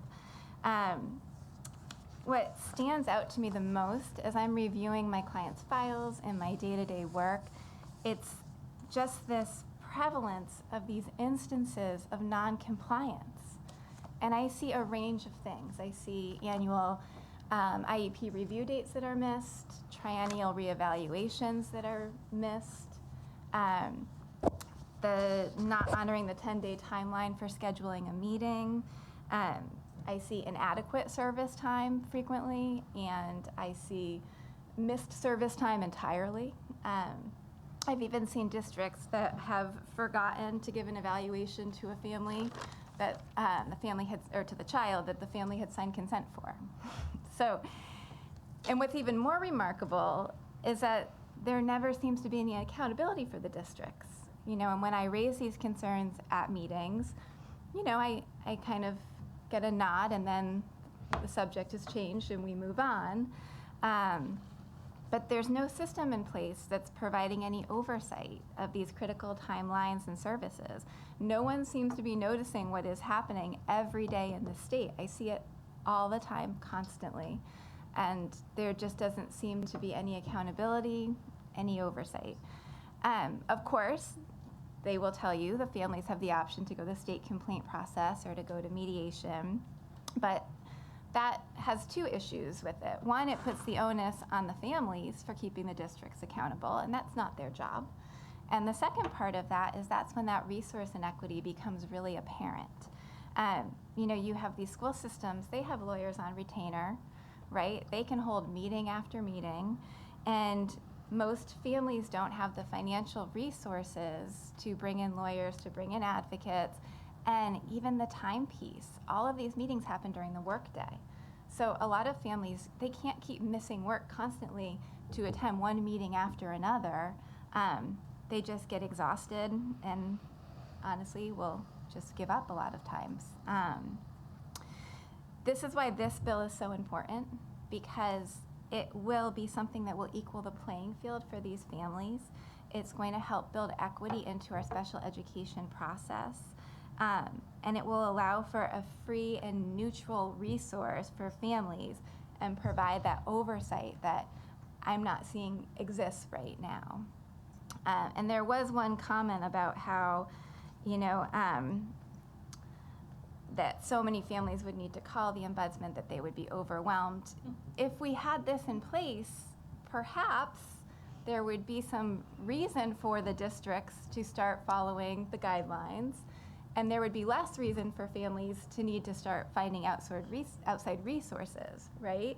So I think it actually could work to lessen the load on all of these remediation systems, mediation, state complaint, RIPE, all of these different systems we have in place. It could help to lessen that, right? That's all I'll say, but I do hope you'll consider supporting this bill. Thank you for your lengthy time this evening. Thank you for your public service. We appreciate that. Yes, sir. Hi, I'm Michael Niemeyer from Westerly. I'll start by saying I'm terrified to send my little girl to school. 2 years ago, my little girl Maeve was born with a rare brain disease called lissencephaly. Because of this, she'll never be able to walk or talk, and she has daily seizures that will continue to get worse for her entire life. Last night, the seizure she had was so bad that she screamed in agony for 10 minutes while we desperately prayed for her rescue medication to take effect. It was one of the worst nights of my life. In many ways, we are blessed. For instance, we get to see the smile on her face when she feels a kiss on her cheek. And most importantly, whereas most children with her disease pass away before the age of 2, because of the services Maeve has received, she has avoided the worst outcomes and will be with us for years to come. We received many of those critical services through a state program. At her age, they come through early intervention, but in a year, it'll fall to the school system. I was worried about that transition, so I spent time getting advice from parents of older children in similar situations. And what they said terrified me. They told me to get ready to fight. The system that we have in place to support these children is a Byzantine maze of municipal and state supports with minimal capacity for appeal, few checks and balances, and no one whose job it is to oversee its function. Parents have told me about knowing for certain that the school system was denying them a rightful service but having no one to turn to override the district. I know several special education teachers, and they love their students. They want to provide the best education services for them. I do not believe that malice is at the heart of this issue. There are certainly bad faith actors. We have heard that tonight. But I believe the heart of this issue is an ad hoc system of haphazardly applied supports that even the most earnest caretakers couldn't make work. That is why parents like us have gathered here today to show our support for H7536. Establishing an Office of the Ombudsman for Special Education is an important step to providing much-needed clarity to parents who are forced to spend their days fighting the very systems that their families depend on. Let me tell you, parents of disabled children know a fight. We fight with our insurance companies, we fight with doctors. In our darkest moments, we fight with God over how this could be allowed to happen to a child. And when it's all over, we fight to make the systems that we depend on work for us.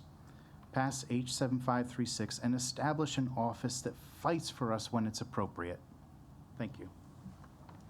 Well, thank you very much for your testimony. Stay in the fight, sir. Welcome. Good evening. Good evening. Last and possibly least, thank you all for bearing for your stamina. I'll just put it at that. My name is Tim Groves. I represent the Association of Rhode Island Administrators of Special Education, and I'm here to testify on behalf of that group and their opposition to this bill in its current form. And so what I would say about that is I think opposing this bill doesn't make my clients arise the competition or the opposition. They have a voice, but they have not been included in this bill. They're not on the group that would nominate the ombud, although they are, the leading experts in special education in the state. So they want to have a voice. And thanks to Representative Amore, we've met with Representative Carson, Senator Murray, the sponsors on this bill, and want to work to help to improve this bill. Because as Sam Soganik from RIPIN said, the details matter, right? If we have elements of this bill that are in conflict with the IDEA, the federal legislation, and I think Representative Carson, to her credit, acknowledged that there are some issues there. I think when it comes to dispute resolution, there are overlapping responsibilities, conflicts, and you can't conflict with federal law. Those issues need to be addressed. And so we're working with the sponsors to try to address those issues. That matters. The details matter, right? And so this isn't an us or them. You know, my clients, the members of the Association of Rhode Island Administrators of Special Education, they're parents. They're special educators. They have devoted their professional lives to providing special education and related services to children, free and appropriate public education in the least restrictive environment. That is their mantra every day.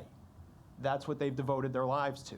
So they want to be able to participate in this process. The IDEA is what it is, right? It is the federal legislation. We have to live with that, within it, and we can't have a system, it would be all of these stories, and I thank everyone sincerely for sharing all these stories. They all matter. And I think it helps we would love to sit down and kind of, let's map out some of these stories and how might the Ombuds office impact them. Because if you have, a loop of, the Ombud is meant to be independent, right? That's part of the value that I've heard, right? But for the Ombud to enforce any decision that the Ombud might make in dispute resolution in the bill as it's written, the Ombud would have to go to RIDE to get the decision enforced. That's a problem, because under the IDEA, RIDE has to do its own investigation in order to enforce a decision. So these are details that matter. They really do. And again, my group is not the competition, right? They are the educators, the special educators, who have devoted their professional lives to this calling. And I think they have some legitimate questions. Have we asked, wonderful if New Hampshire is going to pass this, or we took this bill from New Mexico, and here it is. However, have we asked the United States Department of Education, how does this coexist with the IDEA? Have we studied, New Jersey and Virginia, and so we have these questions, and we had them last year when this bill came up, and yet, the same issues still in here in the version of the bill that's here this year. So this isn't the first time we've come to the table with raising these issues and these questions, and we do it in good faith. We honestly do it in good faith, and I'm happy that Representative Carson has acknowledged, yes, some of the dispute resolution stuff probably needs some work. We're willing to work on that stuff. We want to be at the table. But to not even be in the bill was, disheartening and disappointing. That's okay. We're still here. So I think, I honor and respect everything that's been said tonight, and I won't drone on and on. I've given written testimony where I got into some of the nuance of some of the legal concerns, and we're happy to have that conversation offline anytime. I think the details matter. And thank you very much for listening to all the many details that were put before you tonight. And thank you, everyone, for spending the time to engage in the process. Well, like I said, and before you go, I truly understand where all sides are coming from. My wife was a school nurse and a guidance counselor, and in my house, IEPs, not the specifics, but those technical things were talked about ad infinitum, it seemed, and it's very heart-wrenching. I understand that. But I think the good part about the country that we live in now is that we can have disagreements on really issues of importance. Like I said, I have 3 kids myself. They're all grown now, but so I understand how parents feel no matter what condition your child is in. But I also understand that we have to make sure that if we're going to do it, we need to get it right the first time. And we won't tally on it forever and a day, I'm pretty sure. But the system was designed to make sure that all sides make sure that whatever we do works the best that it can. And that would not happen unless we have a chance to hear from the administration side or from a neutral side, and from the parents who have to live with this every day. So it's heartbreaking, but I think over a period of time, if we all work together, we can make something happen out of that. Don't know what, make no promises, but we have to stay in the fight, though, that's for sure. And I do want to thank the members of my committee who stayed. This is extraordinary. Your public service is to be commended. It really is, because this is absolutely important. The staff also who are here, and we have staff upstairs who are still here too, so we're all in the hunt together on this. So if there's no other conversations, I think that should end the business of the Finance Committee tonight. Have a good evening, everyone. Thank you, Chair.